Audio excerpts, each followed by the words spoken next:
Am I wrong for enforcing strict boundaries with my estranged sister at my wedding? I'm 34 and I'm finally getting married. I've been planning this wedding with my fiancé for months, and we're really excited about it. We chose this beautiful, historic estate that feels perfect for the kind of intimate, meaningful day we want. It's a small guest list, mainly close friends and family, because we want to be surrounded by people who genuinely support us. This day is supposed to be about us, something peaceful and special. But, of course, nothing is that simple with my family, especially when it comes to my older sister, Hannah. Growing up, Hannah, who's 36 now, was always the one getting attention, and not necessarily in a good way. She's the type who has to be at the center of everything, and if she's not, she'll find a way to be. I can't even count the number of times she's turned my accomplishments or big moments into her own little drama. Family dinners, birthdays, graduations, anything that wasn't about her ended up being about her by the end of the night. And the worst part is, she's always had this way of twisting things around so that she's the one who's wronged, even when she's causing the problem. It's like, somehow, she's always the victim. We had a huge blow up about 10 years ago at my college graduation. My family had all come to support me, which I was grateful for, especially since it took me a lot of hard work to get through school. But Hannah, true to form, couldn't handle not being in the spotlight. She spent the entire day making everything about her, complaining about the drive, her seat at the ceremony, even criticizing the dress I wore under my gown. I tried to ignore her, but by the end of the day, she was in tears, claiming I was ignoring her and making her feel unwanted. That was the final straw for me. I'd had enough, and I decided to distance myself from her after that. We haven't been close since then, and honestly, I think my life's been better for it. But despite all that history, I caved to family pressure when it came to inviting her to the wedding. My mom's always pushing for us to make up, saying things like, family should stick together, or you only have one sister. It's exhausting. Every time Hannah and I are at a family event, my mom tries to pretend we're this close, loving pair of sisters who just had a small falling out. She doesn't seem to get that, Hannah, and I don't work that way. There's a lot of resentment and hurt that hasn't been dealt with, and inviting her to the wedding feels like opening a door I had closed a long time ago. But I did it anyway, thinking maybe she'd just show up, keep to herself, and we'd all get through it. Wishful thinking, right? As soon as Hannah got the invitation, she started reaching out, not just to me, but to my mom and dad as well. First, she texted me asking if she could give a speech. I was shocked, honestly. We're not close, and she's never shown any genuine interest in my life. So why would she want to give a speech at my wedding? I told her no, very clearly, saying we weren't planning on having speeches from anyone other than my fiancé and me. I thought that would be the end of it. But then she texted me again, suggesting she help me pick out my wedding dress. This one threw me for a loop. Hannah and I have never done sisterly things like that. I wasn't even planning on inviting her to dress shopping because, quite frankly, I didn't want to deal with her opinions or drama on such a personal day. I let her know that, too, politely but firmly. That's when she flipped. She called me out of nowhere, furious, saying that I was treating her like an outsider, that I was embarrassing her by inviting her, but not including her in any of the meaningful parts of the wedding. It turned into this big thing where she accused me of holding on to the past and punishing her for things that happened years ago. She even brought up the graduation incident, claiming it wasn't as big of a deal as I remember it being, and that I should have let it go by now. I was stunned. It felt like she had rewritten history in her mind. And now I was the one being unreasonable for setting boundaries. Hannah wasn't content just telling me how she felt. She called my parents and told them everything, framing it like I was shutting her out of the wedding for no reason. Of course, my mom took her side immediately. She called me, almost in tears, asking why I couldn't just let Hannah give a speech or help with some part of the planning. She kept saying things like, "She's your sister. This could be the perfect chance for you two to reconnect." I tried to explain that this wasn't about reconnecting or being sisters again. This was about my wedding day, and I wanted it to go smoothly without any of the usual drama. But my mom didn't get it. She kept pushing, saying I was being too harsh, that it wasn't fair to invite Hannah and then treat her like she's not important. It's like I'm in this impossible situation where no one understands why I'm being cautious. My mom genuinely believes that I'm the one causing tension, that I'm the one holding a grudge. She keeps saying that family means forgiving and moving on. But she doesn't get that I have forgiven Hannah in my own way. I just don't want her drama at my wedding. My fiance has been really supportive, telling me it's my day, and I should set whatever boundaries I need to. But with my mom calling me almost daily, and even my dad getting involved, saying he thinks I should do what it takes to keep the peace, I'm starting to question myself. Am I really being unreasonable? After days of back and forth, I decided to try to meet with Hannah in person to talk things out before the wedding. I thought maybe if we could have an honest conversation, I could explain why I felt the way I did, and we could come to some sort of understanding. But when I reached out, she rejected the idea completely. She told me that if I wanted to make things right, I needed to let her be involved. She even threw out ideas like reading a poem during the ceremony or helping me pick the wedding playlist. I was floored. I didn't know if she was genuinely trying to connect or if she was just trying to manipulate the situation to get more control. Either way, it felt wrong to me. It felt like she was giving me conditions for her to be happy on my wedding day. And that didn't sit right with me. I feel stuck. My mom keeps pushing me to compromise and be the bigger person, but it doesn't feel like compromise when I'm the only one giving in. It feels like I'm being pushed into something I don't want, all to avoid another one of Hannah's meltdowns. And now, I'm just left questioning whether I even want her there at all. I invited her to keep the peace, but it seems like that was a mistake from the start.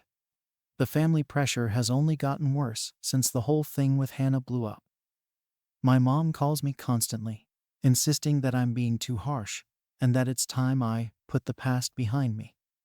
She keeps saying that this could be an opportunity for Hannah and me to reconnect, like somehow allowing her to be part of the wedding will magically fix everything that's happened over the years. It's exhausting.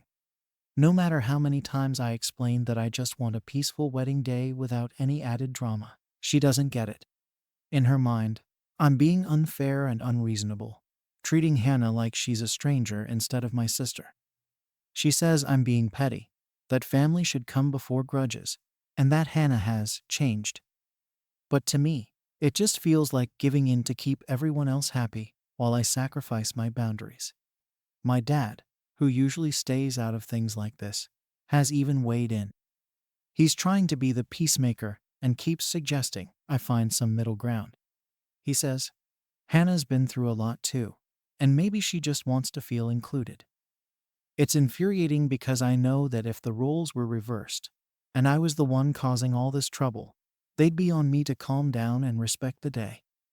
But with Hannah, it's like there's this endless well of patience and excuses. They keep telling me to be the bigger person, but I feel like I've been doing that my whole life with her. Every time she's acted out or pulled some dramatic stunt, I've been the one to quietly step back, ignore it, and move on, all for the sake of family peace. But this is my wedding, and I don't want to spend the whole day feeling tense or worrying about what she'll do next. Hannah, meanwhile, is doing what she does best, playing the victim. She's been telling everyone who will listen that I'm excluding her from my wedding out of spite, that I'm freezing her out for things that happened years ago. She's framing it like I'm the one who can't let go of the past, conveniently leaving out all the times she's made my life miserable. It's like she's rewritten history to make herself look like the misunderstood, wronged sister. And I'm just the bitter one holding a grudge. And my family is eating it up. They see her as this changed person who just wants to make amends, while I'm the one stubbornly holding on to old hurts. It's frustrating and honestly feels like gaslighting. Even my fiancé, who's been incredibly supportive through all of this, is starting to feel the strain. He's backing me up, But he's also worried that my family's constant pressure is going to wear me down and make me compromise on things I don't want to. He sees how much it's affecting me, how I'm questioning every decision because of the backlash. I'm grateful he's on my side, but I can tell he's frustrated too. He's tried talking to my parents, explaining that we just want a drama-free day, but they don't seem to understand. They keep brushing it off as sibling issues that I need to work through, completely ignoring the fact that I've tried for years to keep things civil with Hannah, only to be met with the same selfishness and manipulation from her every time. I even tried reaching out to Hannah one last time, hoping we could talk things out and maybe come to some sort of agreement. I told her I was willing to let her attend, but I needed her to respect my boundaries. She responded with a long message about how I'm being cold-hearted and punishing her for past mistakes. She insisted that if I really wanted to move forward, I'd let her play a more active role in the wedding. She even suggested reading a poem during the ceremony or helping me pick the music, as if that would somehow make everything better. I didn't even know what to say. It felt like she was setting conditions for her forgiveness, like she would only come if I made it worth her, while by giving her a bigger role. It's absurd. So now, here I am, stuck between a rock and a hard place. My family wants me to bend over backward to keep Hannah happy, while I'm just trying to maintain a little bit of control over my own wedding day. My mom keeps bringing up how everyone will be watching, and how it'll look if Hannah is there as just a regular guest. She seems to think that if I don't let Hannah have a role, people will notice and judge me for it. It's ridiculous because I didn't even want a big wedding to begin with. This was supposed to be a small, intimate day with people who actually support us, not a family drama where I'm constantly worried about everyone else's feelings. I keep going back and forth on whether to just tell her not to come at all. Part of me thinks it would be easier to just cut her out completely and avoid the whole situation. But then I'd be dealing with my family's anger and disappointment, and I know they'd hold it against me forever. My mom has already hinted that if I don't include Hannah in some way, she and my dad might not come either. It feels like an ultimatum, and I hate it. I'm stuck in this position where, no matter what I do, I'm going to end up upsetting someone. It's my wedding. And yet somehow, it feels like I have the least control over what happens. My fiancé has suggested we consider eloping, just to get away from all the drama and make the day about us again. The idea is tempting, honestly. I've thought about it more than once. But I know my family would never forgive me if I went through with it. They'd see it as a betrayal, proof that I'm too stubborn to work things out with Hannah. And maybe they're right. Maybe I am being stubborn, but I feel like I have to be. If I give in now, I'll just be setting myself up for a lifetime of putting her needs and her drama above my own happiness. And I can't do that. Not anymore. It's just so frustrating. I thought inviting her was already a huge concession on my part, considering everything that's happened between us. I thought that would be enough to satisfy my family and show them that I was willing to make an effort. But clearly, it wasn't. Now, they expect me to go even further, to let her have some special role or acknowledge her in a way that makes her feel included. But what about me? What about what I want for my own wedding? It feels like that doesn't matter to them as long as Hannah is happy and included. And then there's Hannah's response. The way she reacted, like I owed her something, like I was the one who needed to make amends, just confirmed everything I've ever felt about her. She hasn't changed, not really. She's still the same person who needs to be the center of attention, who will twist any situation to make herself look like the victim. And here I am, still caught up in it, still feeling guilty for wanting something as simple as a drama-free wedding. I honestly don't know what to do.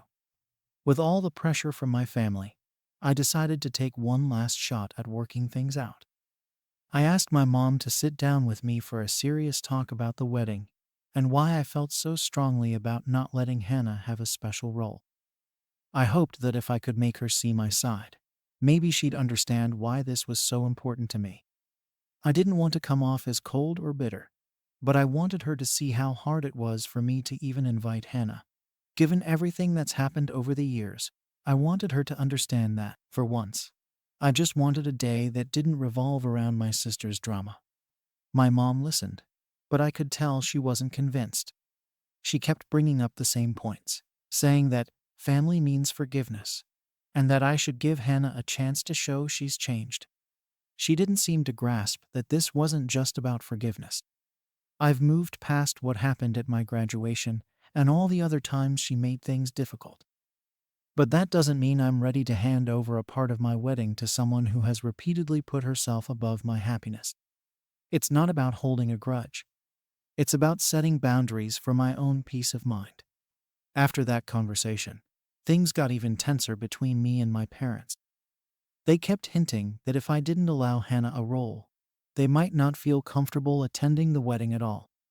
It felt like they were giving me an ultimatum, forcing me to choose between having them there and standing my ground. I was heartbroken, honestly. I never thought my own parents would put this kind of pressure on me over my own wedding day. It hurt to realize they valued keeping peace with Hannah over respecting my boundaries.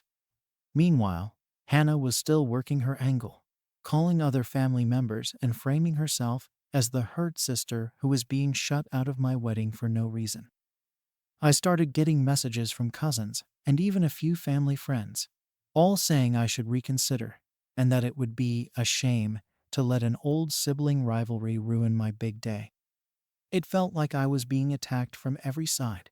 The narrative had shifted, and somehow I was the one being painted as unreasonable, while Hannah was seen as this poor, excluded sister who just wanted to be part of my life. At this point, I felt completely drained. Every decision I made was met with backlash, and every attempt I made to explain myself was twisted. I tried to talk to my dad privately, hoping he might see where I was coming from. I thought that maybe if I explained things in a calmer setting, he'd understand my perspective. But even he told me that it wasn't worth losing family over, and that he thought I should give Hannah some kind of role, just to keep the peace. It was as if my entire family had decided that my feelings didn't matter as long as Hannah got what she wanted. I was starting to feel like a stranger in my own family, like I was the only one who saw how manipulative she was being. My fiancé could see how much it was affecting me. He suggested again that we consider eloping, and honestly, the idea was tempting. At least that way, we could have a day that was just about us, without any of this drama hanging over us. But I kept thinking about how my family would react if I went through with that. They'd probably never forgive me, and I'd be seen as the selfish one who abandoned her family. I didn't want to spend my wedding day feeling guilty or constantly looking over my shoulder, worrying about who I'd upset. So, I tried one last time to reach out to Hannah, hoping that maybe she'd be open to some kind of compromise. I explained that I was happy to have her there as a guest, and that I appreciated her wanting to be involved, but I needed her to respect my boundaries. I told her that this wasn't about punishing her for the past, but about protecting my peace on a day that was important to me. I even offered to meet up before the wedding to talk things through, to try and clear the air, but she brushed me off, saying that if I wasn't willing to fully include her, then she'd rather not come at all. It felt like she was putting conditions on her attendance, as if I had to earn her presence at my own wedding. After that, I was done. I told my mom and dad that Hannah was welcome to attend, but I wasn't going to bend over backward to accommodate her demands. I said that if they felt so strongly about supporting her, they could do what they thought was best, but I wasn't going to compromise any further. My mom was furious, telling me I was tearing the family apart and that I was being selfish. It was clear she wasn't going to back down, and it hurt to realize that my own parents were willing to risk our relationship over this. As the wedding day approached, I started to question everything. Part of me wondered if I was being too stubborn, if maybe I should just let Hannah have a small role to keep the peace. But every time I thought about it, I felt this overwhelming sense of dread. I knew that if I gave in, I'd be setting a precedent that would haunt me for years. This wasn't just about the wedding. It was about finally standing up for myself and refusing to let Hannah control yet another part of my life. So here I am, stuck in this awful position. I know my family will never see it from my side, and I'm prepared to go through with the wedding without their full support if it comes to that. But it's hard. It's hard knowing that what should be one of the happiest days of my life is clouded by all this tension and disappointment. I've tried everything I can think of to make peace, but it feels like no matter what I do, I'm the villain in their story. Am I wrong for enforcing strict boundaries with my estranged sister at my wedding, even if it means my parents might not come? Story 2. Am I wrong for calling out my brother's fiancée at her own bridal shower? I, Emma, 27, have always been close to my brother Tom, who's 29. But ever since he got engaged to his fiancée Sarah, everything has changed. Tom and I grew up inseparable. We were all each other had when our parents divorced. And even now, years later, we're each other's rock. So, when he first introduced Sarah to the family a couple of years ago, I was excited. I thought she'd fit in, and maybe things would finally settle down for him. At first, Sarah seemed perfect. She was friendly, polite, and pretty easy to get along with. But the longer I was around her, the more I felt something wasn't right. As the months went by, it was like Sarah slowly began taking over Tom's life. She made it seem innocent enough, like she was just helping him organize his place or showing him how to live a little. But I could see he was drifting. Every weekend that we used to hang out, he'd suddenly be busy with Sarah.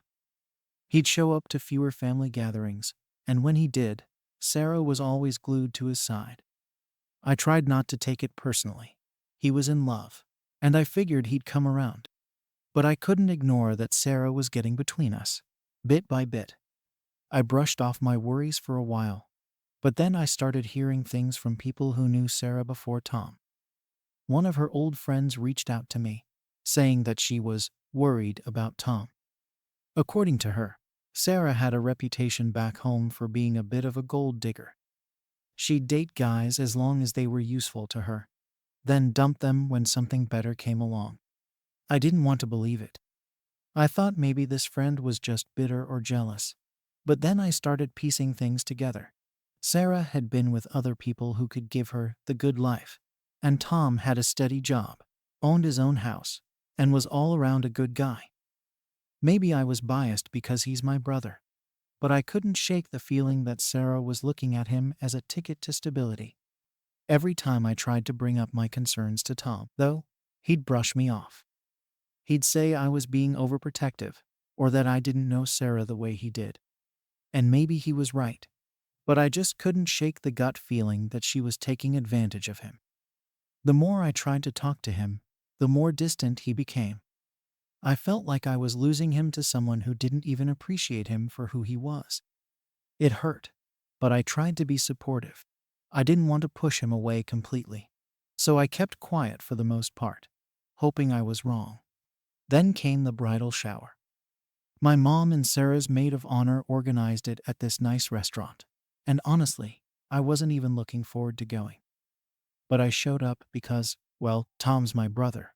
And if this was who he wanted to spend his life with, I figured I'd better try to get along with her. The shower was crowded with Sarah's friends, most of whom I didn't know, but I tried to keep a low profile and just go along with the festivities. I kept thinking to myself, just get through this, and it'll be fine. But that uneasy feeling was there, gnawing at me the whole time. About halfway through the shower, I started noticing how Sarah was acting. She was going around, greeting people, and seemed fine on the surface, but I could see something in her demeanor that rubbed me the wrong way. There were these little moments, like when she'd make a joke about how Tom always needs a bit of a push, or when she'd brush off compliments by saying, "Well, I guess it's what I do for him." It was subtle, but the way she talked about him, it almost felt like she was implying that he was lucky to have her, rather than the other way around.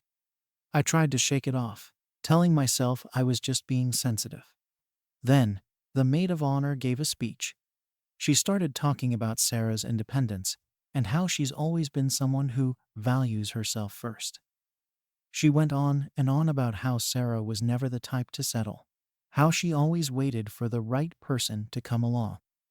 Everyone laughed and clapped, but I was watching Sarah's face, and she had this little smirk.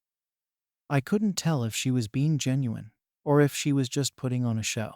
The whole speech felt like a backhanded way of saying that Sarah was only with Tom because he could give her what she wanted, not because she actually cared about him. At one point, I got up to use the restroom, and as I was walking down the hallway, I heard Sarah talking to one of her friends. They didn't see me, and I hadn't meant to eavesdrop, but I heard her friend asking if she was really sure about marrying Tom. Sarah laughed and said something like, "Well, he's convenient, isn't he?" She went on, saying how Tom was steady, reliable, and that he'd do anything to make her happy. She even joked about how she'd made sure he'd never leave her by keeping him on a short leash. My heart dropped. I stood there, just frozen, listening to her talk about my brother like he was some kind of backup plan. I wanted to walk away and pretend I hadn't heard anything, but I couldn't. I went back to the table, trying to act normal, but my mind was racing. All those little comments she'd made before, all those subtle digs at his personality and his habits, they suddenly made sense. She wasn't with him because she loved him. She was with him because he was stable, because he'd never question her, because he'd do whatever she wanted without pushing back. I felt sick, but I didn't want to make a scene. I figured I'd talk to Tom after the shower and try to get him to see reason. But then Sarah started up again, this time with her own little speech. She was thanking everyone for being there, saying how much she appreciated her friends. And then she started talking about Tom. She said something like, "People like Tom are rare. He's one of the few men who'd go through anything to avoid being alone."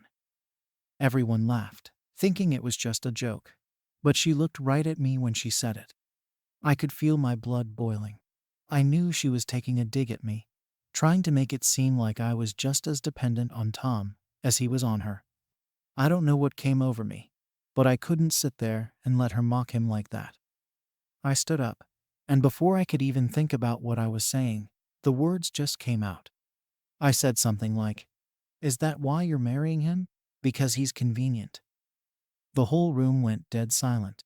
Sarah's face dropped, and I could see she was caught off guard. But I couldn't stop. I went on, saying that I'd heard what she'd said about him being reliable and convenient, and that maybe she should be honest about why she was really with him. Everyone was staring at me, and I could feel the judgment, but I didn't care. I was done pretending everything was fine. Sarah tried to laugh it off, saying I'd misunderstood her, but I could see her friends looking at each other, and some of them seemed just as shocked as I was. Tom came over, asking what was going on, and I tried to explain, but he looked so confused and hurt. Sarah started crying, saying I was ruining her special day, and accusing me of trying to drive a wedge between her and Tom. Most people in the room took her side, of course. They said I was overreacting, that I was just jealous, or that I didn't want Tom to be happy. But a few of Tom's friends pulled him aside, saying they thought he should maybe take a step back and reconsider things. Tom didn't know what to think. I could see he was torn, and it broke my heart to see him looking so lost. I knew I'd made a mess, but at that moment, I couldn't bring myself to regret it. After that disaster at the bridal shower, things went downhill fast. I left the restaurant right after the whole scene, not wanting to be around to deal with the fallout. I knew people were staring, whispering, and I didn't care.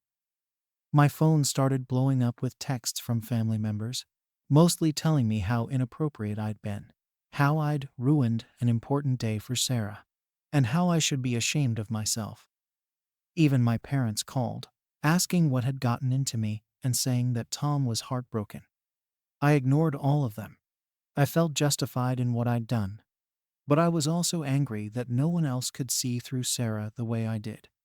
A few days went by without a word from Tom. I figured he needed time to process everything, and I didn't want to push him. But it was killing me to just sit there, wondering what he was thinking, and if he was actually seeing Sarah for who she was.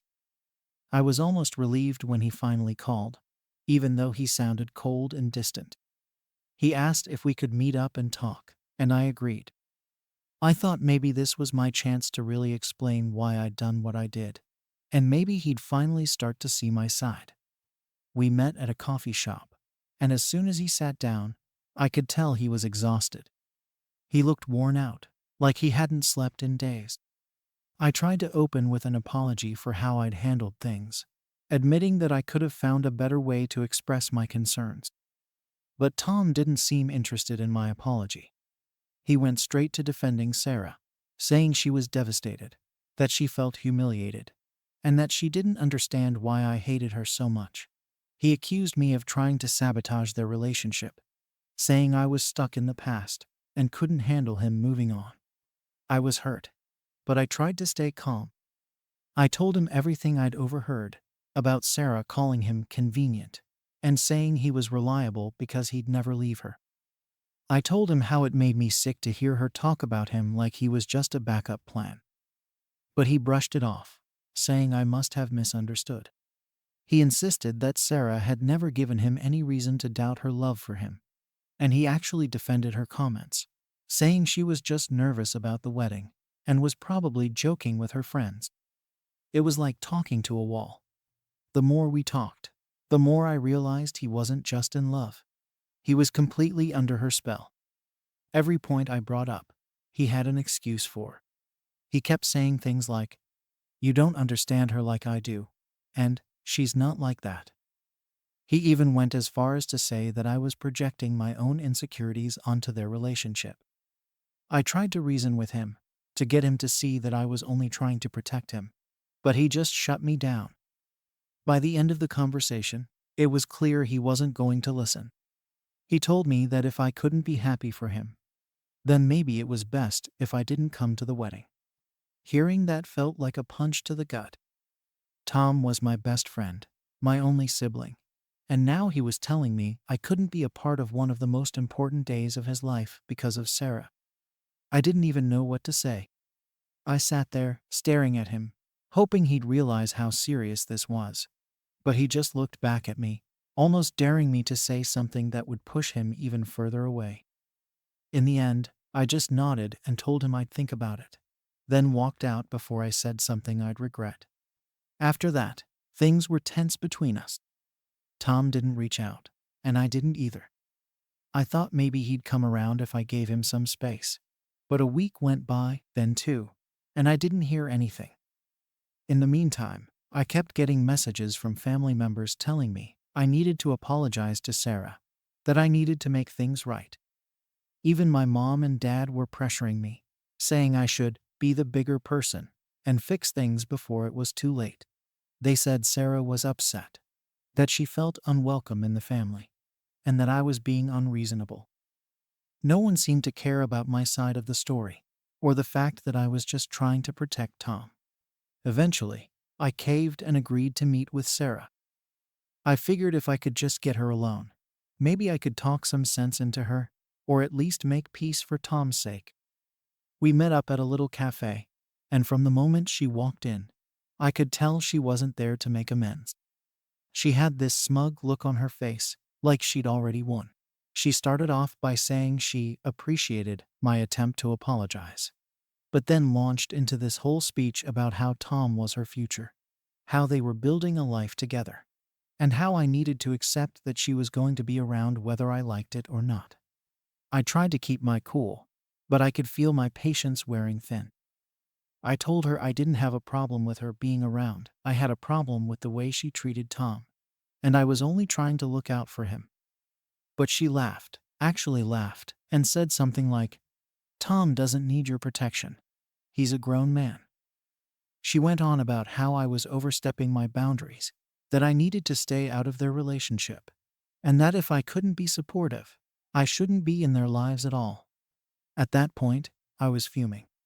I told her straight up that I didn't trust her, and that I'd be watching her every move because I wasn't about to let her take advantage of my brother. I said I'd go to the wedding for Tom's sake, but only because he deserved to have his family there, not because I accepted her. She just shrugged and said, "Suit yourself." It was clear she didn't care about what I thought or how I felt, as long as she had Tom under her control. After that conversation, I felt more conflicted than ever. Part of me wanted to keep fighting, to do whatever it took to make Tom see the truth about her. But the other part of me wondered if I was fighting a losing battle. I felt like no matter what I did, Tom was going to choose Sarah over me. He was already pulling away, distancing himself from me and the rest of the family, all because of her influence. I felt helpless, like I was watching him walk into a trap, and there was nothing I could do to stop it. A few days later, I got an invitation to their wedding in the mail. It felt so formal, almost like a slap in the face, considering everything that had happened.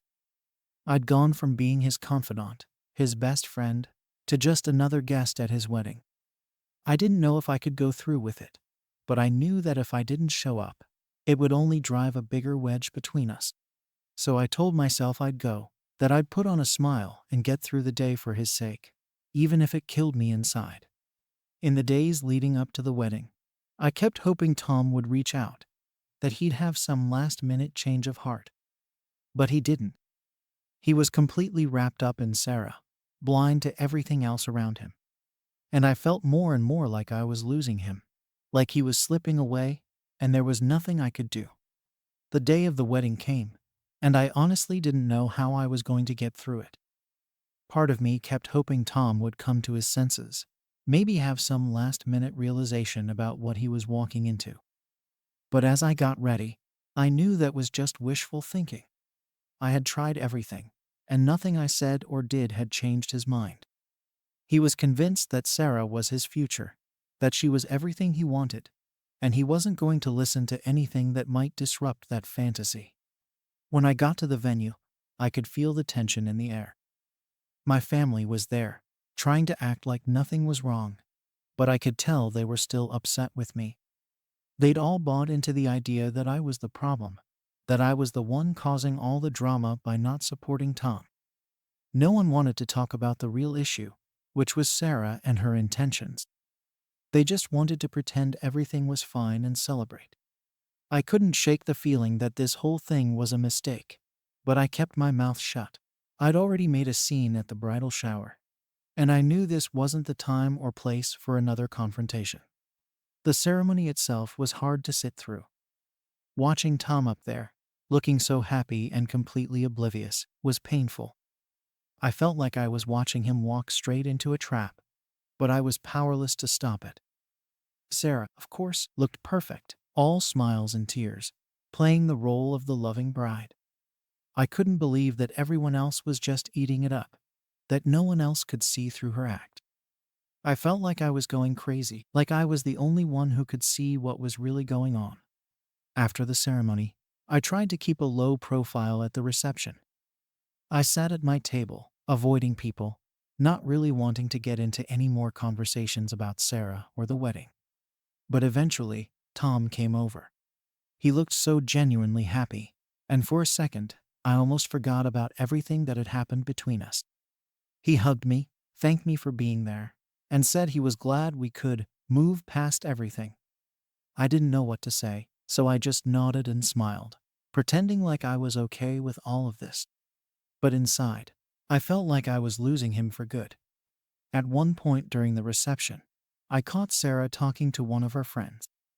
They were laughing, and I overheard her saying something about how Tom would do anything for her. It was the same smug attitude I'd seen at the bridal shower, and it made me sick to my stomach. I wanted to go over there, to call her out right then and there, but I knew it wouldn't do any good. Tom had made his choice, and there was nothing I could say or do that would change his mind. So I just sat there, watching her play the part of the perfect wife, knowing that it was all an act. After the wedding, things didn't get any better between me and Tom. In fact, they got worse. Sarah had done a good job of painting me as the jealous sister, and Tom bought into it completely. He started pulling away even more, only calling me every now and then. And when he did, it was like he was walking on eggshells, afraid I'd bring up Sarah.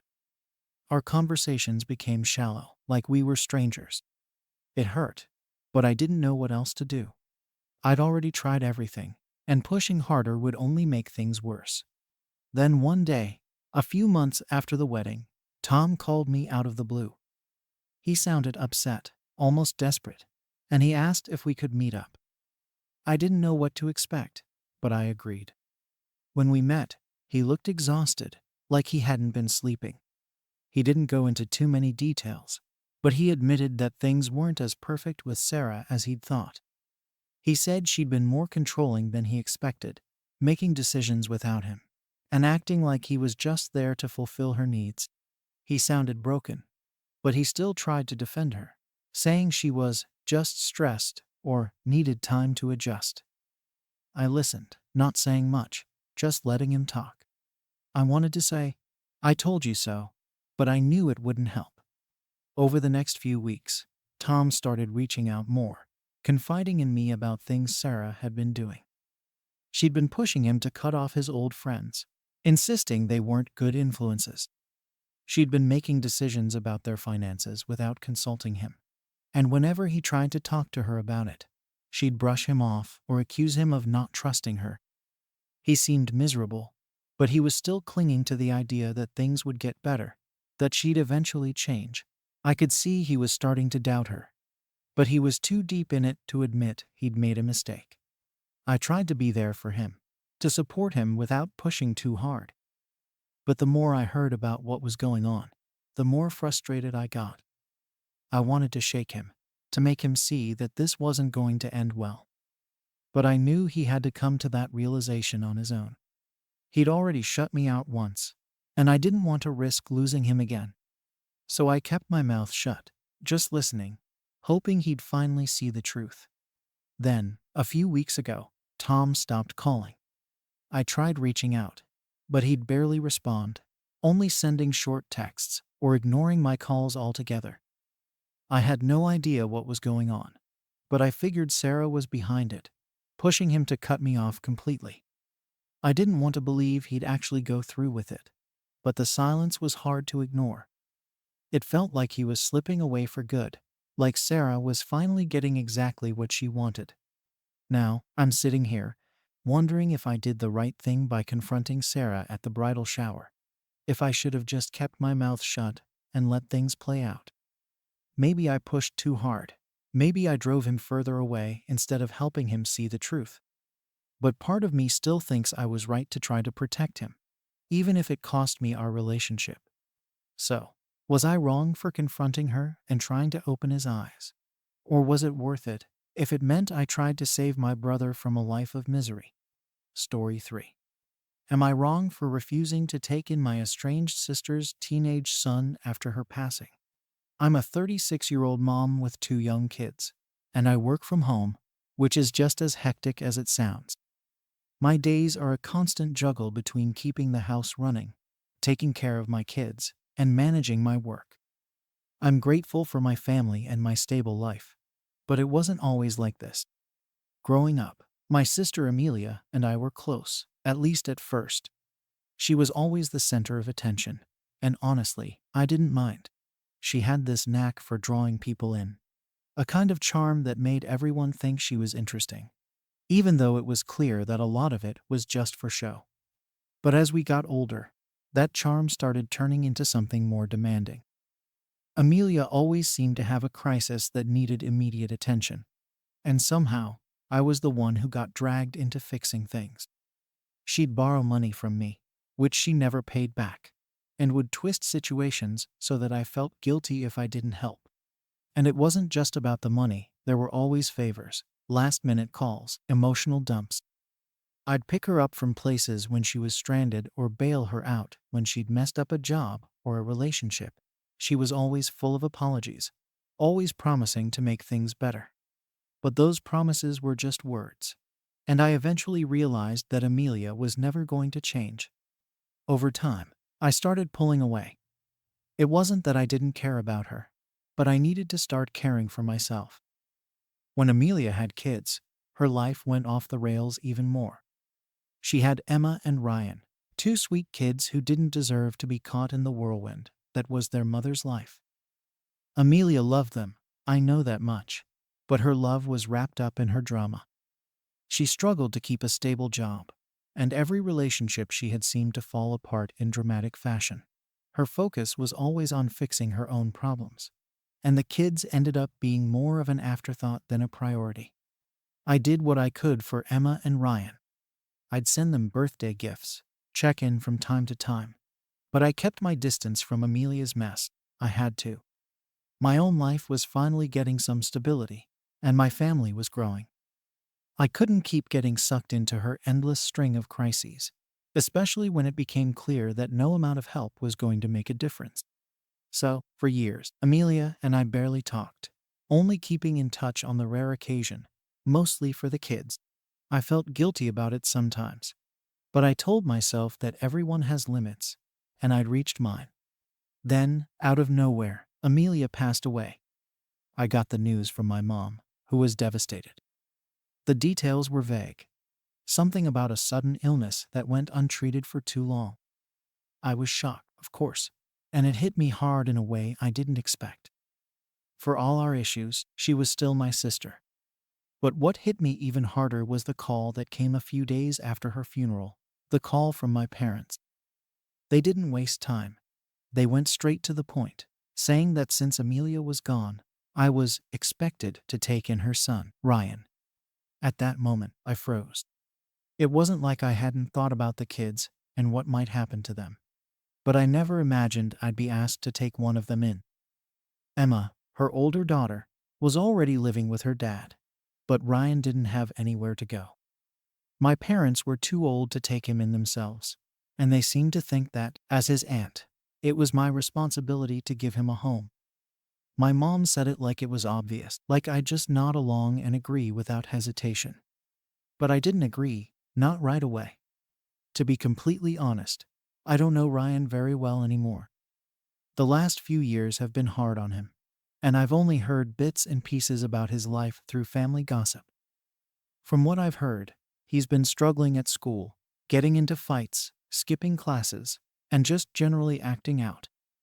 I'm not saying it's his fault, he's been through a lot, and he's just a kid dealing with more than he should have to. But the idea of bringing him into my home, into my kids' lives, feels like a massive decision, one that I can't just make on the spot. I need to think about what's best for everyone, not just him. My husband, Sam, tried to be supportive.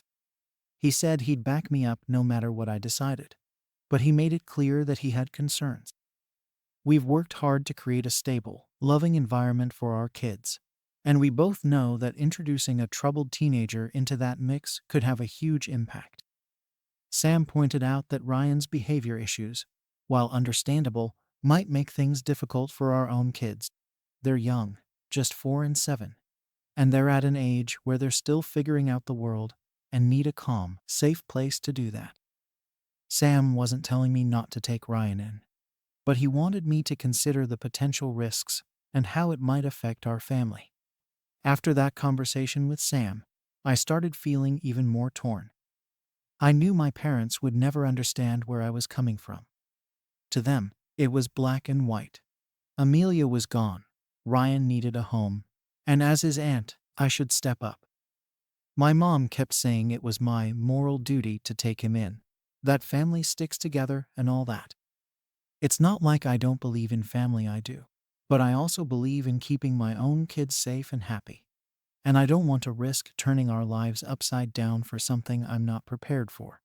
Ryan's already been through a lot, and I don't know if I have the tools or the patience to give him what he needs right now. Then there's the extended family. Word spread fast, as it always does, and I started getting calls from various relatives. My mom, of course, was the loudest voice, telling everyone how heartless I was being, how I was abandoning my own blood. Some relatives outright said I was being selfish, that I should just do the right thing and take Ryan in. Others were a bit more subtle, but still made it clear they thought I was in the wrong. A few friends, in private, told me they understood my hesitation, and that they'd be just as worried in my shoes, but even they hinted that maybe I should give it a try. The pressure from all sides was overwhelming, and it was making me second-guess everything. I felt like no one was really listening to what I was saying. They were all so focused on what they thought was right, what they believed I should do, that they didn't care about my side of things. They didn't see the bigger picture of my life, my family, or the sacrifices I'd already made in dealing with Amelia's chaos all these years. It was like they were all convinced that I was just sitting around, waiting for the chance to ruin my nephew's life. But that's not it at all. I care about Ryan, I really do. I just don't know if bringing him into my home is the best thing for anyone involved. I keep thinking about what it would actually be like, having Ryan here in our home, sharing our lives. Would he resent me for not being able to fix everything? Would he be angry at the world? And would that anger spill over onto my kids? Would I end up feeling like I had to put my own family's needs second, just to make up for the fact that I couldn't save him sooner? These are the questions that keep me up at night, and no one seems to have answers for them. Instead, I just get told that I'm being cold or heartless, or that I'll regret it if I don't step up. In the end, my parents arranged for Ryan to stay with them temporarily, but it's clear they don't plan on keeping him long term. They're constantly reminding me that this situation is only temporary, that eventually, Ryan will need a real home, and they're still pushing for that home to be with me. Ryan hasn't reached out to me directly, which adds another layer of confusion. Does he even want to be here? Or would he rather be with someone else? Someone who isn't just another reluctant family member going along out of obligation. I can't shake the feeling that forcing him into our lives would only make things harder on all of us. But I don't know if that's my fear talking or my intuition. And so here I am, stuck in this impossible situation, unsure of what's right, torn between my responsibilities and my instincts, and bracing myself for whatever comes next. To be completely honest, I don't really know Ryan anymore. The kid I remember was quiet, maybe a little shy, but I haven't spent time with him in years. Now he's 15, dealing with the trauma of losing his mom, and everyone says he's been struggling. From what my parents and other relatives have told me, he's acting out at school, getting into fights, skipping class, and just generally acting like a kid with no support system. It's not hard to see why he'd be angry or confused, especially with the life he's had. But I also know that he's not the kind of influence I necessarily want around my young kids. Bringing him into my home would be a major shift, one that I'm not sure my family is ready for. It didn't take long for my mom to start ramping up the pressure. According to her, the fact that he's a teenager just makes it easier because he's almost grown, and it'll only be for a few years. She keeps saying that I have a duty, that family steps up no matter what. And she doesn't seem to care that it's my family, too, that could be impacted by this. My dad has mostly stayed quiet, but I know he agrees with her. He's the kind of person who believes that family is family, period. No questions asked. Meanwhile, I'm thinking about what this would actually look like. My kids are still so young, and their needs are totally different from Ryan's. They need routine, stability, and a lot of attention, especially since they're at that age where everything is new and exciting. I can't even imagine how Ryan would fit into that. He's a teenager with a whole set of his own problems, and I wouldn't even know where to start with him. I know he's grieving and angry, and I don't blame him. But that anger could easily disrupt everything I've worked so hard to create here. Sam has tried to be understanding, and he's backing me up as best he can. He doesn't say much to my family, but he's made it clear to me that he's concerned. He's not against helping Ryan, but he also doesn't want to jeopardize our kids' well-being. He's worried that bringing a teenager with behavioral issues into our home could expose our kids to things they're not ready for. And I get that. I feel that way too. But whenever I try to explain this to my mom, it's like talking to a wall. She doesn't want to hear it. She keeps coming back with the same line. Ryan needs you. You're his only hope. The guilt is real.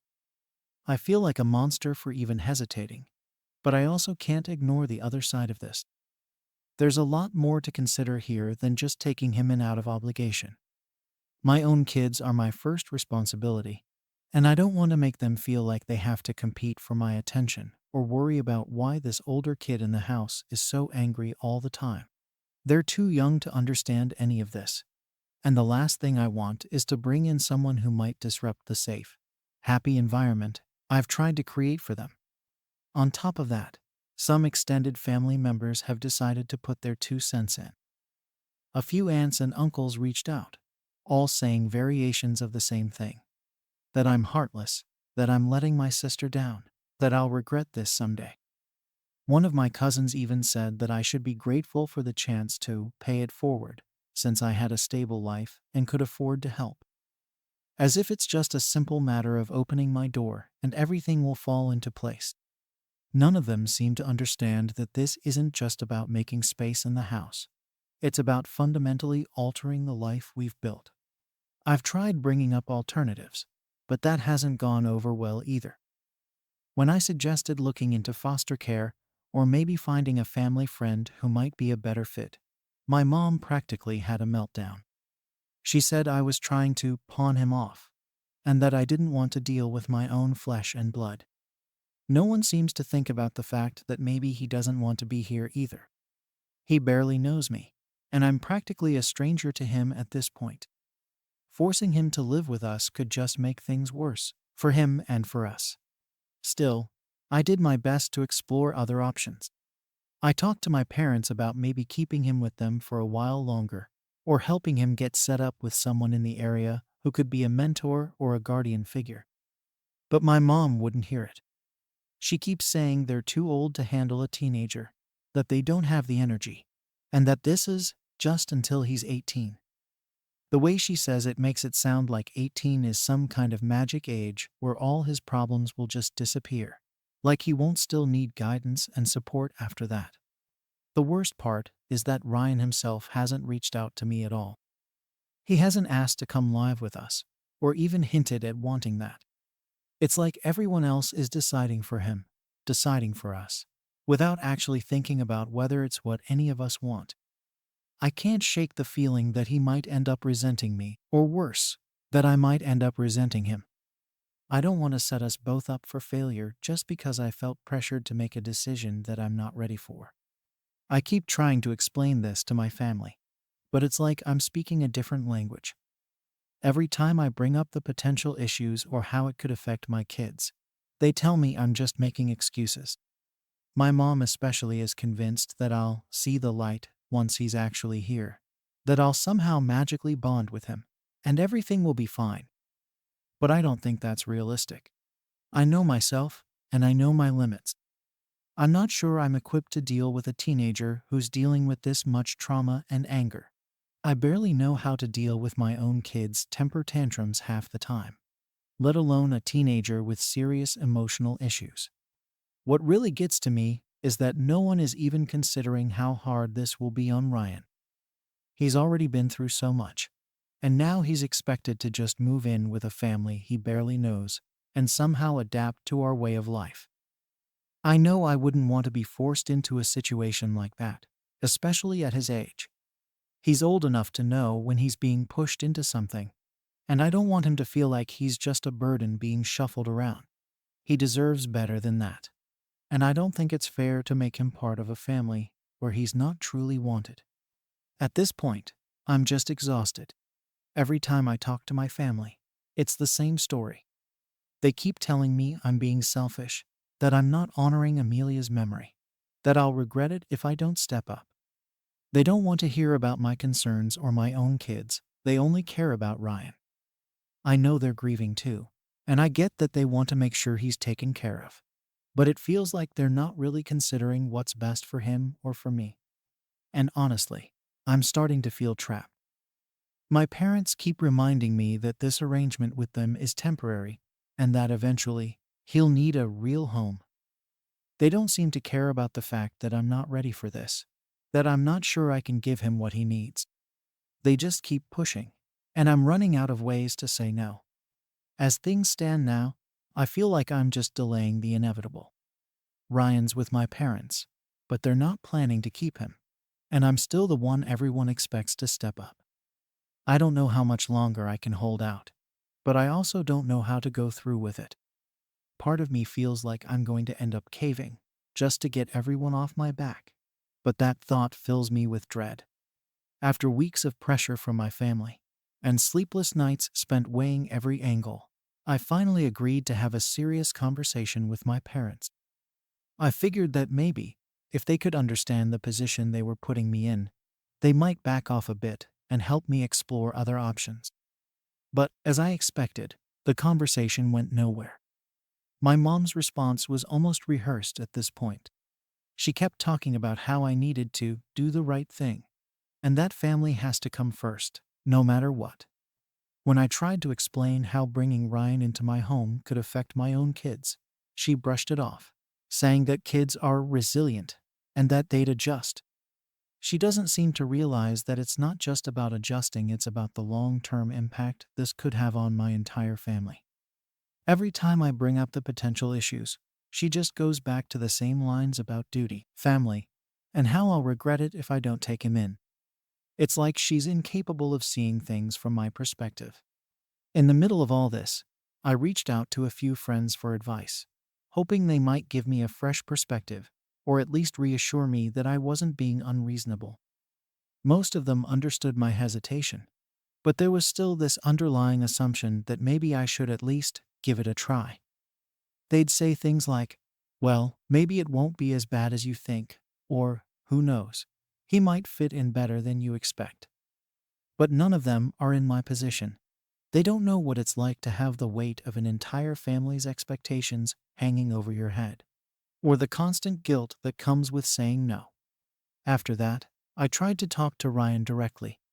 I figured that if I could understand where he was coming from and what he wanted, maybe that would help me make a decision.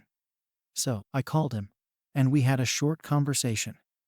He was polite but distant, which wasn't surprising, given the circumstances. When I asked him how he felt about potentially moving in with us, he was noncommittal. He said he'd be fine with whatever, and that he didn't want to be a burden on anyone. I could tell he was holding back, and that just made things harder. Part of me wondered if he'd been listening to the things my family had been saying, if he'd picked up on their disappointment in me for not stepping up right away. The conversation with Ryan left me feeling even more conflicted. I could tell he was hurting, but he didn't seem thrilled about the idea of living with us either. It felt like he was caught in the middle, just like I was, and I hated that he was being dragged into this mess. He's a kid who just lost his mom, and now he's being passed around like a responsibility no one wants to take on. It's heartbreaking, but at the same time, I can't let guilt be the only reason I make this decision. I thought that maybe if I could involve a third party, someone neutral, it might help. I spoke with a family counselor, hoping they could offer some insight or suggest an alternative. The counselor was supportive and empathetic, but their advice wasn't exactly groundbreaking. They recommended that I sit down with my family and set clear boundaries, and that I should make sure everyone understands the potential challenges that come with bringing a grieving, troubled teenager into a household with young children. While it was good advice, I knew that my family wasn't going to be receptive. They've already made up their minds about what they think I should do. Things came to a head when my mom called again, this time sounding even more frustrated than usual. She told me that my dad's health was starting to suffer from the stress of taking care of Ryan, and that it was too much for them to handle. I could feel the weight of her words sinking in, and I knew that this was her final push to get me to take him in. She kept saying that they couldn't do it anymore, that they'd done all they could, and that it was time for me to step up. At that moment, I felt trapped. It felt like my family was manipulating me, using my parents' health and Ryan's situation as leverage to force me into a decision I wasn't ready to make. I wanted to stand my ground, but the guilt was overwhelming. I couldn't shake the feeling that I was somehow failing everyone, that I was being selfish for not just agreeing to take him in and figure it out. But I also couldn't ignore the reality of what this decision would mean for my kids, my husband, and myself. So, I told my mom that I needed more time, that I couldn't just make a decision like this overnight. She didn't take it well. She accused me of dragging my feet, of leaving Ryan in limbo, and of caring more about my perfect little family than about helping someone in need. It was one of the hardest conversations I've ever had. I could hear the disappointment in her voice, and it felt like she was giving up on me, like she didn't see me as part of the family anymore because I wasn't doing what she expected. Now, Ryan is still staying with my parents, and things are tense. My mom barely speaks to me, and when she does, it's cold and clipped, like she's lost all respect for me. My dad doesn't say much, but I know he feels the same way. They've made it clear that they're counting down the days until I do the right thing, and every time I talk to them, I feel like I'm being judged, like I'm somehow failing as a person and as a sister. At this point, I don't know what to do. I feel like I'm stuck between my family's expectations and my own instincts, and no matter what I choose, someone is going to get hurt. If I take Ryan in, I risk disrupting my own family's stability and bringing even more stress into our lives. But if I don't, I'll always have this cloud of guilt hanging over me, and I'll have to live with the fact that my family sees me as the one who let them down. So now I'm left wondering, am I wrong for not taking in my sister's son, even if it means he might end up in foster care? Story 4 inches.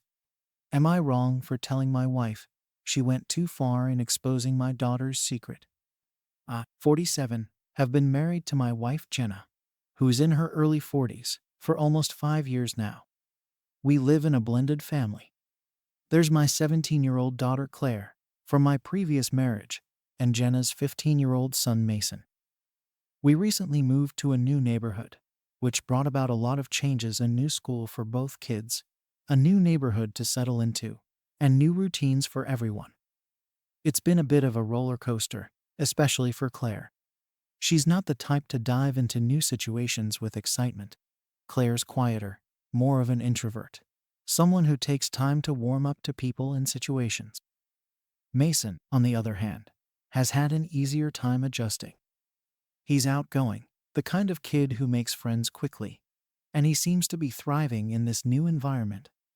But the adjustment hasn't been easy for everyone. Claire has always been more on the reserved side, even before all this change. Since moving, though, she's been struggling more with fitting in, dealing with her own anxieties, and finding her place in the world again. She's a bright kid, creative, and spends a lot of her time drawing and reading. But she's got this thing about privacy. She doesn't like people prying, especially when it comes to her personal issues. Recently, she confided in me that she's been feeling anxious. She started therapy, and she asked me specifically to keep that private. She didn't want anyone, especially Jenna, knowing. I understood and promised I'd keep it between us, wanting to respect her boundaries and be there for her in whatever way she needed. Claire's relationship with Jenna has always been a bit complicated. They're very different people, and it's like they speak different languages sometimes. Jenna's a lot more social and open than Claire, and sometimes she reads Claire's introverted behavior as coldness or even standoffishness. Jenna tries to get through to Claire, but sometimes her attempts come off as too forceful or a bit clueless. Claire, being the private person she is, tends to take that as an intrusion. It's been tense between them on and off for a while, and I often feel caught in the middle, trying to smooth things over. So, last weekend, we decided to host a neighborhood dinner party at our place. Jenna was thrilled about it. She loves being social, and this was a chance for her to connect with some of the neighbors and help us all feel more settled in. Claire wasn't too keen on it, but she put up with it, choosing to spend most of her time upstairs while we had guests downstairs. Mason, of course, was in his element, hanging out with a few of the neighborhood kids who came over, laughing and fitting right in. During the dinner, there was a moment when the conversation shifted to mental health. Someone brought up the importance of supporting teenagers through tough times, and that's when Jenna casually mentioned that Claire was getting some help for her anxiety. She tried to say it like it was no big deal, like she was just contributing to the conversation. I could tell she thought she was being supportive, maybe even showing pride in Claire for seeking help. But the problem was, we'd promised Claire that her therapy sessions would stay private. Hearing Jenna bring it up like that hit me hard, because I knew how much it would bother Claire. Just as I was processing what Jenna had said, I noticed Claire in the hallway. She must have come down for something and ended up overhearing the conversation. She stood there for just a second, looking stunned, like she'd just been slapped in the face, before she turned and went back up to her room. My stomach dropped. I knew in that instant that Jenna had crossed a line for Claire, whether she meant to or not. After the guests left, things got tense. Claire didn't come back downstairs for the rest of the night, and I knew that was a bad sign. I went up to her room to check on her, and she looked at me with this expression of pure hurt. She didn't have to say much. I could tell she felt betrayed. She asked why I let Jenna share something so private, something she'd specifically asked to keep between us. I tried to explain that Jenna hadn't meant any harm, that she probably thought she was just being supportive. But Claire wasn't having it. She was hurt and angry, and in her eyes, I'd broken her trust. On the other hand, Jenna was confused by Claire's reaction. She didn't seem to understand why it was such a big deal. To Jenna, being open about mental health was a positive thing, something that should be normalized and accepted. She couldn't see why Claire felt so exposed and hurt. Jenna kept saying that she was just trying to help Claire be more comfortable talking about her struggles. She even argued that keeping it a secret was adding to the stigma and that Claire needed to learn to be open. This difference in perspective put me in a tough spot. Here I was, trying to be supportive of both my wife and my daughter, but they were on completely opposite sides of the spectrum. Claire felt exposed, like her personal issues had been laid bare without her consent. Jenna, on the other hand, felt that she was helping by being transparent. I felt torn, caught between defending my daughter's right to privacy and understanding that Jenna genuinely thought she was doing the right thing. As the night went on, things only got more tense. Claire became even more withdrawn, and Jenna was getting increasingly frustrated with what she saw as Claire's overreaction. I tried to talk to Jenna, to make her understand how much it mattered to Claire that her therapy was kept private. But Jenna just didn't see it that way. She dismissed my concerns, saying that Claire was being too sensitive, and that she'd have to toughen up. In Jenna's mind, sharing Claire's struggles was a way to normalize the experience, to show Claire that there's no shame in getting help. That left me feeling even more stuck. I didn't want to downplay Jenna's intentions because I knew she genuinely thought she was being supportive. But at the same time, I knew Claire felt completely betrayed. She'd trusted me with something deeply personal, and I hadn't been able to keep it from becoming a public topic. I could feel the divide between Jenna and Claire widening, and I felt powerless to stop it. The more I tried to mediate, the more it felt like I was only making things worse. I started second-guessing myself, wondering if I'd done the right thing by promising to keep Claire's therapy private in the first place. Jenna seemed convinced that hiding it only added to the stigma, but I knew that for Claire, privacy was everything. She hadn't even wanted Mason to know, let alone a room full of neighbors. And now, she felt like the one person she could trust me had let her down. As the days went by, Claire barely spoke to Jenna or me. She spent most of her time in her room, avoiding us as much as possible. I tried to reach out, to let her know I understood how she felt, but I could tell she was still hurt.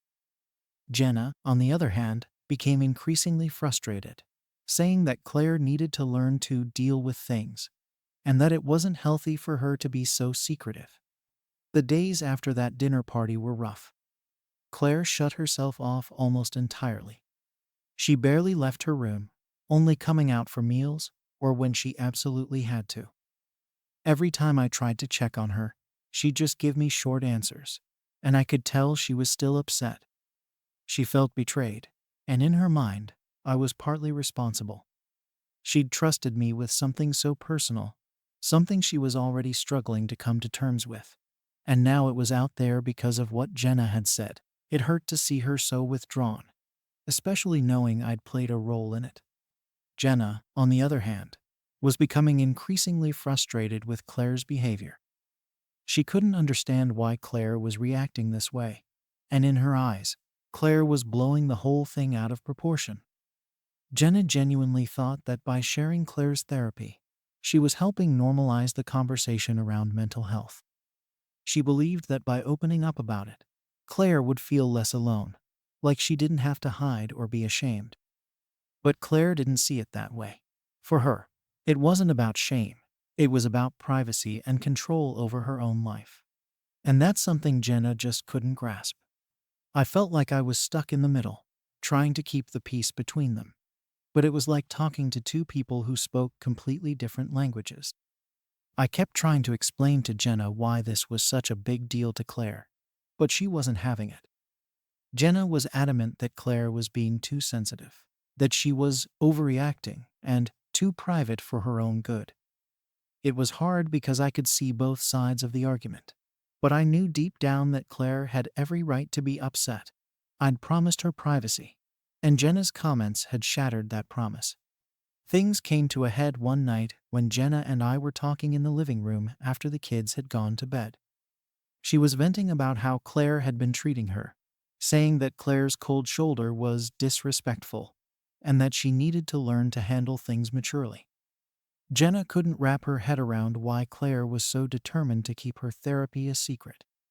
She thought that being open about it would make things easier, help Claire feel less burden. But I kept telling her that this was something Claire had asked me to keep private, that she wasn't ready to share it, and that she felt exposed now because of what had happened at the party. But Jenna just brushed it off, saying Claire was being overly dramatic and needed to get over it. Hearing Jenna say that just made me feel even more torn. I knew she genuinely believed she was helping, but I also knew that Claire saw it as a complete breach of trust. I started to wonder if I'd made a mistake by not stepping in sooner, by not being more firm with Jenna about respecting Claire's boundaries. The guilt was eating away at me, and it felt like no matter what I did, someone was going to end up hurt. In the midst of all this, Claire's mood at home continued to deteriorate. She became more withdrawn, barely speaking to Jenna and only saying the bare minimum to me. I could tell she was holding back a lot of resentment, not just towards Jenna, but also towards me for not standing up for her more. It was hard to watch because I knew I'd let her down, and I felt helpless to fix it. Jenna, meanwhile, was getting more and more impatient with the situation, claiming that Claire was punishing her for something that was done with good intentions. I finally decided to suggest family therapy as a way to get us all on the same page. I thought maybe if we had a neutral third party to mediate, we could work through the tension and misunderstandings. I brought it up with Jenna first, thinking she'd be open to the idea, but she shot it down immediately. She thought it was unnecessary, saying we didn't need to create drama over something that would blow over if we just let it go. I was frustrated because I felt like therapy could be a chance for Jenna to really understand where Claire was coming from. But Jenna just wasn't willing to see it that way. Claire, on the other hand, was open to the idea. I could tell she was hesitant, probably unsure if it would actually help, but at least she was willing to try. That gave me a bit of hope that maybe we could make things better. But without Jenna's support, it felt like we were hitting a wall. Jenna kept saying that Claire needed to learn to deal with her emotions without running to therapy for every little thing. I could tell that this was going to be a point of contention, and I wasn't sure how to bridge the gap between them. In the meantime, I tried to make it up to Claire in small ways, hoping she'd see that I was still on her side. I'd take her out for lunch, just the two of us, or go on short drives where we could talk without any pressure. She appreciated it, I think, but there was still a distance between us that hadn't been there before. I could tell she was still hurt, still struggling to trust me again. It wasn't something I could just fix with a few nice gestures, and that was a hard pill to swallow.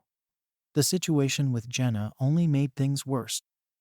Every time Claire shut herself off, Jenna would complain that Claire was being too sensitive, or that she needed to toughen up. She'd make comments about how Claire's reaction was out of proportion and that she was acting like a victim. Hearing that made me feel awful because I knew how much this whole thing was affecting Claire. She wasn't acting out for attention.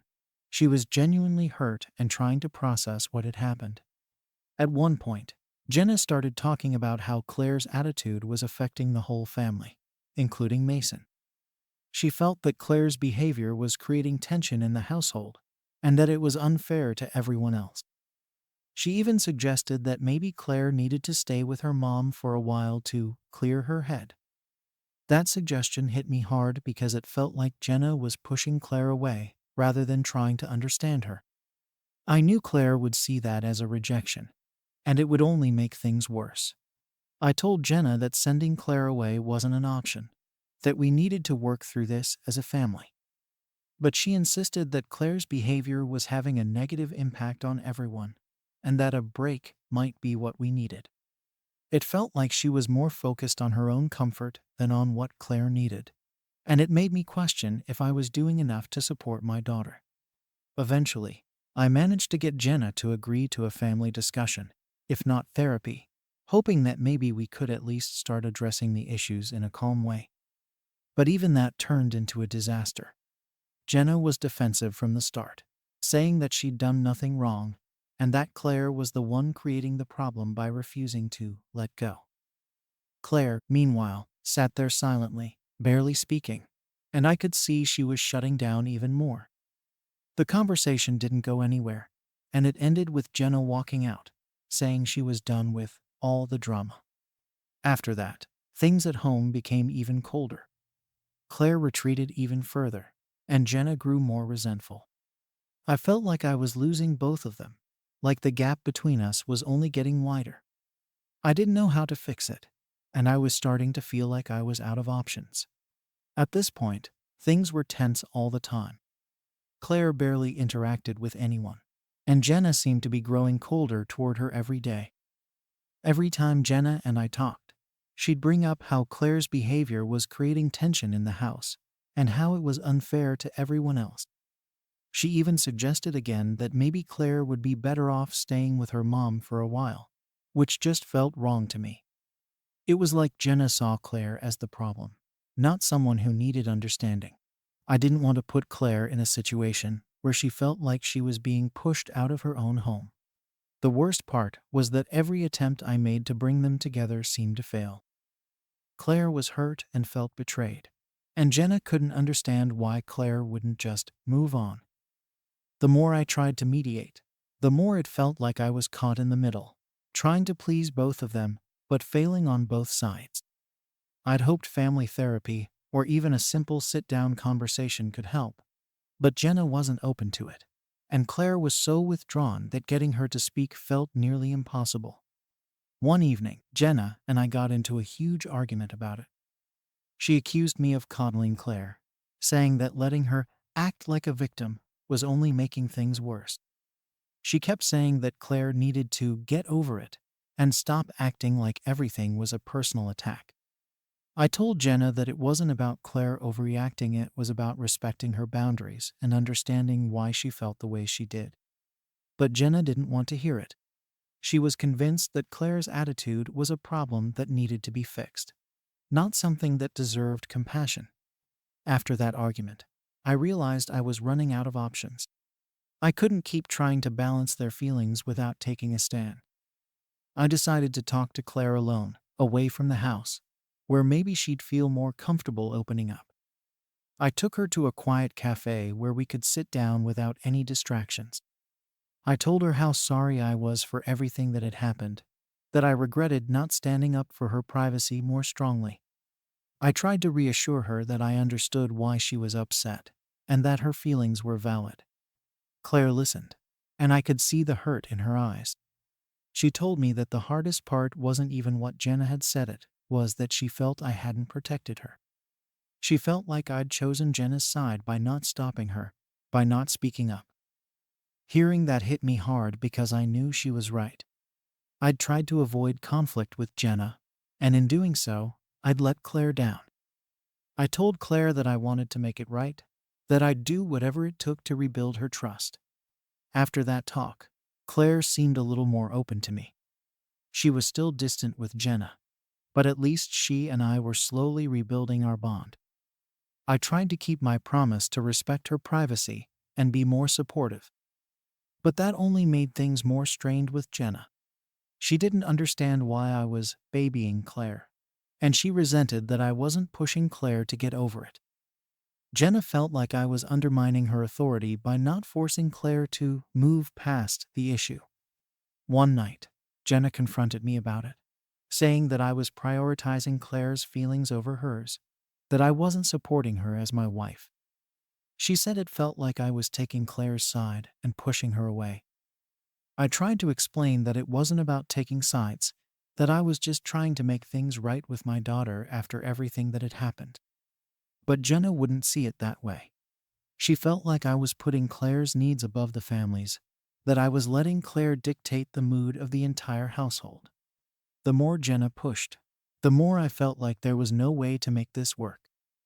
Every time I tried to support Claire, it drove a wedge between Jenna and me. And when I tried to smooth things over with Jenna, it felt like I was betraying Claire all over again. It was like I was constantly walking on eggshells, afraid of upsetting one of them and making everything worse. I felt like I was losing both my wife and my daughter, and I didn't know how to stop it. At one point, Jenna even gave me an ultimatum, saying that either I needed to get Claire to change her attitude, or we'd have to reconsider how we were handling things as a family.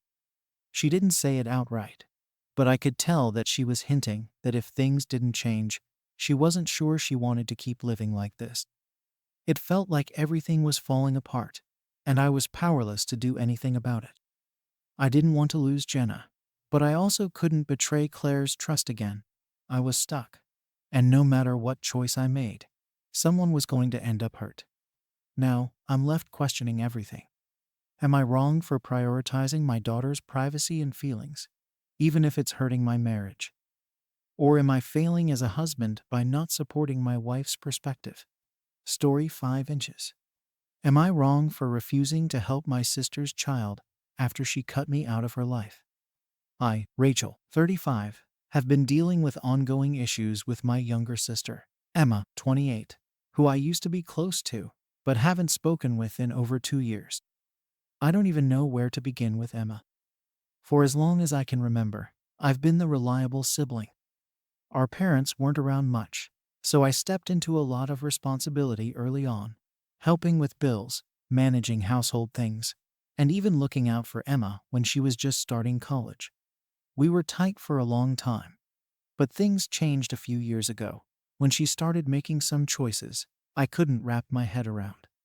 Emma, who had always been bright and ambitious, decided to drop out of college after 2 years and start dating this guy who, honestly, raised every red flag imaginable. He was older, had a sketchy job situation, and was constantly in and out of financial trouble. They moved in together, and that's when things started going downhill. I tried talking to her about it, maybe a little too much, trying to get her to see the situation for what it was. But Emma, of course, felt like I was being judgmental, that I didn't understand her life choices, and that I didn't trust her to make her own decisions. Our arguments grew more frequent, and I'm sure it felt to her like I was always criticizing her, but it wasn't like that. I just didn't want her to throw her life away for a guy who couldn't even hold down a steady job. Eventually, things came to a head 2 years ago during a heated argument where she told me, flat out, that she didn't want me in her life anymore. She told me she was tired of me hovering and judging her every decision, that she needed space to live her life on her terms. After that, she blocked me on social media, stopped responding to my calls and texts, and pretty much erased me from her life. It was painful. I kept hoping she'd reach out, that maybe time would soften things. But as the months went by, it became clear she wasn't planning on mending the relationship anytime soon. I tried sending her birthday cards, and I even sent small gifts for her son, hoping maybe that gesture would open a door. I'd leave a voicemail here and there, asking how she was or if she needed anything, but all I got was silence. There was no acknowledgement, no reciprocation, and honestly, I felt like I was trying to keep a one-sided connection alive. Fast forward to last weekend. I was sitting at home, catching up on some work, when there was a knock at my door. I wasn't expecting anyone, so I figured it was a package or maybe a neighbor. But when I opened it, there was Emma standing there with her 5-year-old son. She looked exhausted, like she hadn't slept in days, and she was holding her son's hand, who seemed just as tired as she did. The shock of seeing her on my doorstep after 2 years of complete silence was enough to render me speechless for a good few seconds. Emma didn't waste any time on small talk. She launched straight into how things had fallen apart with her boyfriend, or ex-boyfriend now, I guess. He'd apparently left her with no support and nowhere to go, and she was in desperate need of help. She told me she needed somewhere safe for her son to stay while she sorted things out. Maybe just a few weeks. She said it as if it was no big deal, like we were on speaking terms, and she could just show up and expect me to jump in and save the day. I didn't know what to say at first. There were so many questions running through my head. Why now? Why me? After all this time, after completely cutting me off, she was here asking for a favor. I kept my voice steady and tried to ask what had happened, but she brushed it off, just repeating that it was an emergency, and she didn't know where else to turn. I told her I needed some time to think about it. I couldn't just agree on the spot. This was a big ask, and it felt like she was just assuming I'd take on this responsibility without even a second thought. Her reaction wasn't what I expected. Instead of understanding, she seemed frustrated, almost angry. She told me she thought I'd be willing to help for the sake of family, and then went on about how she was in a tough situation and needed someone to be there for her son. I get that she was under a lot of stress, but it felt like she wasn't seeing how hurtful this whole situation was from my perspective. Here she was, asking for my help as if the last 2 years of silence and rejection hadn't happened. There was no apology, no acknowledgement of what had happened between us. It was like she expected me to pretend everything was fine, as if she hadn't cut me out of her life entirely. After she left, I sat there for a long time, trying to process everything. I felt torn. On one hand, I care about my nephew, and I hate to think of him being in a difficult situation. He's an innocent kid, caught in the middle of adult problems, and it's not his fault that Emma and I have issues. But on the other hand, I felt like I'd been slapped in the face. I'd spent years trying to be there for Emma, trying to help her, only to be shut out completely when she decided she didn't want me around. And now, without even a hint of an apology or a simple acknowledgement of how things ended between us, she was back, expecting me to step in as if nothing had happened. I reached out to a few friends for advice, and the responses were mixed.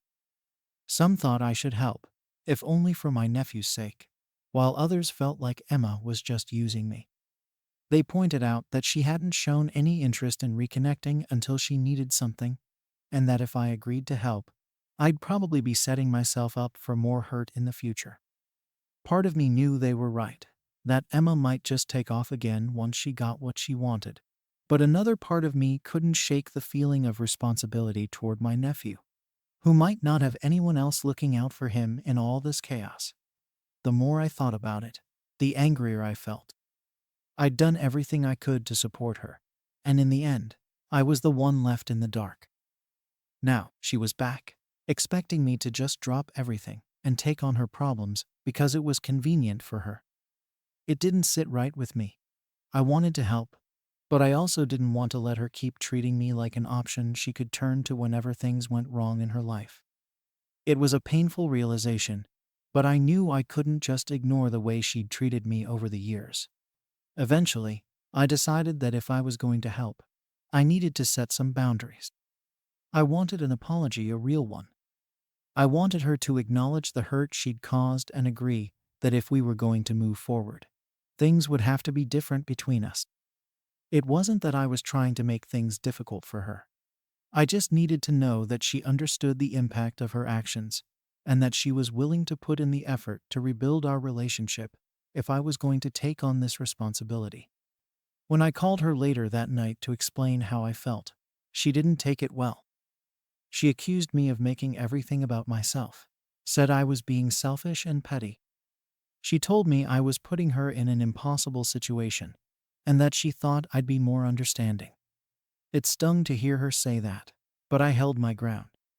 I told her that if she wanted my help, she'd have to be willing to acknowledge the past and make an effort to mend things between us. After that conversation with Emma, I was left feeling more frustrated and hurt than ever. I'd tried to meet her halfway, to let her know that I wasn't just going to sweep everything under the rug and pretend she hadn't cut me out of her life. I wanted to help her and my nephew, but I couldn't do it without her acknowledging the pain she'd caused me.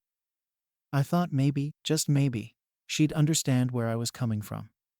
But instead, she reacted like I was asking for the world. She made it clear she thought I was being selfish, that I was somehow making her crisis all about me. After that, I didn't hear from her for a few days, which honestly was fine with me. I needed time to cool off and think about everything that had happened. Part of me was hoping she'd take the time to reflect and reach out with a bit of understanding, maybe even an apology. But deep down, I knew that was probably wishful thinking. Emma had always been stubborn, and admitting fault wasn't exactly her strong suit. During those few days of silence, I kept going over everything in my head, trying to figure out if I was being unreasonable. I'd been reaching out for years, trying to maintain some kind of relationship with her, even when she clearly didn't want me in her life. I'd sent gifts, left messages, even tried to stay connected for the sake of her son. And yet, when she needed help, she thought she could just show up without a word of apology and expect me to drop everything. My friends and family were divided on the issue. Some of them, particularly those who knew the full history, were on my side. They felt like I had every right to set boundaries, especially after the way she'd treated me. They reminded me that I'd done nothing but try to support her, and that Emma had been the one to walk away. Others, though, thought I should put all that aside for my nephew's sake. They argued that he was the real victim in all of this, that he didn't deserve to be caught up in our family drama. And as much as I hated to admit it, they had a point. I spent a lot of time thinking about my nephew. He's just a little kid who doesn't know anything about our history, and it broke my heart to think he might end up suffering because of my issues with Emma. But I also couldn't ignore the fact that if I gave in this time, it would set a precedent. Emma would see that she could treat me however she wanted and still come running to me whenever she needed something. It felt like a lose-lose situation. After a few more days of going back and forth in my head, I decided to reach out again, this time to propose a compromise. I thought maybe if I could find a way to help without completely sacrificing my self-respect, it would be easier to live with myself. I offered to take in my nephew temporarily, but I told her that I needed some assurance that things would be different moving forward. I asked her to sit down and talk things through with me, to try to repair our relationship for the sake of her son, if nothing else. When I brought this up, she completely shut me down. She told me I was being controlling, that I was trying to dictate her life and make her jump through hoops just to get a little help. She accused me of putting my pride over her son's well-being, of being petty, and holding on to a grudge when her son needed me the most. Her words stung, and I'll admit, for a moment, I questioned myself. Was I really being unreasonable?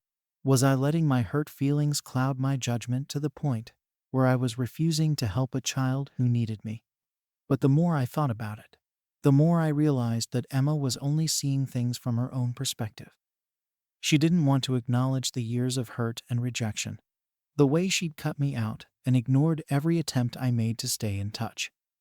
She was acting as if this was a one-time favor, ignoring the fact that I'd tried to be there for her so many times before, only to be pushed away. I wasn't just dealing with this one request. I was dealing with years of built-up pain and resentment that she refused to acknowledge. After our conversation, Emma sent me a long text, laying out all the ways I'd supposedly failed her as a sister.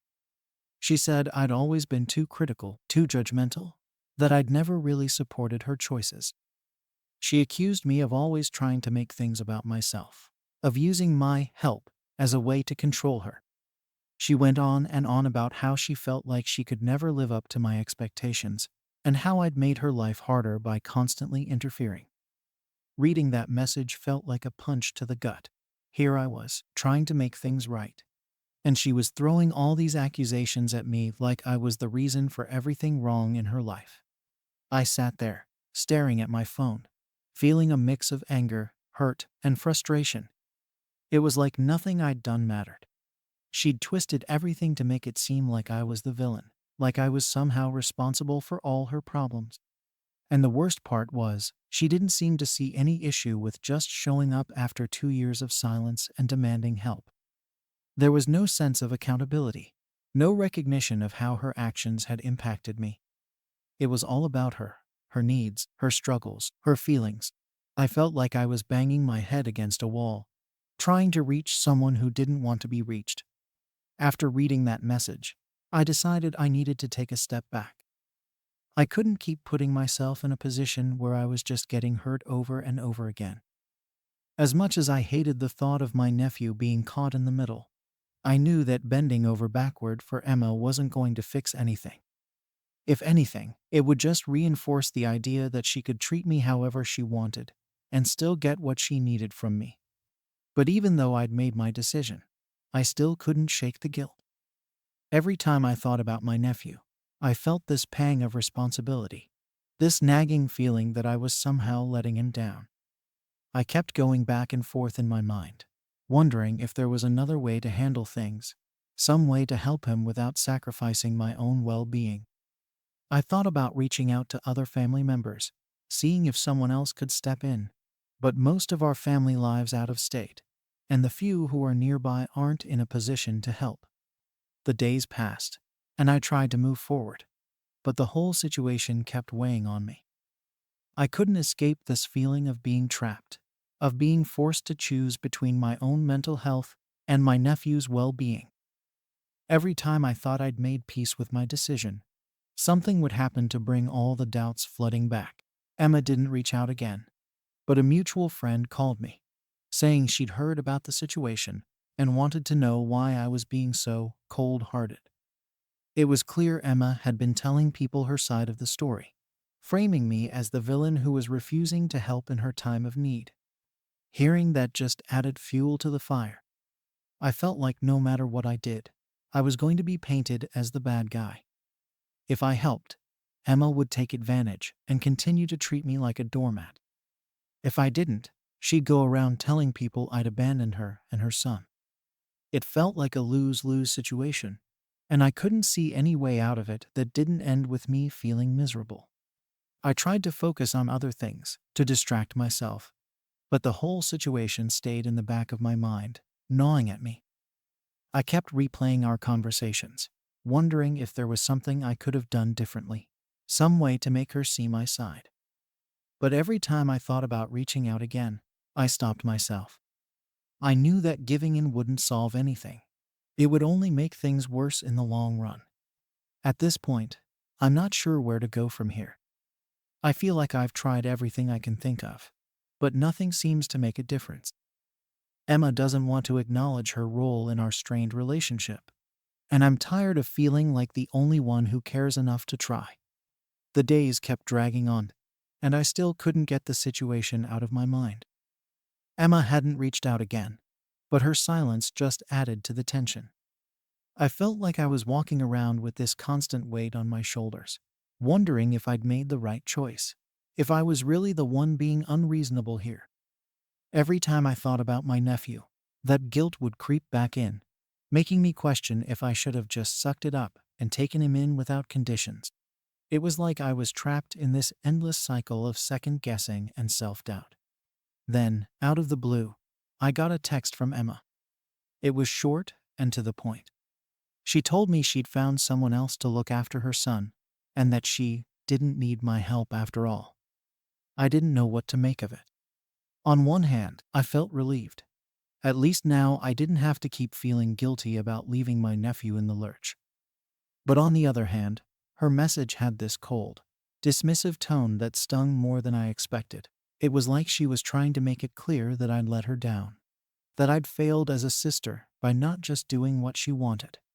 A few days later, I heard from that same mutual friend who had reached out to me before. Apparently, Emma had been telling people that I'd refused to help her in her time of need, painting this picture of me as the heartless sister who cared more about grudges than family. According to her, I was the one holding on to resentment, making her jump through hoops for no reason, and turning my back on my nephew when he needed me.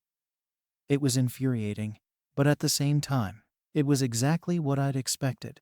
I knew Emma well enough to know that she'd never admit her own mistakes or take responsibility for the way she'd treated me over the years.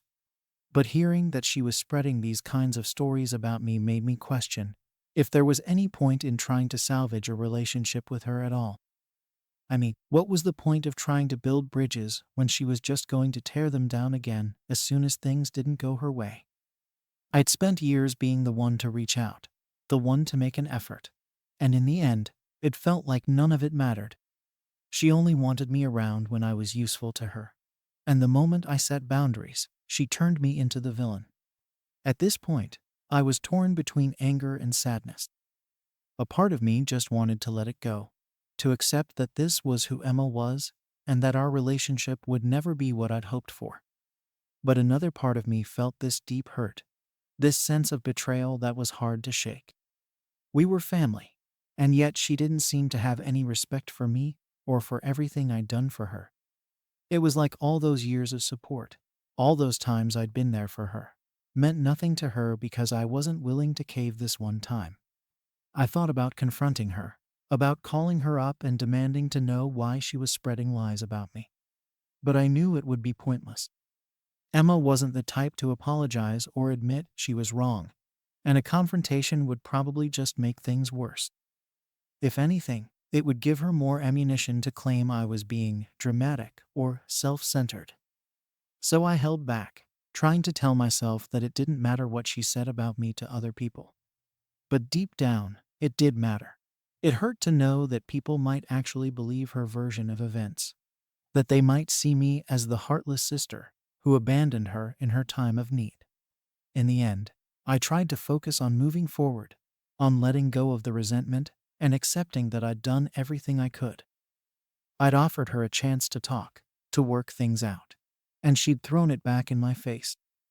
If she didn't want to take responsibility for her actions, there was nothing I could do about it. But even as I tried to put it behind me, I couldn't shake the feeling that I'd lost something important.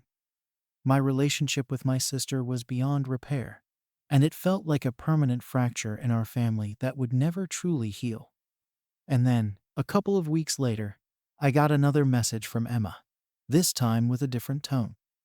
She told me she was struggling and that things were harder than she'd expected. She didn't apologize or acknowledge any of the things she'd said or done, but there was a hint of vulnerability in her words that took me by surprise.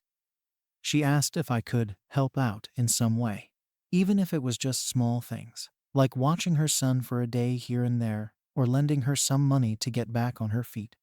It was like she was trying to open a door without actually admitting any fault. I sat there staring at my phone, feeling this overwhelming mix of emotions. Part of me wanted to ignore her message, to finally put my foot down and stop letting her pull me back in whenever it was convenient for her. But another part of me couldn't ignore the fact that she was still my sister, that she was still in a tough situation and might genuinely need support. I felt like I was being tested, like I was stuck in this impossible position where I had to choose between protecting myself and doing what I felt was right for my family. I don't know what to do. On one hand, I feel like I've already done more than enough.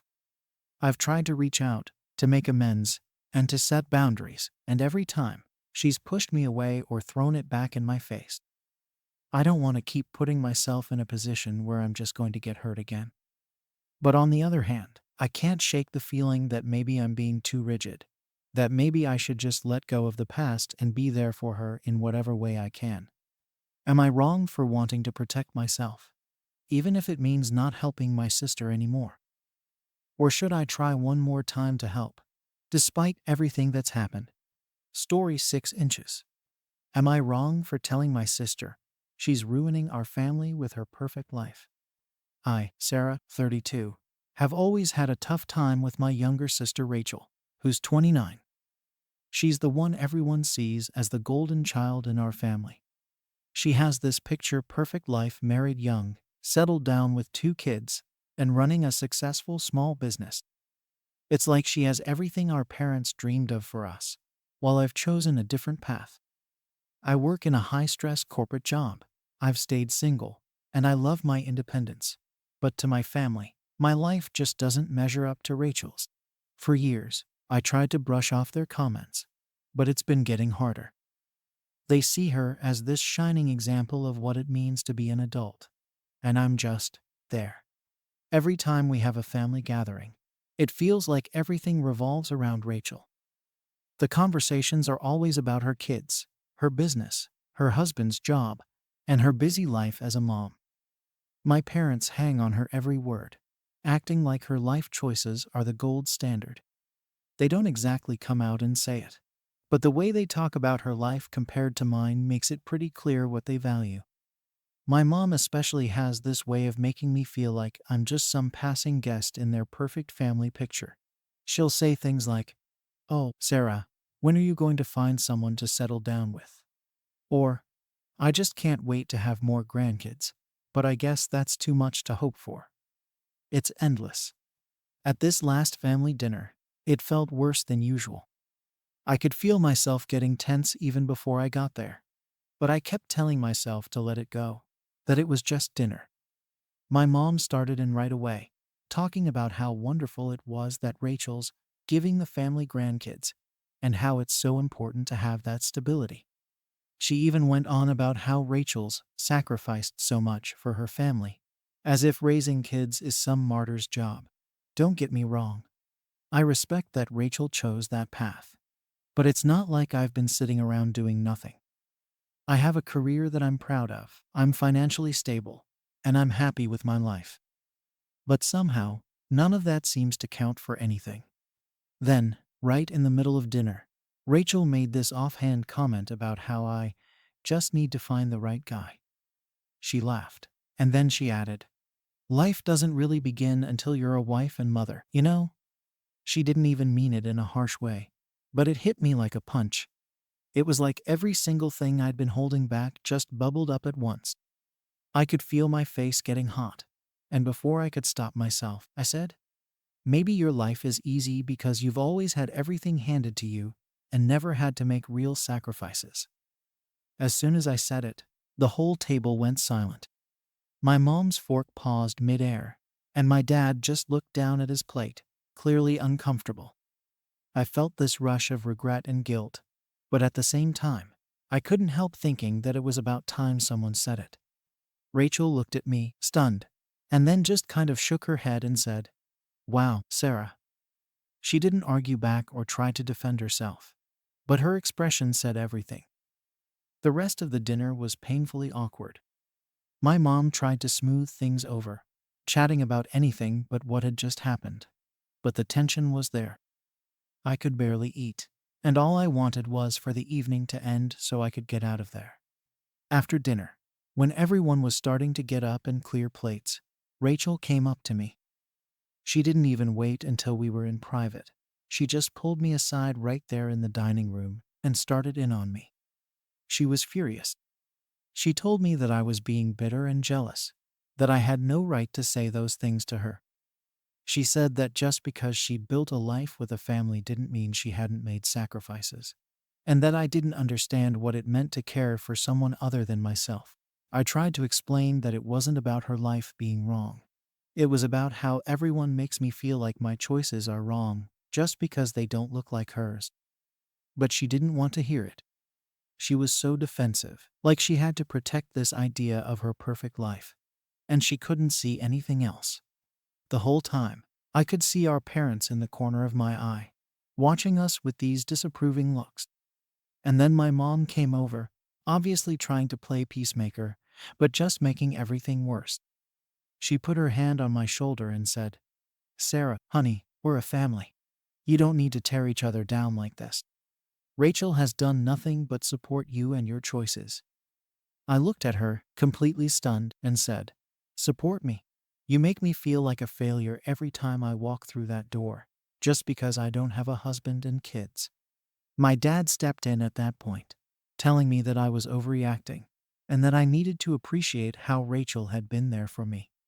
It was surreal, standing there with my parents acting like I was the problem, like I'd somehow betrayed this sacred family bond by standing up for myself.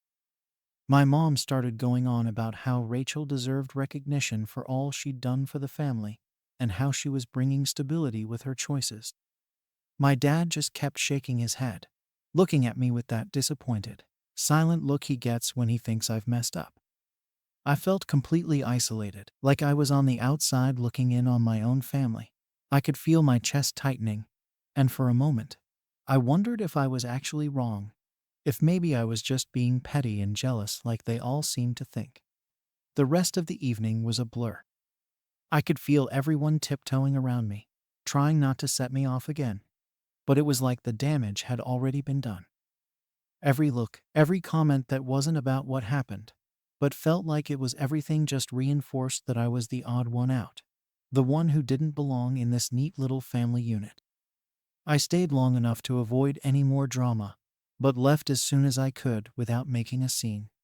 After that awful family dinner, I was sure things would calm down eventually, but it turned out I was wrong. The next day, Rachel reached out to me directly, and it was clear she wasn't letting this go. She messaged me, wanting to talk, so I agreed to meet her, hoping maybe we could clear the air. But from the minute we started talking, I realized she was only interested in defending herself, not in actually listening to anything I had to say.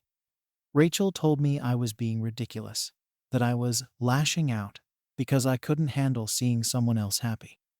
She went on and on about how I don't understand what it means to be selfless or to make real sacrifices for family. According to her, my choice to focus on my career was all about me, while she was out here doing the hard work of building a family. I sat there listening, trying to stay calm, but I could feel my anger boiling up again. It was like she genuinely thought she was better than me, just because she chose to get married and have kids. I tried to explain that my frustration wasn't really about her choices, but about how our family treats those choices. I told her it's hard to constantly be the one who's judged for living differently, especially when our parents make it so obvious they prefer her life over mine. But it didn't matter, she was set on the idea that I was just bitter and jealous. She even told me that I should just be happy for her, and that if I were really happy with my own life, I wouldn't feel the need to attack hers. At that point, I could tell we weren't getting anywhere. She was convinced I was in the wrong, and she was determined to hold onto that narrative. As if dealing with Rachel wasn't enough, my parents decided to step in again. My mom called me later that day, telling me she'd heard about our conversation and thought I should apologize to Rachel. She said that family should support each other and that Rachel had done nothing to deserve my harsh words. I tried, once again, to explain my side, that I wasn't attacking Rachel's life choices, but just tired of constantly being compared to her. My mom, of course, didn't see it that way. She kept saying things like, "Rachel has always been there for you," and "she's just doing what's best for her family." I was practically yelling by the end of the call, telling her that she had no idea what it felt like to be treated like an outsider in your own family. The worst part was that my dad got involved, too. He's usually more of a mediator, but this time, he took Rachel's side without hesitation. He told me that I was making things difficult for everyone and that I needed to just let things go. He said Rachel's life decisions were something I should admire, and that it wasn't fair for me to criticize her just because my life didn't look the same. Hearing him talk like that was tough because, for the first time, I felt like I was losing even the little bit of support I had in my family.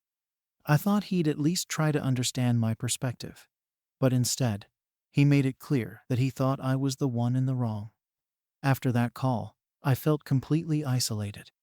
It was like everyone had formed this united front against me, and I was left out in the cold.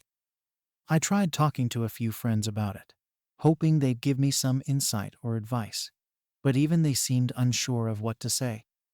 They listened, but I could tell they didn't really understand why this was bothering me so much. To them, it probably sounded like a petty family argument, but to me, it was everything I'd been dealing with for years, all coming to a head. Things got even more strained after that. My mom started texting me regularly, checking in, but always finding a way to bring up Rachel and her family. She'd say things like, "Rachel's been so busy with the kids. It's amazing how she juggles everything." Or, "We're so lucky to have such a close-knit family." Each text was a reminder that I didn't fit into that image they had of a close-knit family. It was like she couldn't help but keep rubbing it in, intentionally or not. I found myself pulling back more and more, ignoring texts and calls, just because I couldn't handle another reminder that I didn't belong. Meanwhile, Rachel seemed totally unaffected by everything that had happened. She continued on with her perfect little life, posting pictures with her husband and kids, smiling at family gatherings that I wasn't even invited to anymore. I started feeling like I was the only one dealing with any fallout from this whole mess. Rachel and my parents seemed to move on, while I was left sitting with this bitterness and frustration that I couldn't shake. Eventually, I reached out to Rachel one last time, hoping maybe we could finally have a real conversation without all the defensiveness and accusations. I told her I wanted to apologize for what I said, even though I still felt like I had a point. I tried to be as honest as I could, explaining how I felt isolated in the family and how it was hard always being compared to her. But once again, it was like talking to a wall. She told me she accepted my apology, but that I needed to work on my jealousy issues. She said she hoped I could find peace and let go of my anger. That was it for me. I realized that no matter what I said or did, Rachel was always going to see me as the jealous sister who couldn't be happy for her. I left that conversation feeling defeated, like I'd lost any chance of ever having a real relationship with her. After that last conversation with Rachel, I knew things would never go back to how they were before. I'd hoped that apologizing would be enough to bridge the gap, but instead, it felt like the gap just kept getting wider. I went home that day feeling more isolated than ever, like I'd finally lost whatever connection I had left with my family. They'd made it clear that Rachel was their priority, and I was just an afterthought. I tried to put it all behind me, but it wasn't that simple. Every time I thought about it, the bitterness crept back in. For the next few weeks, I kept my distance from everyone. I didn't reach out to my parents, and I avoided social media so I wouldn't see any more of Rachel's posts. It was easier to pretend that they didn't exist than to face the reality that I was the outsider in my own family. I threw myself into work, hoping that focusing on my career would help me get over everything. But even work didn't provide the distraction I'd hoped for. I'd sit at my desk, staring at my computer. But my mind kept drifting back to my family, and the resentment I couldn't seem to shake. One day, my mom called me out of the blue. She said she wanted to talk, that she missed me and felt like we hadn't seen each other in forever. I agreed to meet her, thinking maybe she'd finally be willing to listen to my side of things. But when I got there, it was the same story all over again. She went on about how Rachel was struggling with the kids and how hard it was for her to balance everything. She mentioned how proud they were of Rachel for all she was doing. And then she gave me this look, like she was waiting for me to acknowledge it. I just nodded along, trying not to let my frustration show. But inside, I was screaming. It was like no matter what I did, the conversation always came back to Rachel and her perfect life. Finally, I couldn't take it anymore. I told my mom that I was tired of always being compared to Rachel, that I'd done everything I could to make peace with her, but it was never enough. I told her I felt like nothing I did would ever measure up in their eyes. My mom just sighed and said I was being dramatic, that I was reading too much into things. She told me that Rachel was just living her life, and that I needed to let go of my resentment if I wanted to be happy. That was the final straw for me. I realized then that my family would never see things from my perspective. They were too wrapped up in their version of the perfect family to care about how I felt. After that conversation, I decided to take a step back from my family. I stopped going to family gatherings, and I didn't reach out to them. I thought maybe, if I gave them some space, they'd start to miss me and see things differently. But instead, it was like I'd vanished from their lives. They didn't call to check on me or invite me to any more dinners. The only updates I got were through social media, where I'd see photos of Rachel and her kids at family events, all of them smiling like nothing was missing. It hurt, seeing them so happy without me, but I told myself it was better this way. At least I didn't have to deal with the constant comparisons anymore. Months went by, and I didn't hear a word from them. It felt strange, like I'd been erased from their lives entirely. I kept telling myself I was better off without them, but there was this part of me that still felt like I was missing something. I'd scroll through old photos, remembering family vacations and holidays, wondering if I'd made a mistake by distancing myself. But then I'd remember the way they'd treated me, the way they'd made me feel like I didn't belong, and I'd remind myself that I was better off alone than constantly feeling second best. Eventually, I started to accept that this was my new reality. I'd always hoped my family would come around, that they'd see me as more than just the single, career-focused one. But it was clear that wasn't going to happen. They were happy with Rachel and her family, and I was just a footnote in their lives. It was painful, but I knew I had to move on. I started focusing on building a life that didn't revolve around them, finding happiness in my own accomplishments instead of waiting for their approval. But even now, there's a part of me that wonders if I was wrong to cut them off. Was I overreacting? Should I have tried harder to fit in with the family, even if it meant putting up with the constant comparisons? Or was I right to stand up for myself and walk away from a situation that was making me miserable? I don't know if I'll ever have the answer, but it's a question that still haunts me. Story 7 inches. Am I wrong for taking my son's side after his birthday was sabotaged? I, Claire, 42, have been living in a whirlwind of changes since I remarried. It's been just a few months since I moved in with my new husband, Tom, and his daughter, Mia. My son, James, who's 13, came with me, and blending our families has been, well, a challenge. James is a quiet, thoughtful kid, and he's had a tough time adjusting to this new setup. Mia, on the other hand, is the complete opposite. She's 14, outgoing, and loud. She's the center of attention wherever she goes. And, honestly, I think she's used to being the star of the show. I've always tried to make James feel seen and important, especially since the divorce from his dad. He's more reserved and doesn't push for attention like Mia does. He'll sit in the background, quietly doing his own thing, and doesn't seem to mind not being the one everyone's looking at until now. Anyway, since we moved in with Tom and Mia, I can tell he's struggling. He never complains, but the way he looks at me sometimes, I can tell he feels left out or, even worse, overlooked. I know he's been trying to adapt, but it's not easy when you're suddenly in a new home with new rules and an over-the-top stepsister. So when his birthday was coming up, I thought it would be a good chance for him to feel special, just for a day. I planned a small party with some of his closest friends, thinking it would give him a chance to relax and enjoy himself without feeling overshadowed. Nothing fancy, just pizza, video games, and cake, exactly what he likes. I kept it small on purpose because I knew James wouldn't want a big, flashy event. For once, I wanted the focus to be on him. Everything was set up, and James was genuinely excited. He'd invited a few friends from school, and I could see him looking forward to it, which isn't something I see from him very often. But then, as the party started, Mia decided to bring her own friends along.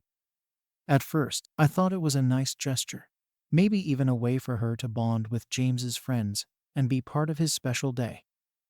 But as things unfolded, it was clear that wasn't her intention at all. She took over, acting like it was her party.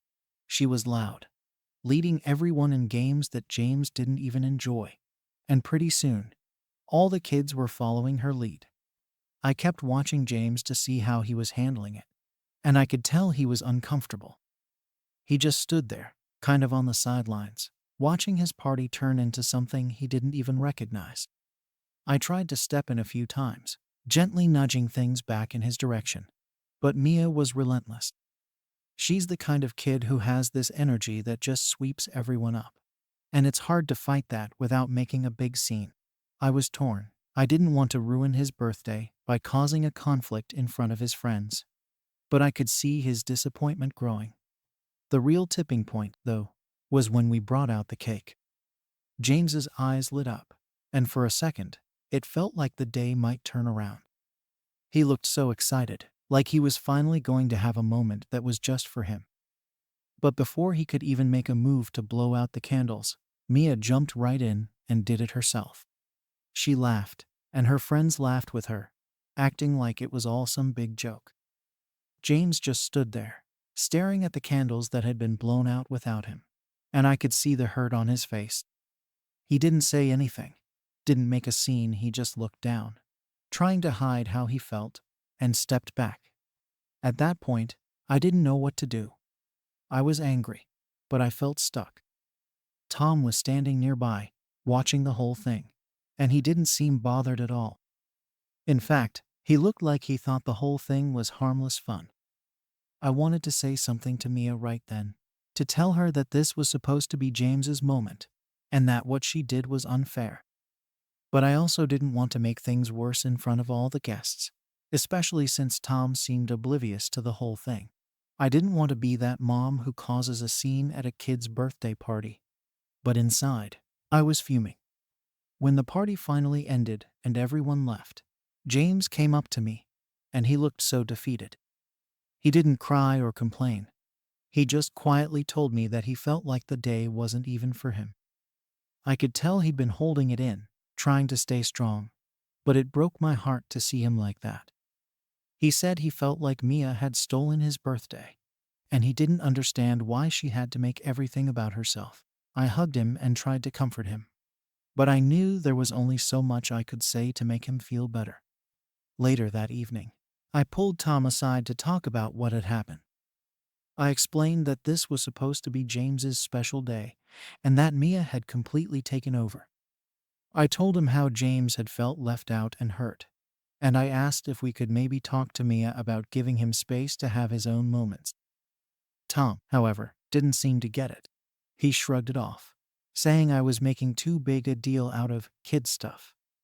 He told me Mia was just trying to make things fun, and that James needed to loosen up a little. It felt like he was dismissing everything I'd said, like James's feelings didn't matter. Tom even laughed a bit, like it was all just some innocent joke, and suggested that I was coddling James too much. According to him, Mia was just trying to include herself, and I should appreciate that she wanted to be part of James's birthday. He said boys like James needed to learn to be tougher and not let little things bother them. I felt trapped. Here I was, trying to stand up for my son, and my husband was acting like I was the one being unreasonable. The more we talked, the more frustrated I felt. Tom couldn't or wouldn't see how much it had hurt James. It felt like I was the only one who cared about making this right, and that maybe I was just on my own here. Am I wrong for taking my son's side after his birthday was sabotaged? I, Claire, 42, have been living in a whirlwind of changes since I remarried. It's been just a few months since I moved in with my new husband, Tom, and his daughter, Mia. My son, James, who's 13, came with me, and blending our families has been, well, a challenge. James is a quiet, thoughtful kid, and he's had a tough time adjusting to this new setup. Mia, on the other hand, is the complete opposite. She's 14, outgoing, and loud. She's the center of attention wherever she goes. And, honestly, I think she's used to being the star of the show. I've always tried to make James feel seen and important, especially since the divorce from his dad. He's more reserved and doesn't push for attention like Mia does. He'll sit in the background, quietly doing his own thing, and doesn't seem to mind not being the one everyone's looking at until now. Anyway, since we moved in with Tom and Mia, I can tell he's struggling. He never complains, but the way he looks at me sometimes, I can tell he feels left out, or even worse, overlooked. I know he's been trying to adapt. But it's not easy when you're suddenly in a new home with new rules and an over-the-top stepsister. So when his birthday was coming up, I thought it would be a good chance for him to feel special, just for a day. I planned a small party with some of his closest friends, thinking it would give him a chance to relax and enjoy himself without feeling overshadowed. Nothing fancy, just pizza, video games, and cake, exactly what he likes. I kept it small on purpose because I knew James wouldn't want a big, flashy event. For once, I wanted the focus to be on him. Everything was set up, and James was genuinely excited. He'd invited a few friends from school, and I could see him looking forward to it, which isn't something I see from him very often. But then, as the party started, Mia decided to bring her own friends along. At first, I thought it was a nice gesture, maybe even a way for her to bond with James's friends and be part of his special day. But as things unfolded, it was clear that wasn't her intention at all. She took over, acting like it was her party. She was loud, leading everyone in games that James didn't even enjoy, and pretty soon, all the kids were following her lead. I kept watching James to see how he was handling it, and I could tell he was uncomfortable. He just stood there, kind of on the sidelines, watching his party turn into something he didn't even recognize. I tried to step in a few times, gently nudging things back in his direction, but Mia was relentless. She's the kind of kid who has this energy that just sweeps everyone up, and it's hard to fight that without making a big scene.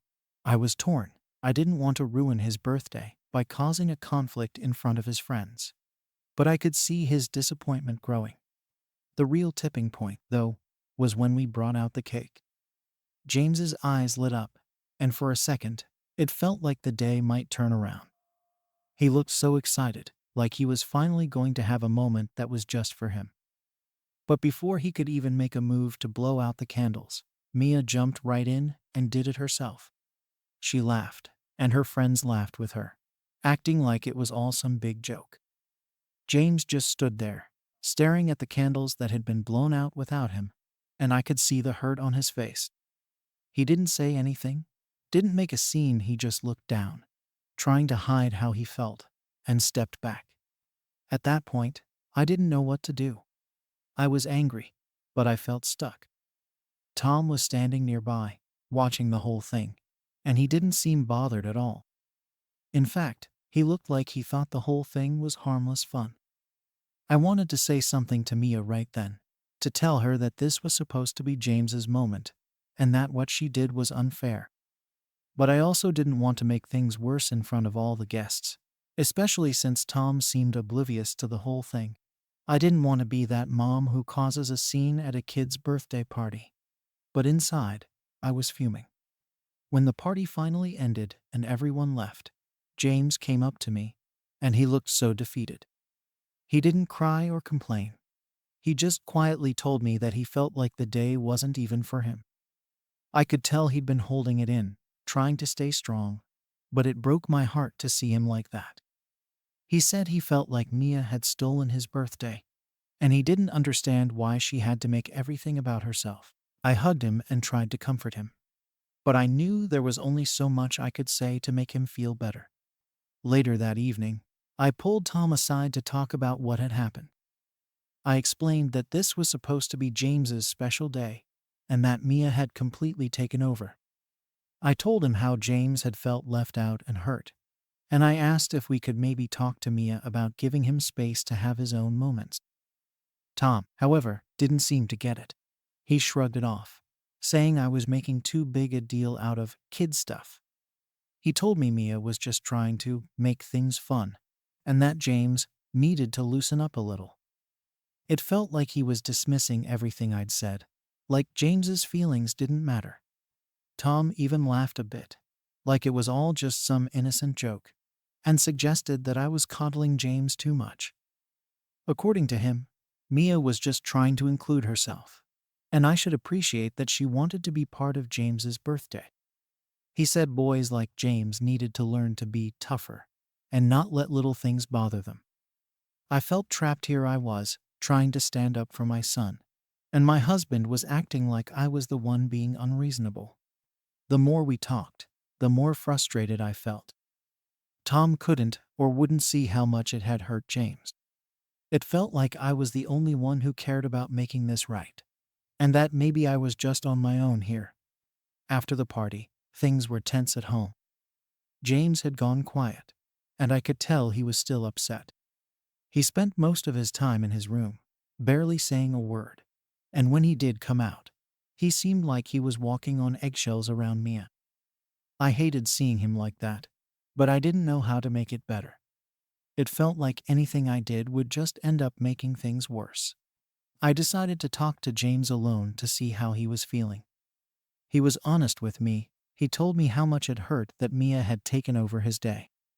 He said he didn't feel like he was even welcome in his own home anymore, that Mia always had to be the center of attention, and that nobody seemed to notice or care how he felt. Hearing him say that broke my heart, but it also made me even more frustrated with Tom. I wanted to do something to fix this, to make sure James knew he was loved and that his feelings mattered. But with Tom so unwilling to acknowledge any issue, I felt like my hands were tied. I decided to give Tom another chance to understand. One night, after the kids had gone to bed, I tried to bring it up with him again, explaining how much James had been hurt by the whole situation.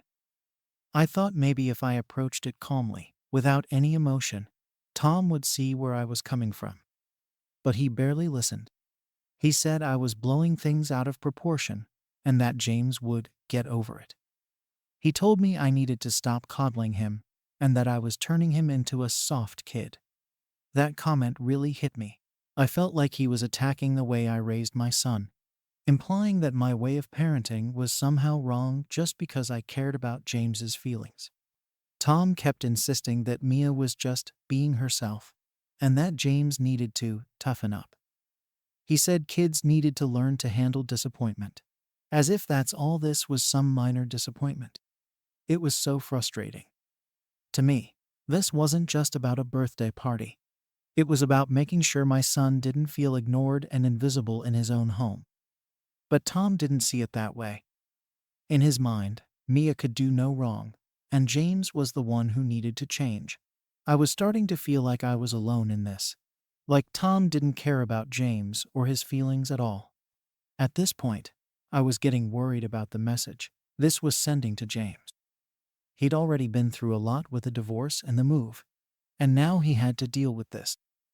It wasn't fair to him, and I didn't want him growing up thinking he didn't matter, or that he should always keep quiet to avoid conflict. I knew I had to do something, but every time I tried to talk to Tom, he just shut me down. He even started getting defensive, saying that I was making Mia out to be the bad guy, and that I was trying to create problems where there weren't any. He couldn't see that this wasn't about Mia as a person. It was about teaching her boundaries and respect. After yet another failed conversation with Tom, I decided to talk to Mia directly. I tried to approach it in a way that wouldn't make her feel like she was being scolded. I told her that it was nice that she wanted to make the party fun for everyone, but that sometimes people needed their own special day. I thought if I explained it gently, she might understand. But Mia didn't take it well. She got defensive right away, saying that she was just trying to make things fun, and that James was too sensitive. She even rolled her eyes and said that he shouldn't make such a big deal out of nothing. At that point, I felt like I was hitting a brick wall. It was clear that both Tom and Mia saw this whole thing as my problem, not theirs. They genuinely didn't think they'd done anything wrong, and they didn't see why I was upset. I felt trapped, like no matter what I said or did, I was the only one who cared about how James felt. I couldn't force them to see things my way, but I also couldn't just sit by and let James feel like he didn't matter. I tried to keep things calm at home for the next few days, but the tension was there, just under the surface. Every time Mia would take over a conversation at dinner or dismiss something James said, I could see him withdrawing a little more. And every time Tom would laugh it off or ignore it, I felt more frustrated. I was starting to feel like I was losing my own family, like I was the outsider in my own home.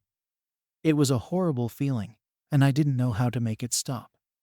I thought about just letting it go, about pretending like everything was fine, but I knew that wouldn't solve anything. If I let this go, it would just keep happening. James would keep feeling like he didn't belong, and Mia would keep thinking she could do whatever she wanted without any consequences. And Tom, well, he'd keep seeing me as the problem, as the one stirring up drama for no reason. I didn't want that to be our life. I didn't want James to grow up feeling like he didn't have a voice. So I decided to give it one last shot. I sat down with Tom and told him that we needed to set some boundaries with Mia, not just for James's sake, but for the sake of our whole family. I told him that if he kept brushing off James's feelings, it would only create more resentment, and that it wasn't healthy for any of us. But Tom wouldn't budge. He accused me of trying to control everything, of not letting things happen naturally. He said I was overreacting, and that I needed to let kids be kids. That was the moment I realized I might be fighting a losing battle. After realizing that Tom wasn't going to take any action, I felt stuck. I'd tried every way I could think of to make him see how much this was hurting James, but it was like he just didn't want to understand. I spent days going over it in my head, wondering if maybe I really was overreacting, if maybe I was seeing things in a way that wasn't fair to Tom or Mia. But every time I thought back to James's face at his own birthday party, I knew I couldn't ignore it. He was withdrawing, and the longer this went on, the more distant he seemed. I noticed little things changing with James. He wasn't talking to me as much, and he'd even started eating dinner in his room instead of sitting with us. At first, I tried to encourage him to stay, but he'd just make an excuse and disappear. It wasn't like him at all, and it worried me. I knew he was feeling like he didn't belong, but I didn't know how to fix that without support from Tom.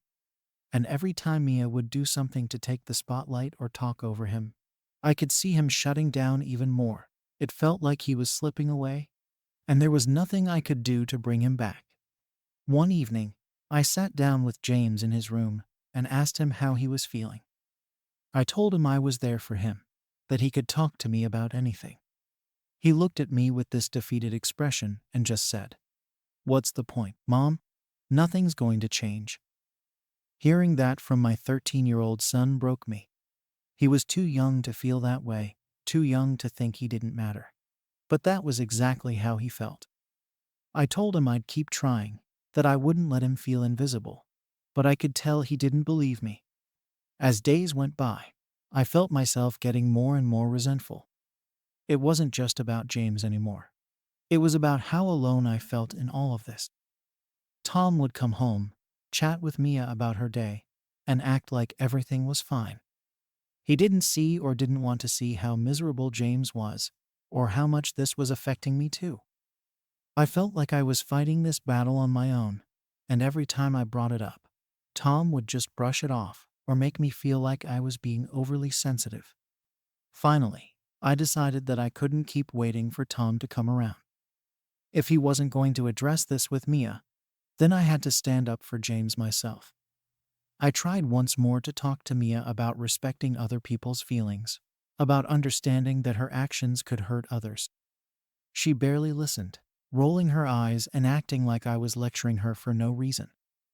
I could tell she didn't take me seriously, and that hurt too. She was getting the message from Tom that she didn't need to change, that everything was fine as it was. I realized that unless something drastic changed, nothing was going to improve.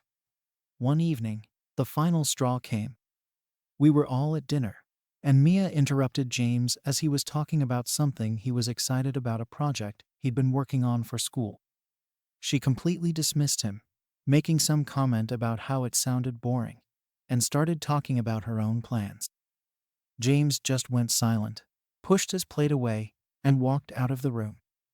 Tom barely looked up, acting like it was no big deal. That was when I knew I couldn't keep letting this slide.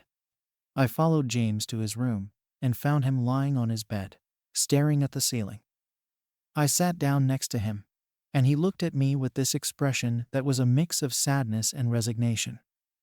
I told him I was sorry for everything he was going through, and that I was trying my best to make things better. He just nodded, barely saying anything. I could feel the weight of it all, and I knew that if I didn't take a stand now, I might lose him emotionally for good. So I went back to Tom and told him, in no uncertain terms, that this couldn't go on. I told him I was done with the excuses, that he needed to see how his actions were affecting James. But once again, he shrugged it off, saying I was making a mountain out of a molehill. That was it for me. I told him that if he wasn't willing to support me in making James feel valued in our home, then maybe we needed to rethink our entire situation.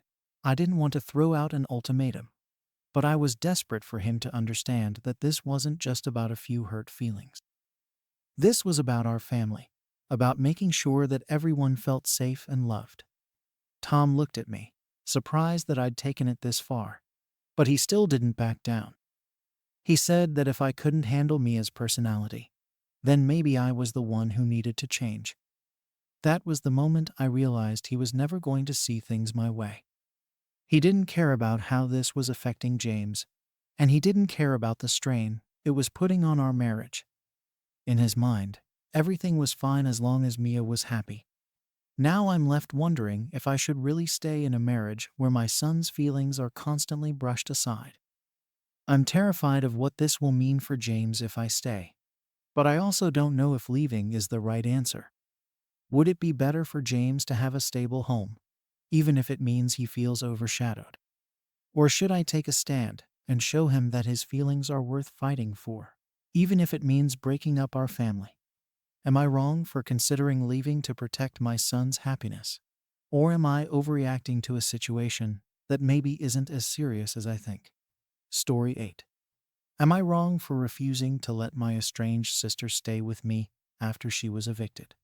I, 30, a single mom to a young son, have been dealing with family drama for years, mainly revolving around my sister, Sarah, 28, and our mother. Sarah and I have always had a rocky relationship, ever since we were kids. I was always the responsible one, picking up after her messes and watching her get away with things I never would have dreamed of trying. To put it mildly, Sarah has always had a knack for chaos, and our family dynamics made sure I was the one who ended up holding things together, whether I wanted to or not. Growing up, our parents divorced when we were pretty young. I remember how everything fell apart after that. I became the de facto adult in the house, responsible for taking care of Sarah and our younger siblings. While she was out doing who knows what, I was making sure homework was done, meals were ready, and that everyone had what they needed. The weight of it all was heavy, especially for a kid, but somehow I managed. I always thought things would change once we grew up, that Sarah would mature and find her footing. But if anything, she just seemed to lean harder into the same patterns, leaving others to pick up after her mistakes. The last time I really spoke to Sarah was a few years ago. Our grandmother had passed away and left me a small inheritance. It wasn't much, but it came at a time when I needed it most. My son was going through some medical issues, and I used the money to cover his bills. Sarah found out about it somehow, and she was furious. She acted like I had stolen something from her, even though our grandmother had specifically left it to me. She didn't care about my reasons, only that the money wasn't going into her pocket. The fight we had over it was brutal, and after that, I decided it was best to cut ties. I couldn't keep letting her toxicity into my life, especially when I was trying to give my son a stable home. Fast forward to a few days ago, and out of nowhere, my mom calls me, sounding frantic. She goes on and on about how Sarah has fallen on hard times, that she was evicted, and that she has nowhere else to go. My mom kept saying that I was Sarah's only option, and that she really needed a place to stay, just until she gets back on her feet. I was stunned. It had been years since I'd even spoken to Sarah, and now, suddenly, I'm expected to open up my home to her. Just like that. No apology, no explanation. Just an expectation that I'd be there to bail her out. As usual. My mom kept pushing, saying things like, she's your sister and family sticks together. But I had a lot of questions. What happened to Sarah's job? Where was her boyfriend? The one she used to flaunt on social media. Why was it suddenly my responsibility to help her, when she had done nothing to keep a relationship with me, let alone show any appreciation for the times I had helped her in the past? As if that wasn't enough, Sarah herself called me not long after. The conversation was not great. She started by complaining about how tough life had been for her lately, how nobody was willing to help her, and how she just needed a break. She mentioned that she had 2 pets she'd be bringing with her, almost as if it was already a done deal. I was allergic to those animals, but she brushed that off, saying it wasn't a big deal and that I'd get used to it. It was honestly surreal, listening to her talk as if I owed her this, as if her problems were automatically mine to solve. When I asked about her plans, like how long she'd be staying, or if she could contribute anything, she got defensive. She told me that families shouldn't ask those kinds of questions, that families should stick together. It was like she expected me to open my doors indefinitely, no strings attached.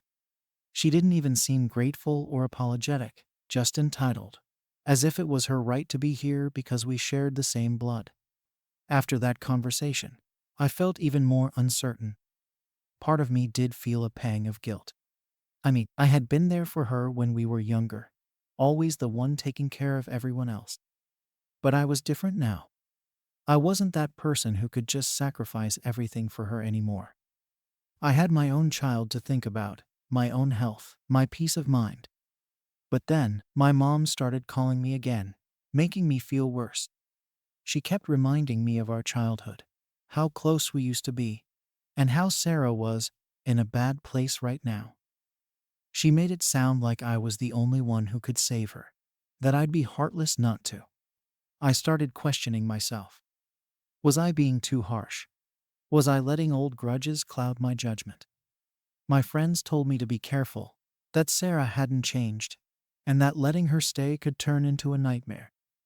They reminded me of her history of taking advantage of people, of leaving messes for others to clean up.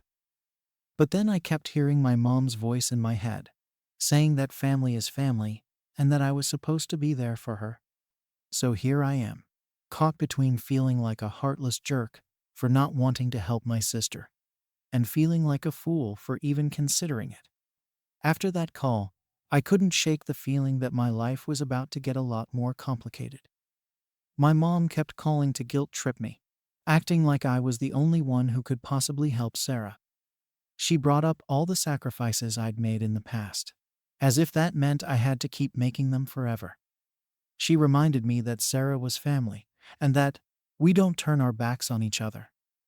It was the same song and dance as always, and I could feel the pressure building up. I've always been the reliable one, the one who does the right thing, but this time it felt different. I had my son to think about. I had my own life, my own peace. I didn't want to bring chaos into my home. But then Sarah called again, and this time she was even more demanding.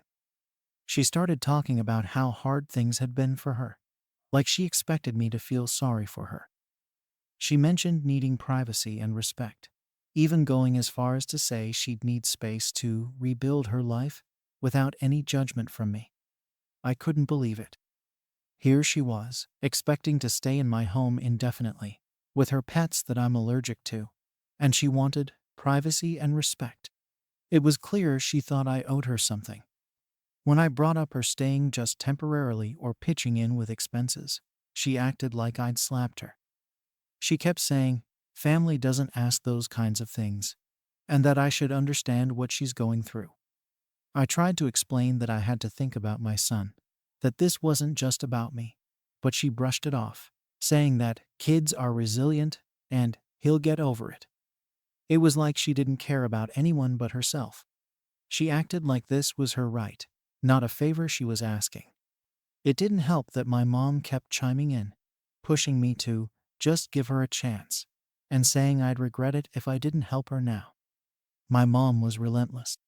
She kept telling me stories from when we were kids, reminding me of times when Sarah was there for me. Or so she claimed.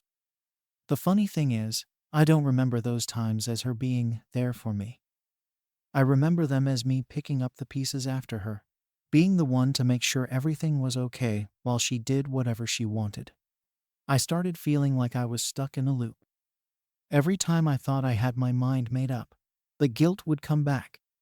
I'd think about all the things my mom was saying, about how family was supposed to be there for each other. But then I'd think about my son and how bringing Sarah into our home could disrupt everything I'd worked so hard to build. I had created a stable, safe environment for him, and I didn't want anything to mess with that. I was afraid that if Sarah moved in, it would turn into a nightmare that I wouldn't be able to escape from. Friends of mine, the few I trusted with the whole story, were telling me to be careful. They warned me about Sarah's track record, how she had a habit of taking advantage of people and leaving them worse off. They reminded me that Sarah had burned bridges with nearly everyone in the family, and that there was a reason she had nowhere else to go. But no matter how many times I went over it in my head, I couldn't shake that feeling of responsibility. I was the oldest, the reliable one, the one who was supposed to do the right thing. The pressure from my mom kept building, and Sarah kept calling, laying on the guilt even thicker. She'd throw out phrases like, "I don't have anyone else," or "I thought family meant something." She even went so far as to say I was selfish for not stepping up, that my success had changed me. She acted like I was this cold-hearted person who didn't care about anyone but myself, which couldn't be further from the truth. But in her mind, not giving her exactly what she wanted made me the bad guy. I found myself going back and forth, questioning everything. I'd think maybe I was being too hard on her, that I should give her a chance, that maybe things would be different this time. But then I'd remember all the times I'd tried to help her in the past, only to end up regretting it. I'd think about the years of dealing with her drama, the times she'd left messes for others to clean up, and the countless family gatherings ruined by her outbursts or selfish behavior. Despite all of this, I still found myself second-guessing. I'd think about my mom's words, the idea that family is supposed to help each other, that I might regret not stepping up when she really needed me. It was like this never-ending cycle in my head, flipping between guilt and resentment. I wanted to help her, but I also knew that I couldn't put my own well-being or my son's well-being on the line just to do the right thing. In the end, I told her I'd think about it, that I needed time to make a decision. She didn't take it well. She acted like I was purposely trying to make her suffer, like I was keeping her out of my home out of spite or some petty grudge. But it wasn't about that. I didn't hate her. I just didn't trust her to respect my boundaries or appreciate what I was offering. I didn't trust her to be anything other than the person she'd always been, self-centered, entitled, and unwilling to take responsibility for her own actions. The whole thing left me feeling drained, like no matter what choice I made, I'd end up feeling guilty. After our last conversation, I thought I'd finally made peace with the decision to keep my boundaries. But that didn't last long. My mom kept calling me, piling on the guilt and reminding me about family loyalty. She would go on and on about how Sarah had hit rock bottom, and that this was the time she needed family the most. She even pulled out old memories from when we were kids, making it sound like I was heartless for not wanting to help. The pressure was nonstop, and it was starting to wear me down. In one of those calls, my mom tried a different tactic. She told me Sarah was making plans to stay with a friend, but that it was not ideal, and that she was embarrassed to even go that route. She hinted that the friend's place wasn't a safe or stable environment, like she was dangling this idea that I could offer her something better if only I'd just give in. I don't know if that story was true or just another way to guilt trip me, but it worked enough to make me question things all over again. I felt this creeping sense of obligation, like if something bad happened to Sarah, while staying with this friend, it would somehow be my fault. I spent a few sleepless nights going back and forth in my head. I'd think about all the times Sarah had let me down, all the chaos she'd brought into my life, and I'd feel confident in my decision.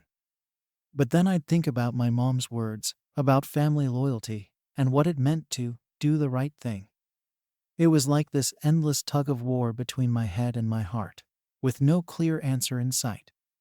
I started wondering if maybe I was being too harsh, too unyielding. Maybe I should give her a chance, just this once, and set clear boundaries. Maybe she would respect them this time. But then again, that was wishful thinking, and I knew it. Eventually, I decided I'd try a compromise. I called Sarah and offered to help her out financially for a couple of months if she found her own place. I told her I'd cover part of her rent or whatever else she needed to get back on her feet, just so she wouldn't have to live with someone else. I thought that was fair, a way to help without letting her disrupt my life. But she wasn't interested. She dismissed the offer, saying it wasn't enough, and that it wasn't what she needed. Apparently, what she needed was a real support system, by which she meant moving in with me. That call was a breaking point for me. It was like no matter what I did, it wasn't going to be enough, unless I gave her exactly what she wanted. She didn't seem to care about my boundaries or my reasons. In her mind, I was supposed to step up without question. The entitlement was almost overwhelming, and it made me realize that helping her wasn't going to be enough. She wanted control, and she wanted to take over my life, my space, my stability, without any regard for what it would cost me. I told my mom about the financial offer and how Sarah turned it down. Instead of seeing my side, she said I was being stingy and not generous enough. She accused me of trying to throw money at the problem to avoid doing the hard thing by letting Sarah stay with me. It was infuriating.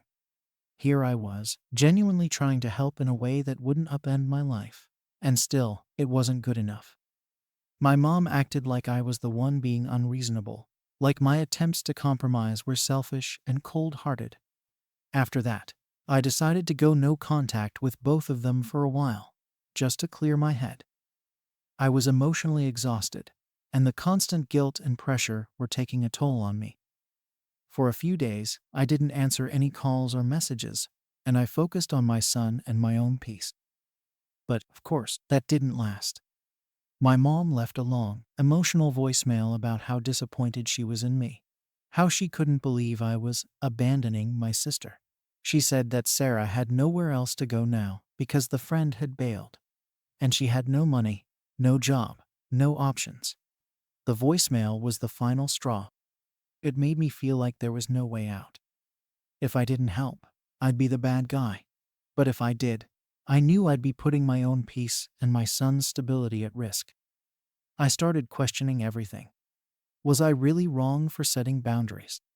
Was it selfish to protect my home and my peace, even if it meant not helping Sarah in the way she demanded? So, am I wrong for refusing to let my sister stay with me despite her situation? Or am I right to prioritize my son and my own well-being? Story 9 inches. Am I wrong for cutting my sister out of my life after she tried to adopt my daughter without telling me? I'm Ben, 33 years old, and I'm a single dad to my 5-year-old daughter, Lily. I never thought I'd end up in this mess with my own sister, Emily. She's 29, and she's always been there for me, or so I thought. Emily lives close by, and she's been more involved in Lily's life than anyone else in the family. I work long hours to make sure Lily has everything she needs, and Emily's help has always been a huge relief for me. She's a social worker, so she has a flexible schedule and tons of experience with kids. I honestly thought I could trust her with anything, especially when it came to my daughter. Turns out, I was wrong. From the moment Lily was born, Emily stepped up to help. She was there at the hospital, visiting us every day, and when we came home, she was constantly offering to take care of things around the house. Back then, I appreciated it. I was exhausted and overwhelmed, so having my sister around felt like a blessing. She's never been married, doesn't have kids of her own, and she poured so much time and energy into helping with Lily. I figured it was just her way of being a supportive aunt and sister. I didn't question it. In fact, I was grateful. As Lily grew, Emily became more involved. She would pick her up from daycare, babysit whenever I had to work late, and even stayed overnight when I needed to travel for work. Over the years, their bond grew incredibly strong, almost like Emily was a second mom to Lily. At first, it was comforting to know that Lily had someone else who loved her as much as I did. I trusted Emily, so I leaned on her a lot. And maybe that's where I went wrong. I never imagined she'd take things as far as she did. A few months ago, I started noticing Emily acting differently. She began insisting on more one-on-one time with Lily, even when I didn't necessarily need her help. She'd call me up out of the blue and say, "Hey, why don't you let Lily stay over for the weekend? I'll take her to the zoo, we'll have a great time." Or she'd show up at my house unannounced, ready to take Lily for the day, even if we hadn't planned anything. I didn't think much of it at first, assuming she was just excited to spend time with her niece. But then she started making comments that didn't sit right with me. She'd say things like, Lily would be happier if she had a more stable environment, or, she deserves a proper routine. At first, I brushed it off, thinking maybe she was just concerned about Lily's well-being in a general way. I know I work long hours, but I do my best to spend time with Lily and make sure she knows she's loved. I just figured Emily was trying to be supportive in her own way. But the comments kept coming, and they started to feel more like judgments than friendly advice. Then there was one particular conversation that stuck with me. Emily was over for dinner, and as we were cleaning up, she said, "I think Lily would thrive if she lived with me. I have the time and stability to give her a routine." I laughed it off, thinking she was joking, but she didn't laugh. Instead, she looked at me seriously and said, "I'm just saying, Ben, she deserves a more structured environment." It felt like a slap in the face. I'd been doing everything I could to give Lily a stable, happy life, and here was my own sister suggesting that I wasn't enough for my daughter. After that night, I couldn't shake the feeling that something was wrong. Emily's behavior didn't sit right with me, but I told myself I was overthinking it. She's my sister, and she's been there for us since day one. I couldn't believe she'd actually try to undermine me as a parent. But as time went on, her possessiveness over Lily only seemed to grow. She'd call or text constantly, asking if she could spend time with Lily, and if I said no, she'd act hurt or disappointed, like I was keeping them apart for no reason. It started to feel suffocating, but I didn't know how to address it without causing a family fight. So I tried to ignore it, hoping she'd back off on her own. Then, out of nowhere, I got a call from a mutual friend, Sarah. Sarah and Emily have been friends for years, and while Sarah and I aren't close, we know each other well enough. When she called, she sounded uncomfortable, almost like she didn't want to be the one telling me this. She said, "Ben, I don't want to cause any issues, but I think you need to know what Emily's been up to." I could feel my heart racing, but I stayed quiet, letting her explain. Sarah told me that Emily had been consulting with a lawyer about adopting Lily. My stomach dropped. I could barely process what she was saying. Apparently, Emily believed that with my work schedule and being a single parent, I wasn't providing the best environment for Lily, and she was actually considering going through with some kind of legal action to adopt her. I was stunned. She had gone behind my back, talking to a lawyer about taking my daughter from me, and I had no idea. I didn't even know how to react. I thanked Sarah for telling me and hung up, feeling like my world had been turned upside down. Emily, my own sister, had decided that she knew what was best for Lily, more than I did, and she was planning to take her away from me. I felt betrayed, hurt, and angry all at once. I couldn't understand how she could do this to us. I immediately called Emily, and when she picked up, I confronted her. I told her what Sarah had said, and instead of denying it, she calmly admitted it was true. Emily's tone was cold, like she was talking about something completely logical. She went on about how Lily would have a better life with her, that she could give her the stability I supposedly couldn't. She said she was only doing this for Lily's sake, that I needed to put my pride aside and think about what was best for my daughter. Hearing those words from my own sister felt like a punch to the gut. I couldn't believe she actually thought she could just take Lily away from me. And worse, that she thought she was justified in doing it. She even tried to make me feel guilty, saying things like, "I just want Lily to have the life she deserves, Ben. You know I only have her best interests at heart." But all I could think was that this was my daughter, not hers. I've been there for Lily every day since she was born. And now my sister was acting like she had some kind of right to take her from me just because I work long hours. I couldn't wrap my head around it. The more she talked, the more I felt like she was completely detached from reality. She actually thought she was doing the right thing. Since that conversation, I've been struggling with what to do. Part of me feels like I need to cut her out of our lives completely to protect Lily. But it's complicated. Lily loves her aunt. And I know she'd be heartbroken if Emily just disappeared from her life. On top of that, my mom has been sympathetic to Emily, saying that she just loves Lily and wants to help. It feels like I'm the only one who sees how wrong this is, and it's making me question everything. My family is split, with some saying I'm overreacting and others agreeing that Emily's behavior is out of line. Now, I'm stuck trying to figure out how to move forward. I thought I could trust my sister with anything, but now I feel like I can't trust her at all. After I got off the phone with Emily, I couldn't believe what had just happened. My own sister, someone I'd trusted with my daughter's life, was actually planning to take her away from me. I didn't even know how to process it. My mind was racing, and my stomach was in knots. It felt like everything I thought I knew about my relationship with Emily was suddenly flipped upside down. I thought she cared about Lily as an aunt, but this was something else entirely. I felt betrayed and furious, but at the same time, I started to question myself. Had I been so wrapped up in work that I'd missed signs that Lily was unhappy? Had I somehow made Emily feel like she needed to step in as Lily's real parent? The more I thought about it, the more I started to doubt everything. The next few days were tense. I didn't talk to Emily, and I didn't tell Lily anything, but the weight of it all was pressing down on me. I couldn't focus at work, and I couldn't sleep at night. Every time I closed my eyes, I'd see Emily's face, hear her words about how she was doing what was best for Lily, and I'd get this tight feeling in my chest. I was angry, yes, but I was also hurt. Emily was the one person I'd trusted to be there for us, and now she was acting like I was some obstacle to Lily's happiness.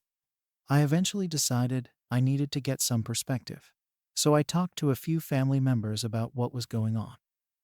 I wanted to see if I was overreacting, or if they could understand how much this was hurting me. I went to my mom first, hoping she'd be on my side. I explained everything, from the comments Emily had been making to her actually going to a lawyer behind my back. I thought my mom would be furious on my behalf, but instead, she just sighed and told me that Emily only has Lily's best interests at heart. She didn't seem to understand why I was so upset. She kept saying things like, "Emily loves Lily like her own," and "she's just worried about you, Ben." It was like talking to a brick wall. When I tried to explain that Emily had crossed a line, my mom brushed it off, saying that I was overreacting and that I should just talk things through with Emily. She even suggested that maybe I should let Emily take on more responsibilities with Lily, as if that would somehow make everything better. I couldn't believe what I was hearing. My own mother, who'd seen everything I'd gone through as a single dad, was basically taking Emily's side. It felt like she didn't think I was capable of raising my own daughter. After talking to my mom, I felt more alone than ever. I reached out to a couple of cousins who I thought might be more supportive, and they were sympathetic, but they didn't seem to fully understand either. They kept saying things like, "Well, you know how Emily is. She's always been protective," and maybe she just got a little too involved. It felt like everyone was tiptoeing around the fact that Emily was actively trying to take my daughter away from me. I started to feel like I was the only one who saw this as a serious problem, and it was starting to mess with my head. A few days later, Emily showed up at my house unannounced. She acted like nothing had happened, greeting Lily with hugs and kisses as if everything was perfectly normal. I stood there, watching her with this mix of anger and disbelief, but I didn't want to start a scene in front of Lily. So I played along, keeping things civil while she spent time with my daughter. But as soon as Lily went to her room to play, I told Emily we needed to talk. I didn't hold back. I told her that I knew she'd been talking to a lawyer, that I knew she'd been planning to try and take Lily from me. She didn't deny any of it. She just stood there, arms crossed, looking at me like I was the one who'd done something wrong. She said she was only doing what she thought was best for Lily, and that I needed to put my pride aside and see the bigger picture. She went on about how Lily needed stability, how she deserved a home where someone could give her the time and attention I apparently couldn't provide. Hearing her say all of that to my face felt like a punch to the gut. I couldn't believe she actually thought she could just step in and replace me as Lily's parent. I told her she had no right to make that kind of decision, that Lily was my daughter, and that I'd done everything I could to give her a good life. But Emily didn't seem to care. She just kept insisting that she knew what was best, and that I needed to accept reality. I felt like I was talking to a stranger. After that confrontation, I knew things couldn't go back to the way they were. I couldn't trust Emily anymore, and I didn't want her around Lily if she was going to keep pushing this idea that she was somehow more capable of raising her than I was. But at the same time, I knew cutting her off completely would be painful for Lily, who adored her aunt. I was stuck in this impossible situation, trying to figure out how to protect my daughter without tearing our family apart. In the meantime, Emily kept trying to reach out, acting like we'd just had a simple disagreement. She'd text me asking when she could see Lily, and when I didn't respond, she'd show up at my house, insisting that she just wanted to help. Each time, I told her no, but she wouldn't listen. She was convinced that she was in the right, that I was somehow incapable of understanding what Lily needed. It was like she'd built this entire narrative in her head where she was the hero and I was just an obstacle. One night, after yet another confrontation, I realized that this wasn't going to stop unless I took some kind of action. I started looking into my legal options, trying to figure out what I could do to make sure Emily couldn't try to take Lily from me. It felt ridiculous, having to consider legal action against my own sister, but I didn't see any other choice. I couldn't just sit around and wait for her to make her next move. I needed to protect my daughter, even if it meant going to court. But as soon as I started down that path, the guilt set in. I kept thinking about how Lily would feel if she lost her aunt, someone she loved and trusted. I didn't want to be the reason she lost that connection. But I also knew I couldn't let Emily continue to undermine my role as her father. Every time I thought I'd made a decision, I'd second-guess myself, wondering if I was being too harsh, if I was overreacting. It was like I was trapped in this endless cycle of doubt and frustration. Eventually, I decided to reach out to a lawyer for advice. I explained the situation, hoping they'd tell me I was justified in wanting to protect my custody of Lily. The lawyer listened, but even they seemed hesitant, saying that family cases were always complicated and that it might be worth trying to resolve things outside of court if possible. It was clear that going down this road would be messy and painful, and the thought of dragging my family through a legal battle made me sick to my stomach. But what other choice did I have? At this point, I feel like I'm out of options. I've tried talking to my family. I've tried reasoning with Emily, and nothing has changed. She still believes she's doing what's best for Lily, and I'm terrified that if I don't take action, she'll keep pushing until she gets what she wants. I don't want to cut her out of our lives completely, but I don't see any other way to protect my daughter from someone who seems determined to take her away from me. I knew I couldn't keep going back and forth with Emily forever.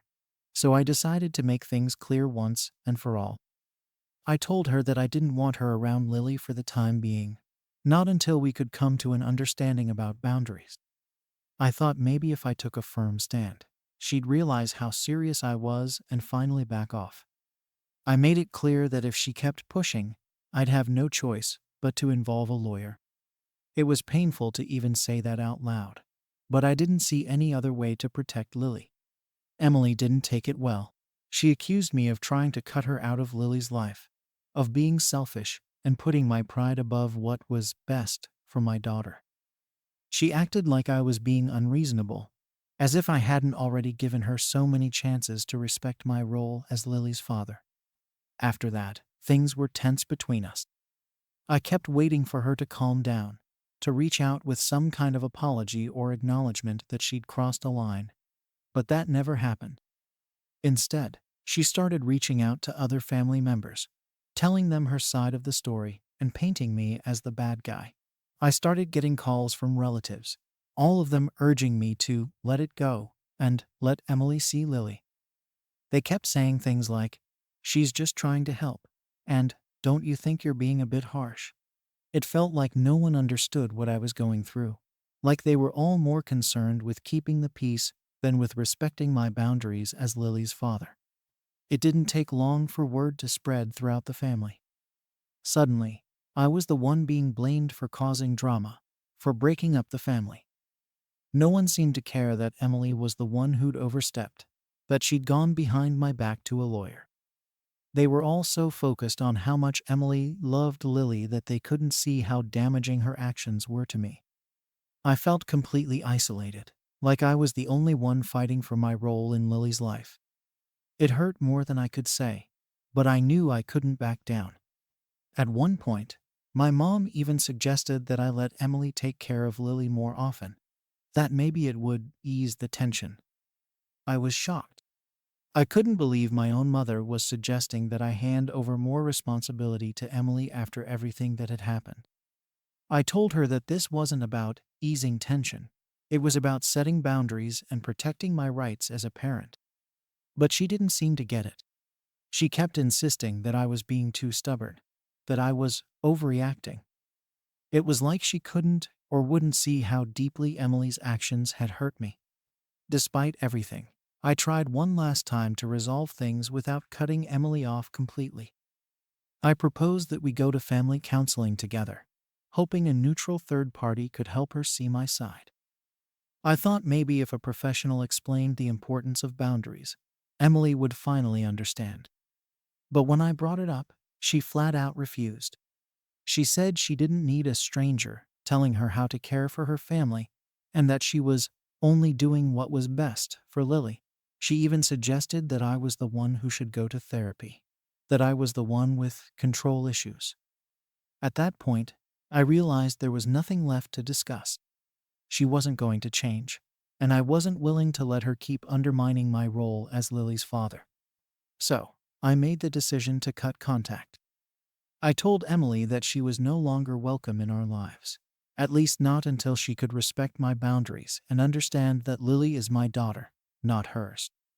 It was one of the hardest things I've ever had to do, knowing how much Lily would miss her, but I felt like I didn't have a choice. I couldn't keep letting Emily's interference disrupt our lives. I needed to protect my daughter, and if that meant distancing her from her aunt, then that's what I had to do. At first, I thought the worst was over. But then, the fallout started.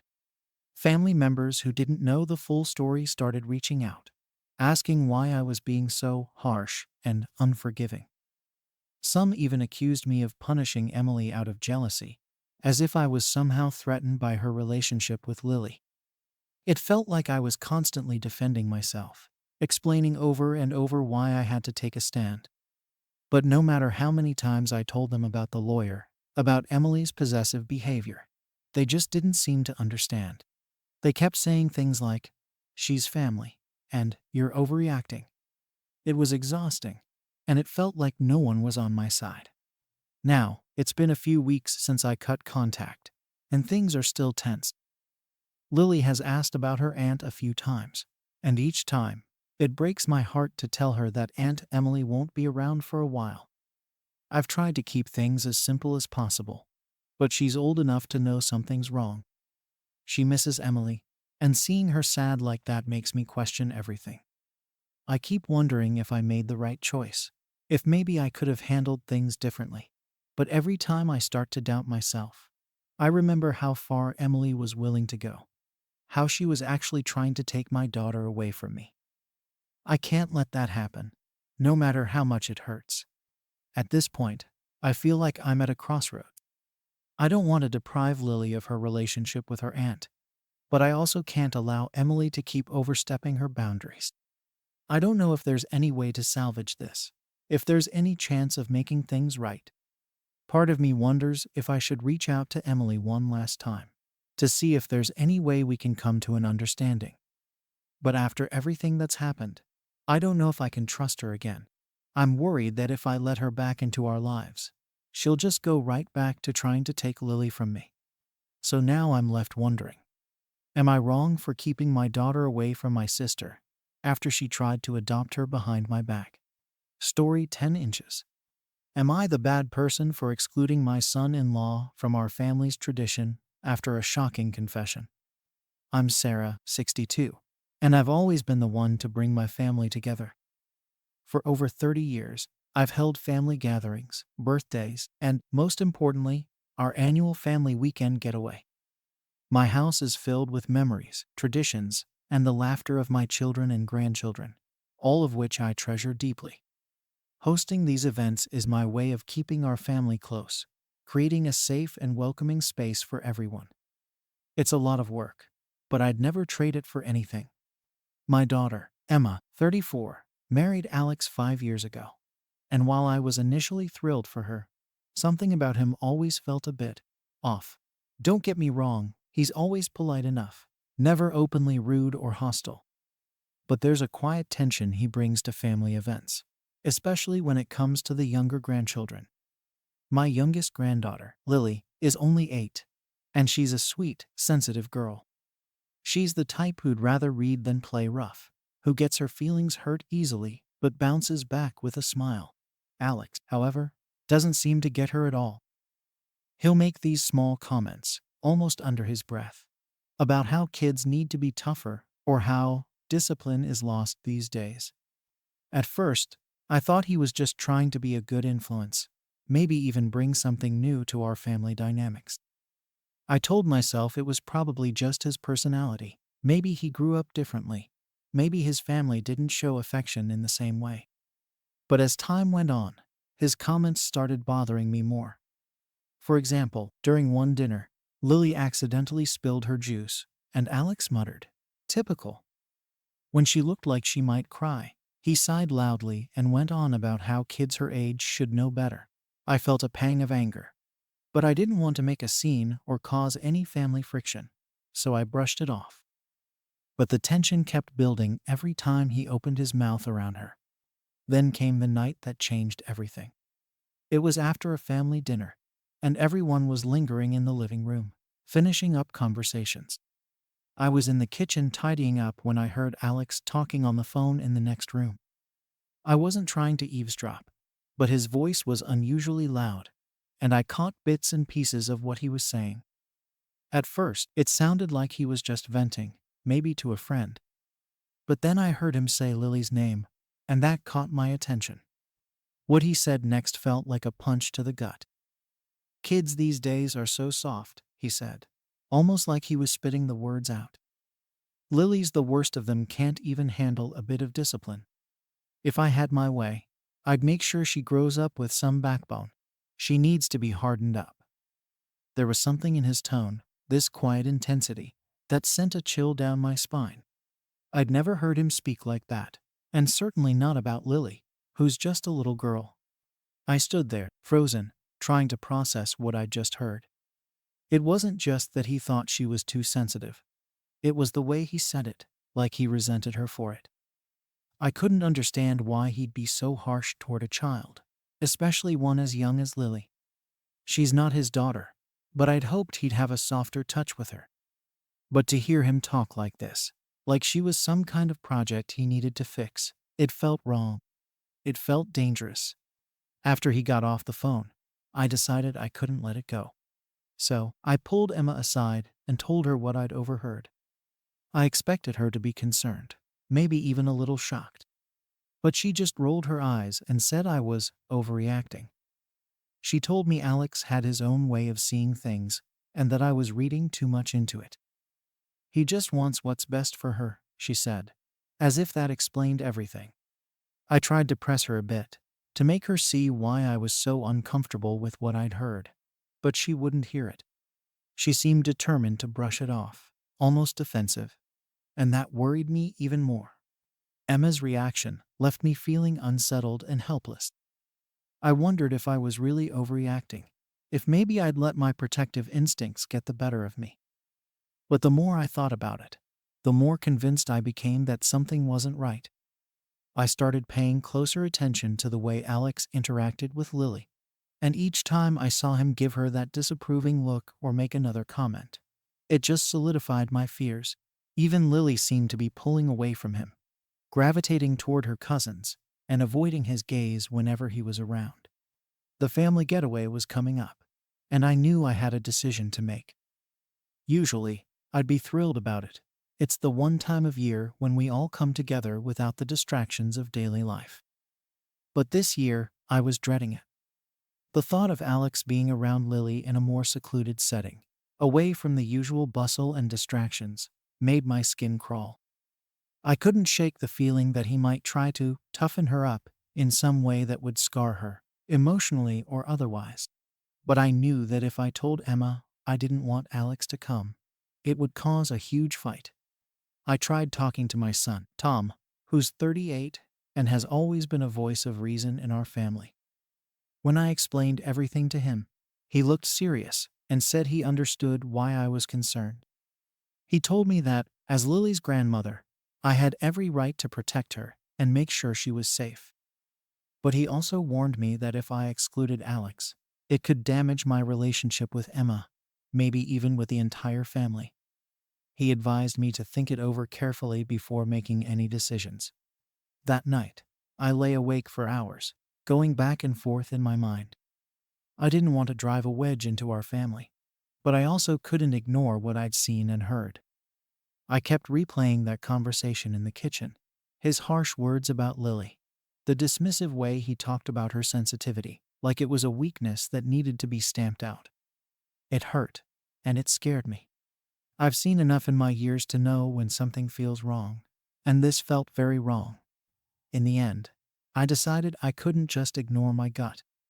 I made up my mind that I'd tell Emma and Alex that he wasn't welcome at the family weekend this year. I'd hoped to find a way to say it without causing too much damage. Maybe frame it as a chance for Emma to spend quality time with her siblings, something like that. But I knew that no matter how I phrased it, it would be a blow, and Emma wouldn't take it well. Now, I'm left here wondering if I've made the right choice. I don't want to break up my family or create any unnecessary drama. But I also don't want to sit by and let someone who's clearly got some dark ideas about children have free rein around my grandkids. I can't help but feel that I'm protecting Lily, but at what cost? After I made the decision to tell Emma and Alex he couldn't come to the family weekend, I prepared myself for the fallout. I knew this wouldn't go over well, but I thought maybe, just maybe, Emma would understand if I explained it calmly. I hoped she'd see that my concern wasn't about Alex as a person, but about the impact his attitude might have on Lily. I tried framing it as an opportunity for her to spend time with her siblings without distractions, and maybe as a way to give Alex some space to reflect on how he interacts with the younger kids. But deep down, I knew it was more than that. I was scared for Lily and what she might be exposed to if I didn't take action. When I sat down with Emma and explained my decision, she reacted exactly as I'd feared. Her face immediately turned cold, and she accused me of trying to interfere in her marriage. She said I'd never given Alex a fair chance and that I was being unfair to him. She didn't want to hear anything about my concerns for Lily. Instead, she brushed it off. insisting that Alex was just old-fashioned and that he didn't mean any harm. It was as if she was completely unwilling to see the red flags that seemed so glaring to me. I tried to keep my tone steady, to stay calm, but inside I was frustrated. Here I was, trying to protect her child, my granddaughter, and she couldn't even meet me halfway. She insisted that I was making a big deal out of nothing, and that Alex would never do anything to hurt Lily. When I brought up the comments I'd overheard and the coldness he showed toward Lily, she just shook her head and said I was being dramatic. She told me that maybe it was time I accepted that not everyone shared my soft approach to raising kids. After that conversation, things felt tense between us. Emma barely spoke to me in the days leading up to the weekend, and when she did, it was clear she was still angry. I didn't want this to drive a wedge between us, but I also couldn't ignore what I'd seen and heard. Tom supported my decision, but he was worried too. He knew this would have consequences for our family dynamics. I started to feel like I was walking on eggshells in my own family, wondering if I'd overstepped or if I was really seeing things as they were. But even with attention, I couldn't back down. The weekend came, and Emma showed up with the kids, but without Alex. She looked unhappy, and I could tell she was trying to keep her distance from me. But at least with Alex not there, I felt a bit more at ease, like I could finally enjoy the time with my grandkids without constantly worrying about Lily. She seemed happier too, laughing and playing with her cousins, free from the pressure and disapproval she usually seemed to feel around Alex. That weekend, though, wasn't as peaceful as I'd hoped. Emma's mood cast a shadow over everything, and I could feel her resentment building up. Every time I looked at her, I could see the frustration in her eyes, as if she were waiting for a moment to confront me. On the last night of the weekend, after we'd put the kids to bed, Emma finally pulled me aside. She was calm, but her words cut deep. She told me that by excluding Alex, I was making a statement about her marriage, that I was essentially saying I didn't trust her or her judgment. She said that if I didn't find a way to accept Alex, then maybe it was best if they distanced themselves from these gatherings altogether. Hearing her say that felt like a slap in the face. All I'd ever tried to do was look out for her and for my grandchildren. But to Emma, it felt like I was tearing her family apart, trying to control her choices. I didn't know how to make her see that my concern wasn't about her marriage, but about Lily's well-being. I could see that she wasn't going to back down, and for the first time, I felt this real, painful rift opening up between us. I tried explaining again why I was worried, but she wouldn't listen. She just told me that if I wanted her family at these gatherings, I'd have to accept Alex as he was. After the weekend, Emma and I barely spoke. She stopped calling as often, and when she did, our conversations were short and stilted. I tried reaching out, even offered to sit down with Alex and talk things over, but she told me that he didn't want anything to do with it. She said he felt disrespected, and that he didn't see any point in having a conversation with someone who didn't accept him. It was clear that he wasn't willing to compromise, and Emma was standing by his side. In the meantime, Tom continued to support me, reassuring me that I'd done the right thing for Lily. But even he seemed worried about the lasting impact this would have on our family. He reminded me that once a line is crossed in these kinds of situations, it's hard to go back. I knew he was right, but I couldn't bring myself to regret my decision. Every time I thought about Alex's words and the way he looked at Lily, I felt justified in my actions. Still, I couldn't shake the sadness of knowing I'd likely fractured my relationship with Emma, possibly for good. One evening, Lily came up to me while I was tidying up and asked, "Why doesn't Uncle Alex like me?"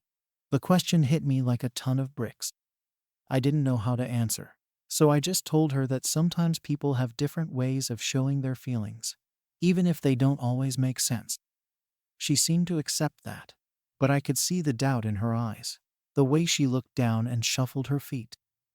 It broke my heart to know that she'd noticed his coldness, that she was aware enough to feel it. As weeks went by, I started to feel the full weight of my choice. Emma stopped bringing the kids over as often, and I heard from Tom that she was spending more time with Alex's side of the family. I'd never wanted this to happen, but I also couldn't bring myself to apologize for trying to protect Lily. I kept hoping Emma would reach out, that we'd find some way to work through this, but each passing day made that seem less likely. One afternoon, I finally reached out again, inviting Emma and the kids over for dinner, hoping to mend some of the damage. She replied with a short message, saying they were busy. It felt like a door was closing between us, one that I didn't know how to open again. I started to wonder if I'd really done the right thing, or if maybe I'd been too rigid in my approach. But every time I thought about that night in the kitchen, the way Alex talked about toughening up Lily, I felt the same unease I had felt then. I couldn't let it go. The worst part is feeling like I'm losing my daughter, like I'm being pushed out of her life, because I tried to stand up for what I believed was right. I wanted to protect Lily, but now it feels like that decision has cost me more than I ever imagined. I don't know what to do next or how to fix this without compromising on what I believe is best for my granddaughter. After weeks of silence, I started to accept that my relationship with Emma might never be the same. She wasn't reaching out, and any time I tried to call, she'd respond with a quick, polite answer before finding an excuse to hang up. I missed my daughter, and I missed my grandkids, but it felt like there was this wall between us that I couldn't break through. I'd hoped that with some time, she'd come around and see things from my perspective, but that hope started to feel more distant with each passing day. Then, out of the blue, I got a call from my son, Tom. He'd just spoken to Emma, and she'd mentioned something troubling apparently. Alex had been talking to her about sending Lily to a special camp over the summer. He claimed it was for character building and discipline, but the way Tom described it made my stomach churn. It sounded like one of those military-style camps where they put kids through intense drills to make them tougher. Lily is only 8. She doesn't need to be toughened up like that, especially not in an environment like that. Hearing this made me feel sick. I couldn't believe Emma was even considering something like this, especially knowing how sensitive and gentle Lily is. The thought of her being in a place like that, away from family and under harsh conditions, was horrifying. I knew I had to do something, but I was at a complete loss as to what. Any attempt I made to intervene might just push Emma further away, but I couldn't just sit back and let this happen. I decided to reach out to Emma once more, this time writing a long email explaining my concerns. I poured my heart into that message, hoping that somehow she'd see how deeply worried I was.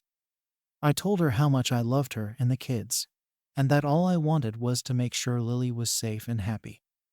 I asked her to reconsider the camp, to think about how it might affect Lily in the long run. I didn't try to blame Alex or even mention him too much. I just focused on Lily and her well-being, hoping that Emma would understand where I was coming from. A few days later, I got a short response. Emma said she appreciated my concern, but that she trusted Alex's judgment and believed the camp would be good for Lily. She claimed that Lily was too sheltered and needed to learn resilience. Reading that response was like a punch in the gut. It felt like I was losing her to Alex's influence, and there was nothing I could do about it. I started to wonder if my decision to exclude him had only made things worse, if I'd somehow pushed Emma to cling even tighter to his way of thinking just to prove a point. As summer approached, the thought of Lily being sent away to that camp haunted me. I kept replaying conversations in my mind, wondering if there was something I could have said or done differently to prevent this. I even considered reaching out to Alex's parents, hoping they might be able to reason with him. But I didn't know them well, and I doubted they'd take my side over their own son. I felt trapped, completely powerless to protect my granddaughter from what I saw as a damaging situation. The worst part was that I could see the toll this was taking on Lily. During our last family weekend, she'd been so lively and happy, but now she seemed quieter, almost withdrawn.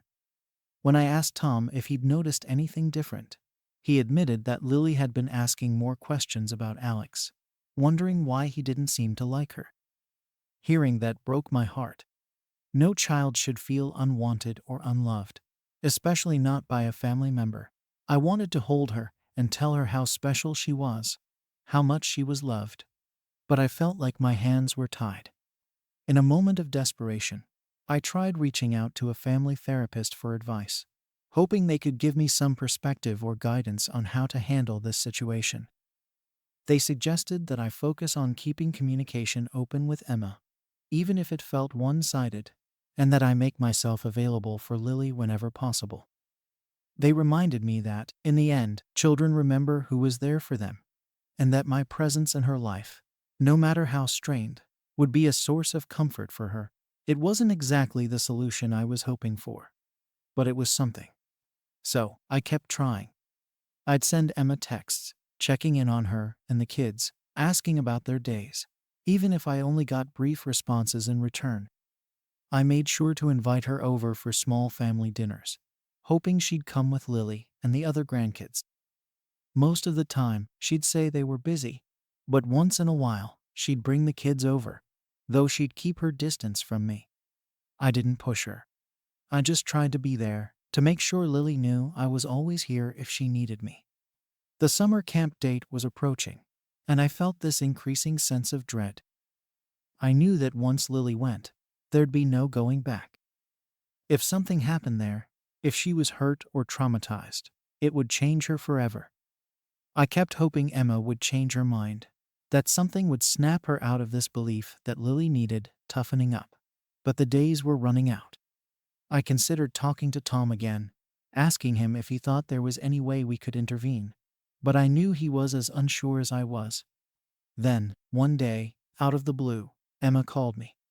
She sounded different, almost hesitant, and she asked if I could meet her for coffee. I agreed immediately, my mind racing with possibilities. Maybe she'd had a change of heart. Maybe she'd finally seen what I'd been trying to tell her all along. I felt this small glimmer of hope as I drove to meet her, thinking that maybe, just maybe, we could come to an understanding.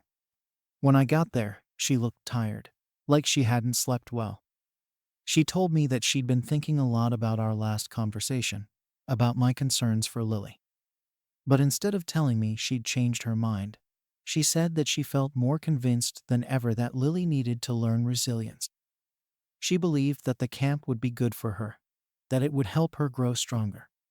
It was like every word I'd said, every concern I'd raised, had just pushed her further into Alex's perspective. I tried one last time to plead with her, to make her see the potential harm. But she cut me off and said, "Mom, I need you to trust me on this. I know what's best for my daughter." It felt like the final blow, like there was no way forward from here.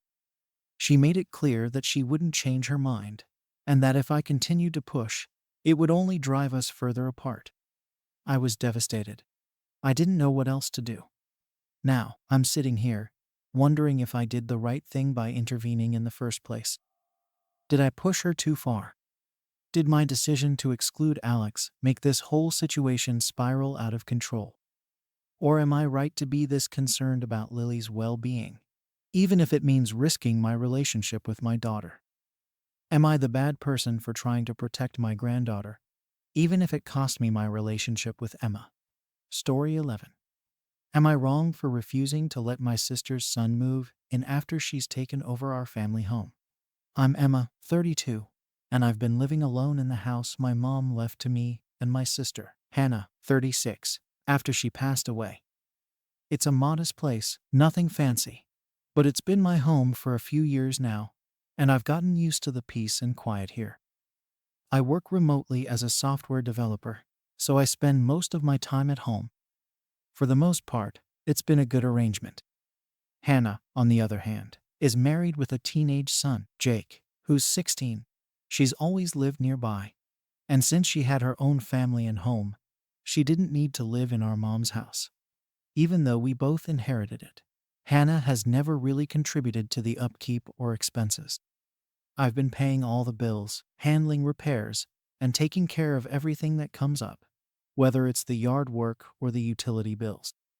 I didn't mind because I felt grateful to have a place I could call my own, especially with the high cost of living and everything.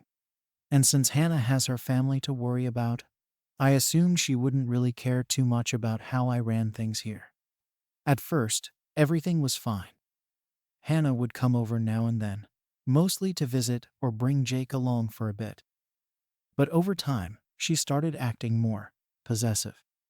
Little things, like commenting on how I decorated the place or suggesting that certain things should be moved around.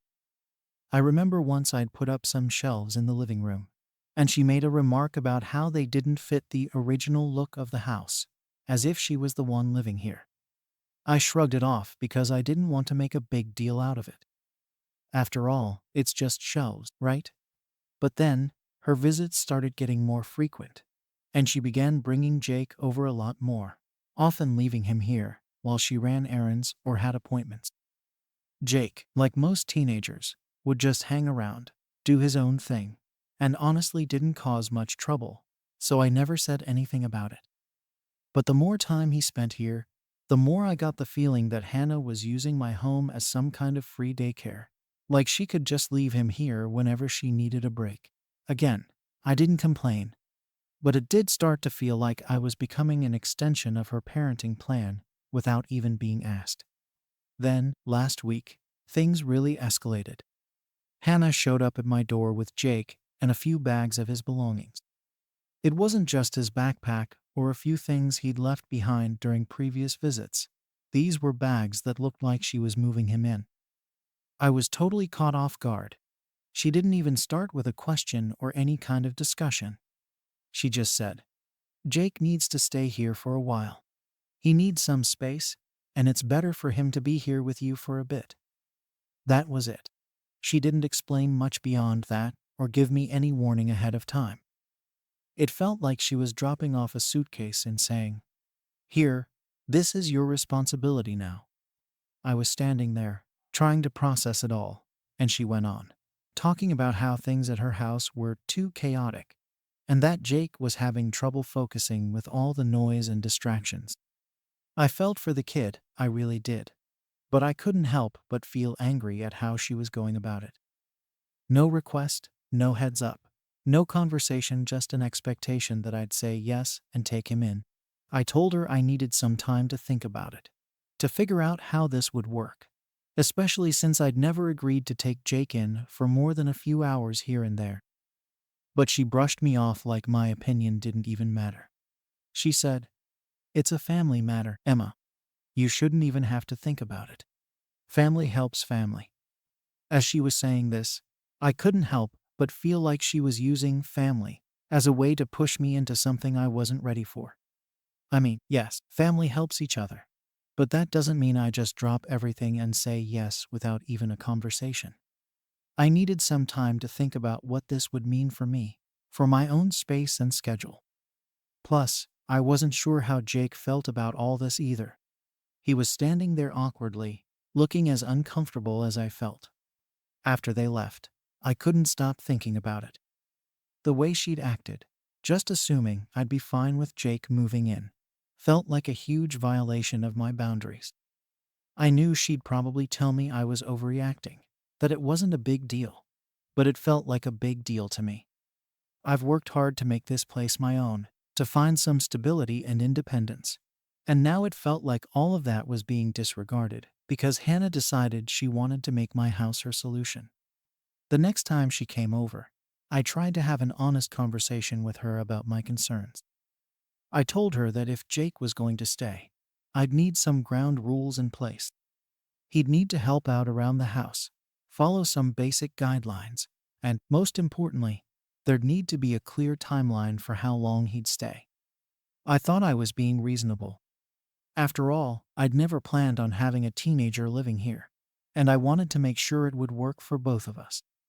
But as soon as I brought it up, Hannah started getting defensive. She looked at me like I was completely out of line, and said I was being controlling and treating Jake like a tenant instead of family.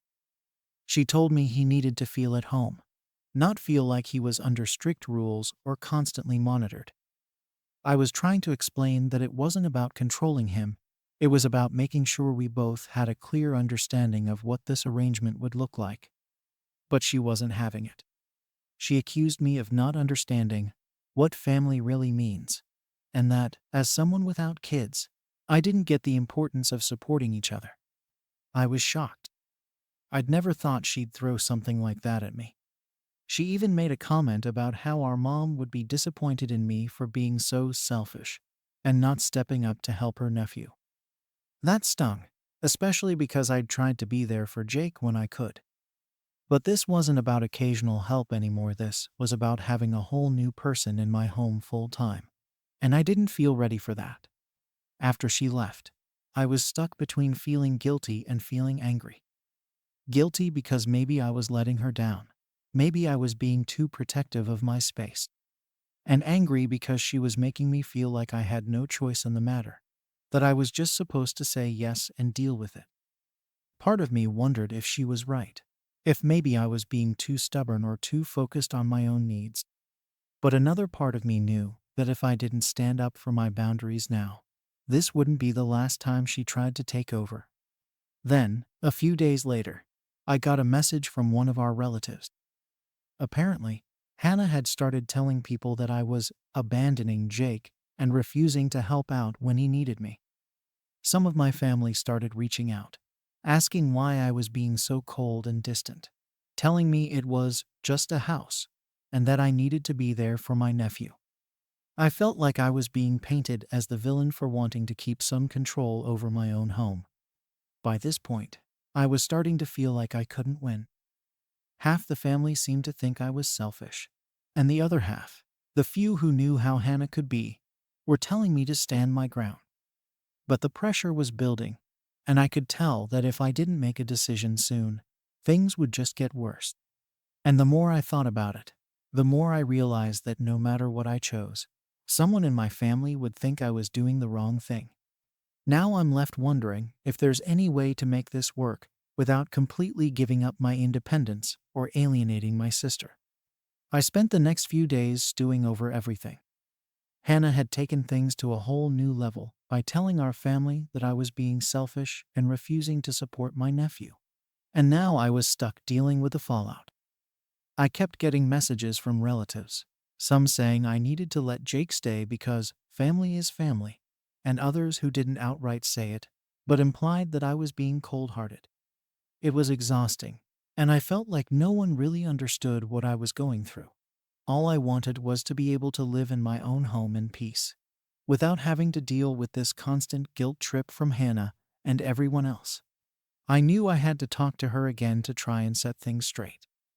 I thought that maybe if I explained my concerns in a calm, reasonable way, she'd at least listen to me. So, I called her and asked if we could talk. When she came over, I tried to be as respectful as possible. I told her I was willing to consider letting Jake stay, but that we needed some boundaries and clear expectations. I mentioned that I'd want him to help out with a few things around the house. Just basic stuff like cleaning up after himself and pitching in occasionally with chores. I also said that if he was going to live here, we needed to set a timeline to reevaluate things after a certain period, just to see if it was working for both of us. Hannah didn't take any of it well. She accused me of treating Jake like an outsider and said I was being unreasonable. She seemed genuinely offended that I'd want any conditions at all. According to her, he should just feel at home here without me putting any kind of pressure on him. I tried to explain that I wasn't trying to control him, but that I just needed to know what to expect. After all, this wasn't what I'd planned for, and I needed some structure if it was going to work. But she dismissed everything I said and started talking about how I was too focused on myself, that I didn't understand what it meant to be there for family. It was like talking to a wall. No matter what I said, she twisted it around to make it seem like I was just making excuses to avoid helping out. At one point, she brought up again that our mom would have been disappointed in me, and that hit a nerve. Our mom was always about family and doing the right thing, but she also taught us to respect each other's boundaries. I tried to remind Hannah of that, but she wasn't interested in listening. Instead, she kept repeating that I was overcomplicating things, and that Jake just needed a place to stay where he felt supported.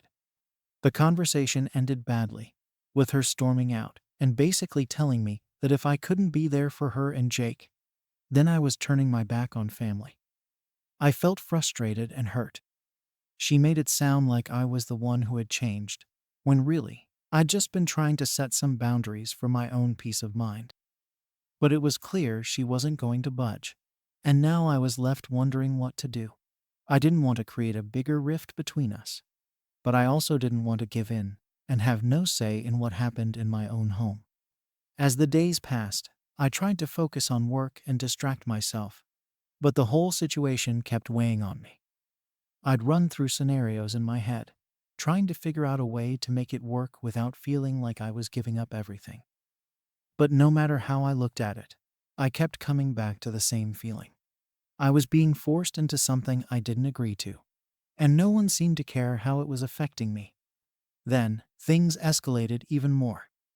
Hannah started sending me long messages, telling me that I was the reason Jake was struggling.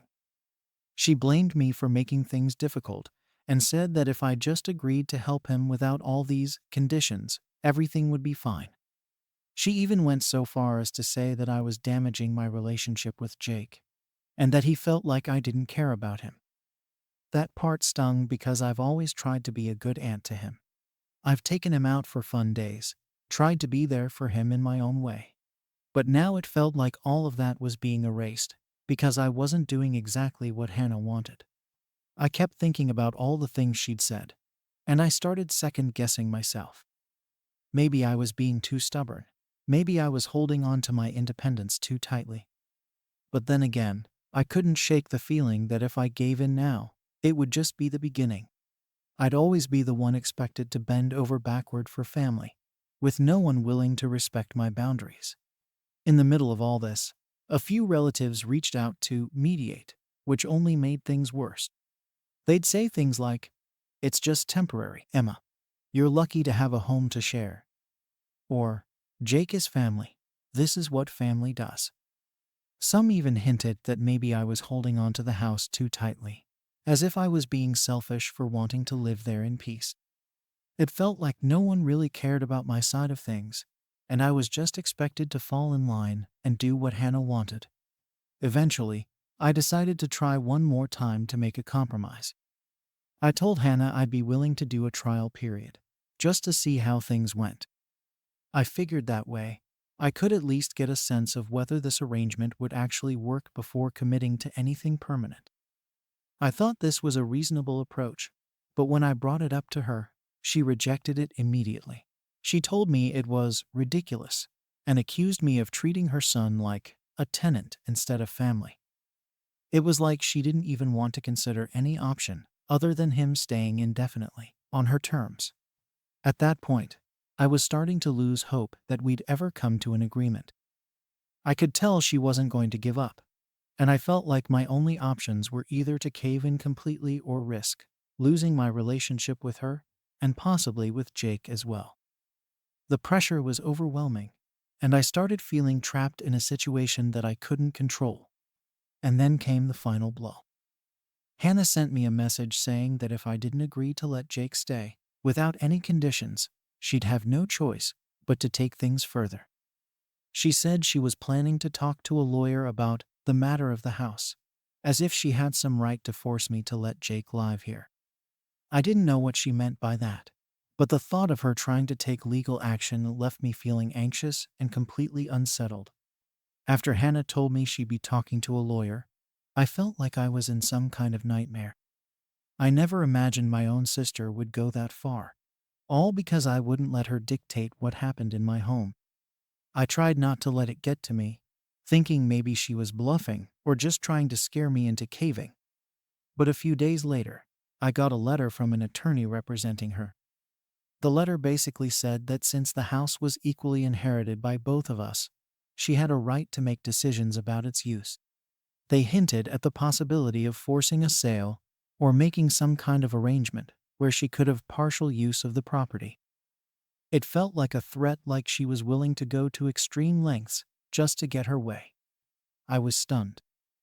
Up until that point, I'd been holding on to some hope that we could work this out as a family.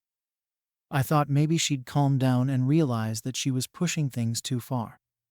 But seeing that letter in my hands, it was like any sense of reason or compromise had gone out the window. I felt cornered, like I was about to lose everything I'd worked to make stable and peaceful in my life. It was my home, the place where I'd built a life for myself. And now it felt like it was all hanging by a thread because my sister refused to respect my boundaries. I spent the next few days talking to a few close friends and a couple of family members I trusted. They all said the same thing, that Hannah was being unreasonable and that I had every right to stand up for myself. But they also warned me that this might get messy, and that if she was really serious about taking it to court, I'd need to be prepared for a fight. The thought of dragging this through a legal battle made me sick to my stomach. I didn't want things to escalate to that level, but at the same time, I didn't see any other way out. I wasn't about to give up my home just because my sister decided she could manipulate me into doing what she wanted. Eventually, I decided to get my own attorney to see what my options were. I was advised to send a formal response, making it clear that while I was open to a temporary arrangement for Jake, I wasn't willing to let him move in indefinitely without some boundaries. The lawyer said that, legally, Hannah couldn't just move Jake in against my will, but that since we both owned the house, she could make things difficult if she wanted to. I sent the response, hoping it would show her that I wasn't going to back down without a fight. But even then, I couldn't shake the feeling that I was about to lose my family over this. Then came the family fallout. Hannah must have told everyone what was happening because suddenly, I was getting calls and messages from people I hadn't heard from in months. Some of them basically telling me I was tearing the family apart over a silly argument. A few even hinted that maybe I should just let Jake stay to avoid all the drama. Others were more blunt, saying I was turning my back on family for the sake of some peace and quiet. It felt like everyone was piling on, and I couldn't catch a break. I was starting to feel isolated, like no one really understood how much this was affecting me. They all seemed to think I was just being difficult, when really, I was just trying to protect my own life and sanity. I tried reaching out to my sister one last time, hoping that maybe we could talk without all the lawyers and family pressure hanging over us. I thought that maybe, just maybe, we could find some middle ground. But when I called her, she refused to even consider a compromise. She said that if I couldn't agree to let Jake move in permanently, then there was nothing left to discuss. She told me she was done with me, that I was the one breaking up the family, and that from now on, I'd have to deal with the consequences of my selfish actions. That conversation left me feeling more alone than ever. I was devastated, not just because of the house situation, but because it felt like I was losing my sister. We'd never been perfect, but I always thought we'd be there for each other when it counted. Now, it was like all of that was gone, and I couldn't understand how things had gotten to this point. Part of me wanted to give in, just to make it all go away. But I knew that if I did, I'd be sacrificing a huge part of myself. I couldn't live with the thought of constantly being walked over, always wondering if I'd have to give up something else the next time she decided to push her way into my life. As things stand, I still haven't agreed to anything, and she hasn't backed down. My lawyer says I have a good chance if she tries to take it to court, but it's not a guarantee. I know it's going to be a long, messy process if it gets to that point, and the thought of facing my own sister in court makes me feel sick. The family is still divided, with some of them backing me and others saying I'm the one at fault. It feels like I'm being forced to choose between my home and my family, and no matter what I decide, I'm going to lose something important. So here I am, stuck in this impossible situation, feeling like I've already lost my sister, and wondering if I'll end up losing my home, too. I'm not sure if there's any way to fix this without giving up everything I've fought for. Am I wrong for refusing to let my nephew move in, even if it means risking my relationship with my family? Story 12 inches. Am I wrong for calling out my sister's parenting at a family gathering? I'm a single mom, 34, raising my son, who's 6. My sister, 38, and I used to be close, But things between us have gotten pretty tense over the past few years. She's married with 2 kids, and it seems like ever since she became a mom, she's had this very particular way of doing things, especially when it comes to raising her kids. She's all about discipline and structure. She likes things organized and orderly, and that's how she raises her kids. She's always talking about how important it is to have rules and boundaries. I get it. I'm not against having structure. But I don't believe kids should be shut down every time they make a mistake or try to express themselves. I raise my son to be more independent, to learn from his mistakes without feeling ashamed of them. This difference in parenting styles has been something we've butted heads on a few times, but mostly we just try to ignore it when we're around each other. I've overheard her making snide comments here and there, like when my son runs around too much, or when he's not sitting perfectly still. It's not like he's out of control. He's just a kid, and I don't see the harm in letting him be one. But my sister's husband, who's a pretty stern guy himself, always seems to be watching, waiting for some slip up to reinforce their belief that their way is the right way to raise kids. So, this all came to a head recently at a family reunion at my parents' house. We do this every year, and it's usually a nice time to catch up with everyone. There are a bunch of relatives there, cousins, aunts, uncles, the whole family. Really. Everyone's kids are running around. The adults are talking and catching up. And it's supposed to be a nice, relaxed day. But I could already feel a bit of tension brewing. My son, being his energetic self, was laughing and playing with his cousins, running around the yard. I saw a few looks exchanged between my sister and her husband, but I tried to brush it off. I didn't want to make a big deal of it, so I just let it go. We were all inside later for dinner, and that's when things really went south. My son accidentally knocked over his juice glass while he was reaching for something. It was just a small spill, nothing major, but my sister immediately reacted. She turned to him and said, loud enough for the whole table to hear, "This is what happens when kids aren't taught discipline." I could see my son's face fall.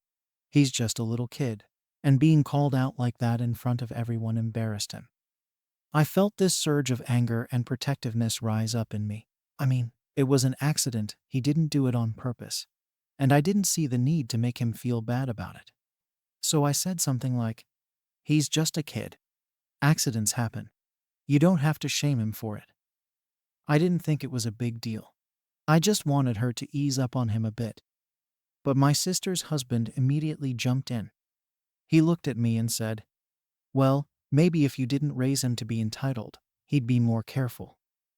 The way he said it, the look in his eyes, it was like he'd been waiting for a chance to say that. It felt like an attack, not just on my son, but on my entire approach to parenting. Everything went quiet for a moment, and I could feel everyone's eyes on me. My face got hot, and I had this urge to just walk out of there, but I held my ground. I told him that my son wasn't entitled. He was just a kid making a mistake, and that didn't mean he needed to be made to feel bad in front of the whole family. My sister then jumped in, defending her husband, of course. She said something about how kids need discipline to grow up responsible, and that if I wasn't willing to teach my son that, then maybe he wouldn't learn it anywhere else. Her tone was so condescending, like she was talking down to me, like she knew better because her way of parenting was somehow superior. At this point, other family members started noticing and paying attention. Some of them looked uncomfortable, probably wishing they could just disappear from the whole scene.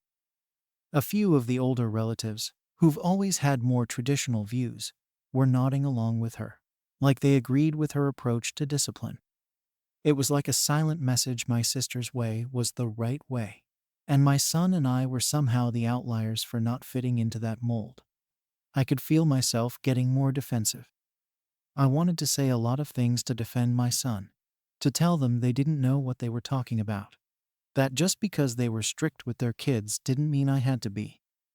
But I held back, trying not to make a bigger scene. My son was sitting there, looking down at his plate, clearly uncomfortable, and I hated that he was caught in the middle of all this. I told my sister that I didn't appreciate her making my son feel bad over a small mistake, and that I thought there was no need to be so hard on him. She just gave me this look, like she couldn't believe I had the nerve to question her parenting. From there, things just spiraled. My sister's husband started going off about how they care about discipline and how some kids need it more than others. He didn't say it outright, but it was obvious he was implying that my son was one of those kids who needed more discipline, as if he were somehow defective or lacking just because he wasn't being raised the same way as their kids. My sister kept backing him up, nodding and adding little comments about how they were just doing what's best for their kids and how they only wanted the same for my son.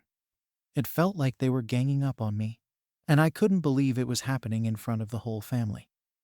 I looked around, hoping someone would step in, maybe say something to diffuse the tension, but no one did. A few people just looked down at their plates, clearly uncomfortable.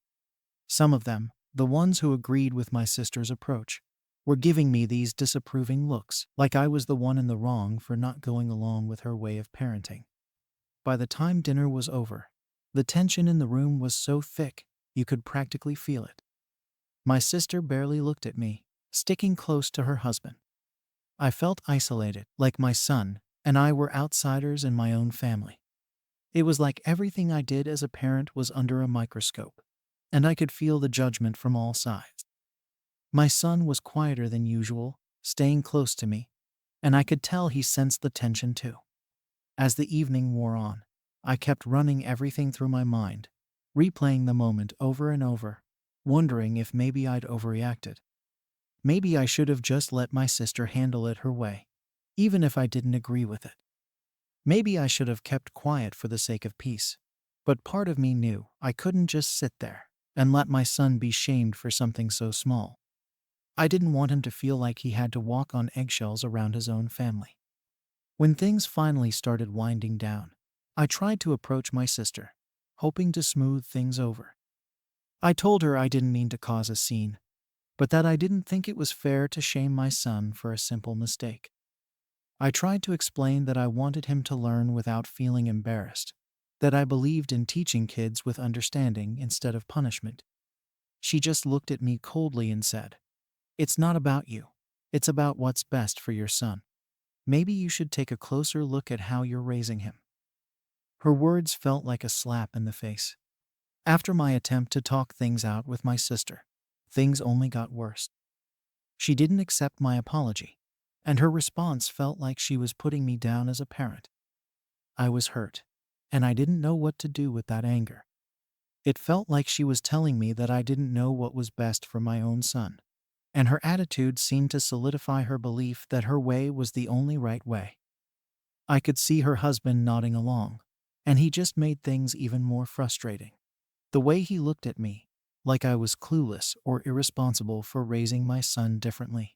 It was infuriating. Other family members picked up on the tension and, unfortunately, started taking sides.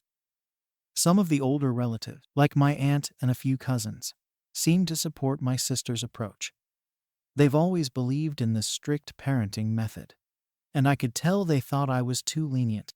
My aunt, who's always been close with my sister, made a few comments here and there, suggesting that kids these days lack discipline and that things were different when we were young. It was like they were all ganging up on me, and even though no one said it directly, I could feel the judgment every time I looked around. A few of my cousins, who are closer to my age and have kids themselves, quietly offered me some support.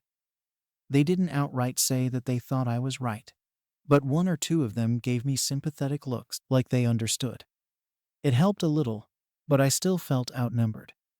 No one was willing to outright stand up to my sister or her husband.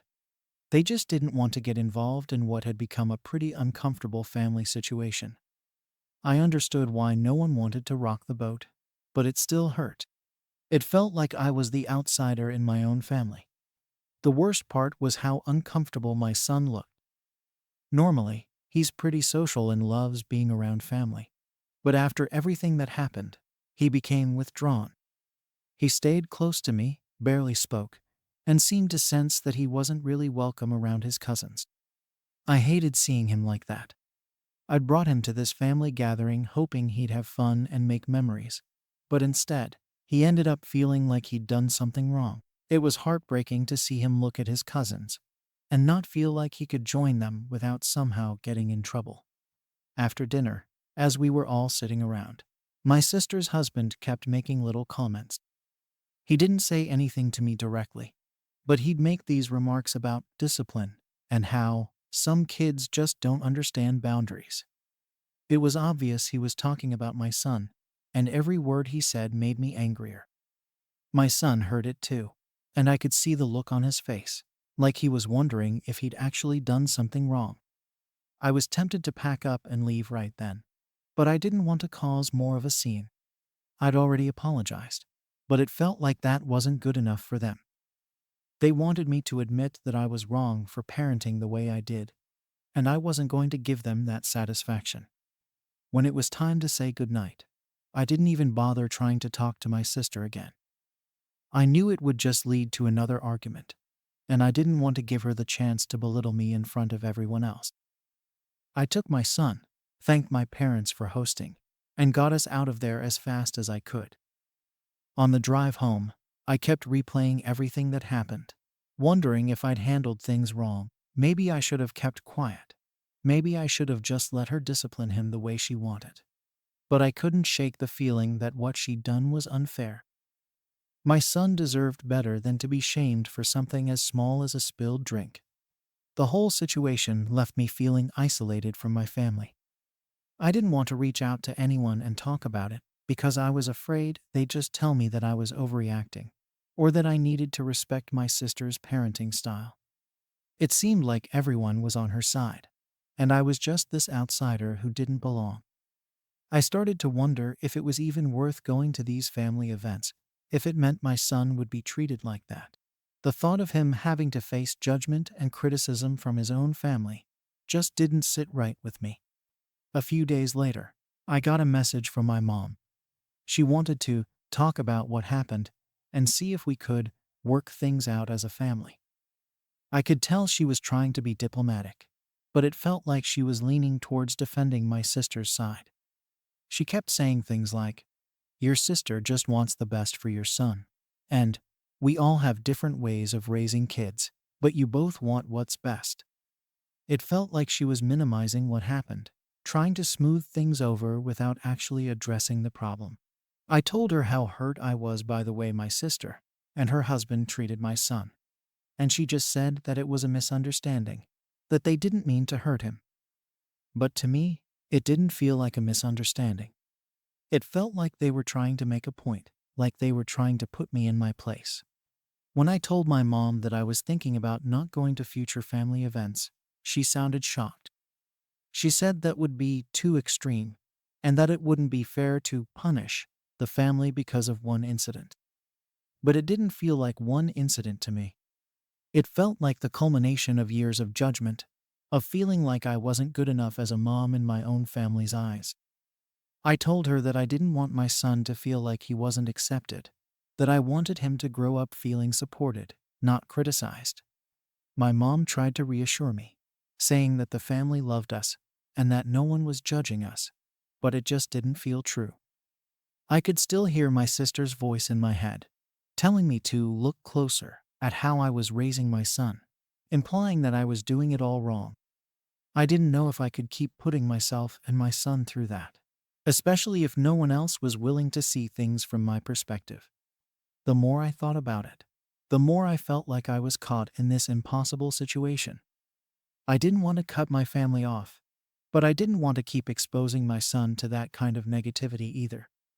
Part of me felt like I needed to stand my ground, to show my family that my way of parenting was valid, even if it didn't look like theirs.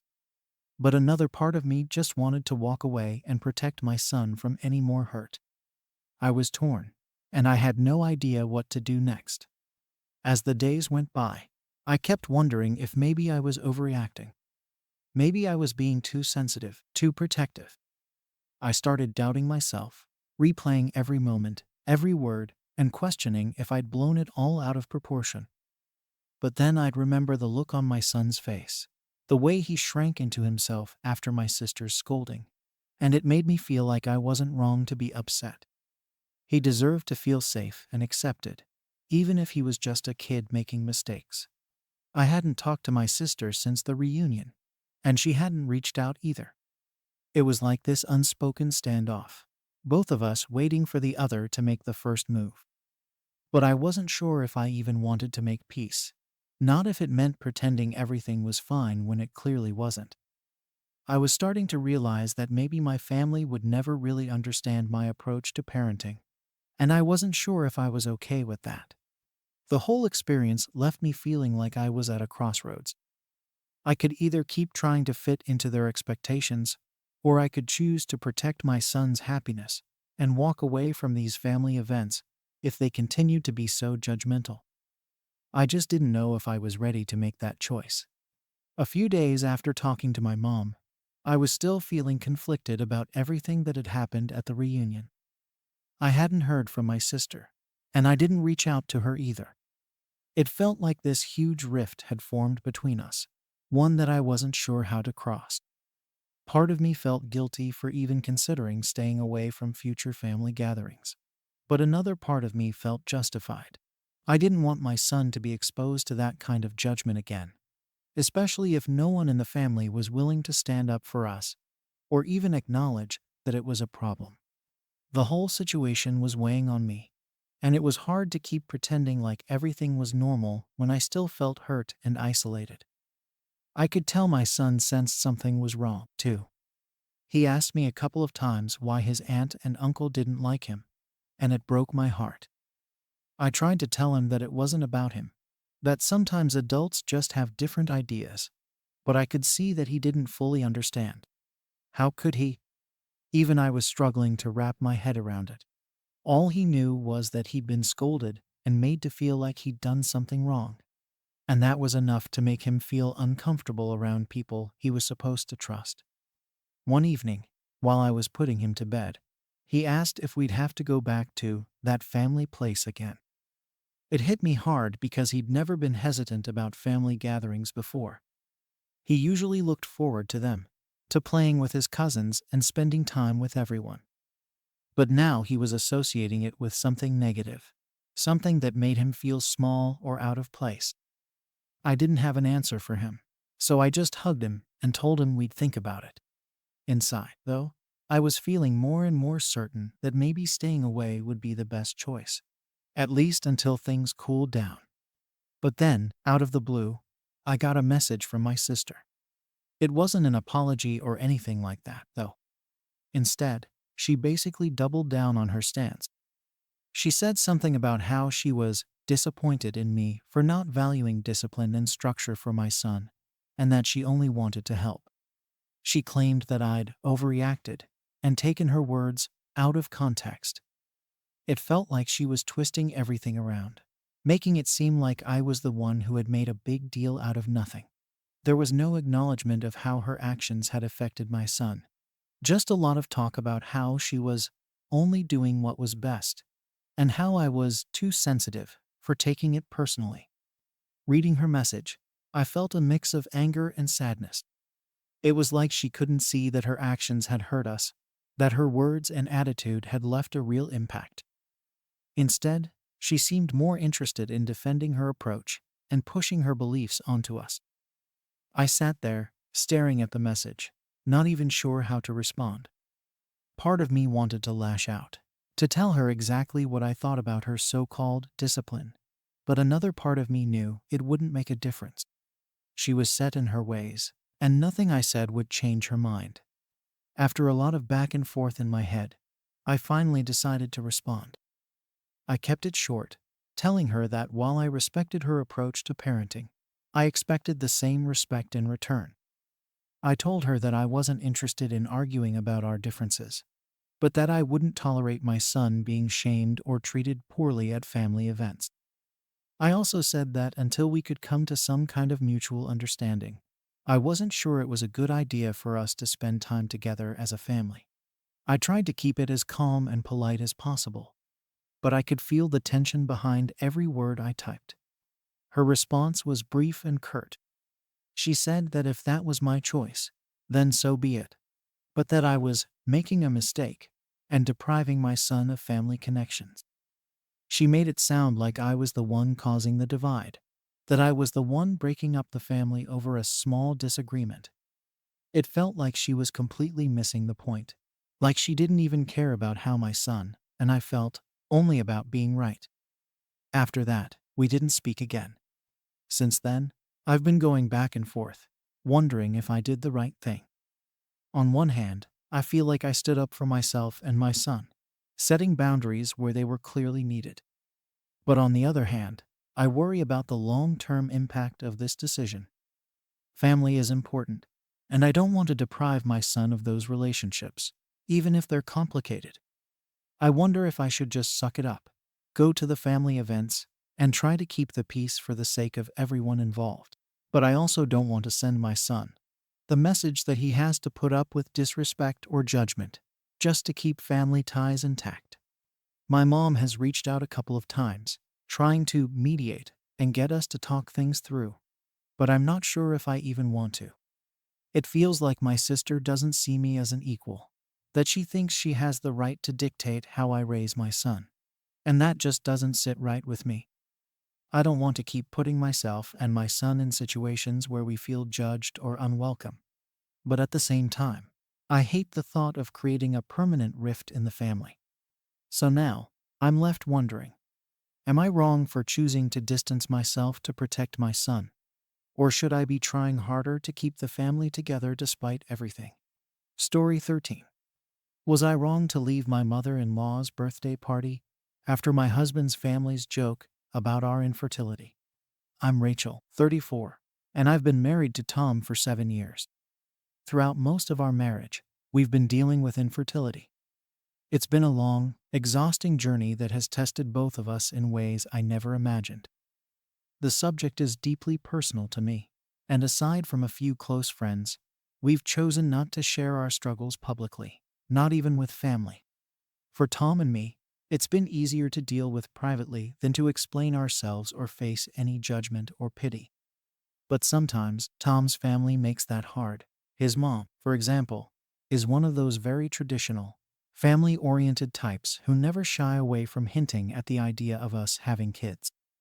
And it's not just a light comment here or there, it's consistent, like a drumbeat in the background whenever we're around them. I wouldn't say my relationship with Tom's family is bad. It's just that they're not exactly warm or understanding.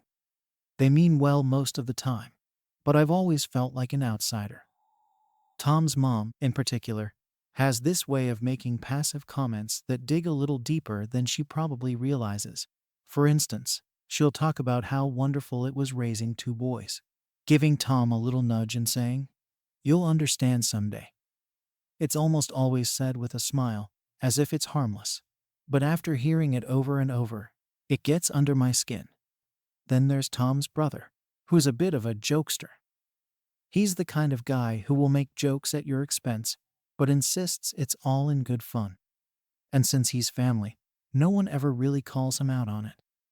Tom and his brother have a typical sibling dynamic where they rib each other constantly, and Tom usually laughs it off or plays along. I try to stay out of it because if I react or get visibly uncomfortable, it usually just fuels the jokes. So, I mostly keep a low profile around his family and just try to smile my way through gatherings, even when it's not easy. Last weekend was Tom's mother's 60th birthday, and there was a big party at her house. The whole extended family was there, along with a few friends of hers. I knew it was important to Tom that we attend, and honestly, I didn't mind. I wanted to celebrate her birthday too, and I figured that if I could just get through a few hours of dodging questions and jokes, it would be fine. Besides, this was a big milestone for her, and I didn't want to do anything to make the day about me or my issues. When we arrived, things were pretty much what I expected. There were decorations all over the house, a big, happy birthday banner hanging across the living room, and family members mingling and catching up. Tom's mom was thrilled to see everyone, and she seemed genuinely happy, which was nice. I thought maybe, for once, we'd get through a family event without any awkward comments or intrusive questions. Things were going okay for the first part of the evening. I was making small talk with Tom's cousins and trying to stay under the radar. Tom was off with his brother and a few other family members, laughing and catching up. I tried to just focus on enjoying the party and being supportive. But eventually, Tom's brother decided it was time for a toast. Now, his toasts are usually a mix of heartfelt and funny, with a little teasing thrown in. I braced myself, hoping I'd be able to get through it without feeling uncomfortable. He started out on a nice note, talking about how wonderful his mom was and sharing a few childhood stories. People were laughing, and it was going well. But then, somewhere in the middle of his toast, he turned to Tom and me. He made a comment about how my mother-in-law had better not hold her breath, waiting for grandkids from us. And he threw in a joke about how maybe we're just not trying hard enough. I felt a jolt go through me, like the wind had been knocked out of my chest. It wasn't just a casual joke. It was a direct hit on something deeply personal and painful. The rest of the family laughed along, as if it was the funniest thing they'd heard all night. I looked over at Tom, expecting him to step in or say something, but he just looked embarrassed and sort of shrugged. In that moment, I felt humiliated. It was like every effort I'd made to keep our struggles private had been completely undermined, reduced to a joke for the family's entertainment. And it wasn't even that they knew about our infertility and chose to laugh about it. It was the fact that they didn't know. And yet they felt entitled to make comments on something that, for all they knew, could be a sensitive issue. I tried to keep a straight face, but I felt a knot forming in my throat. All I wanted to do was get out of there, to be anywhere, but at that table, feeling exposed and alone. I thought maybe Tom would say something to me afterward, even just a quick, "I'm sorry about that," but he didn't. I could see him trying to pretend like it was no big deal, like it hadn't happened. Maybe he thought that ignoring it would make it go away, but it didn't work that way for me. I tried to compose myself, even excusing myself to the bathroom to get a moment alone, but I was still rattled. I didn't know how I was supposed to go back out there and pretend that everything was fine, especially when it was clear that nobody else saw anything wrong with what had happened. When I came back, I felt like everyone was watching me, even if they weren't. I felt self-conscious, and I didn't know if I was imagining it, or if people really were giving me a look. It was one of those moments where you feel like everyone's judging you, even if logically, you know they might not be. I tried to carry on as if I was okay, but every time I looked at Tom, I just felt angrier. He hadn't done anything to defend me. He hadn't even acknowledged what had happened. The worst part was, the party just kept going, like nothing had happened. The family went on with their evening, laughing and talking, while I was stuck there, replaying that moment over and over in my head. I thought about leaving right then, but I didn't want to make a scene.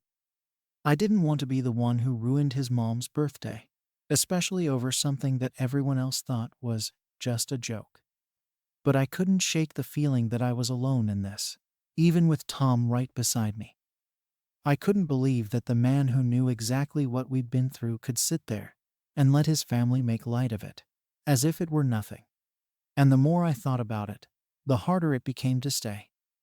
I felt trapped, like if I didn't leave, I'd end up breaking down in front of everyone. And I didn't want to give them that satisfaction. That's when I decided I needed to get out of there, at least for a little while. I stepped outside to get some air, hoping it would calm me down. I kept telling myself to relax, that it wasn't worth ruining the night over a joke. But the more I tried to push it aside, the more it kept gnawing at me. I felt like I'd just been put on display. My private pain turned into something to laugh about. And my own husband hadn't lifted a finger to defend me.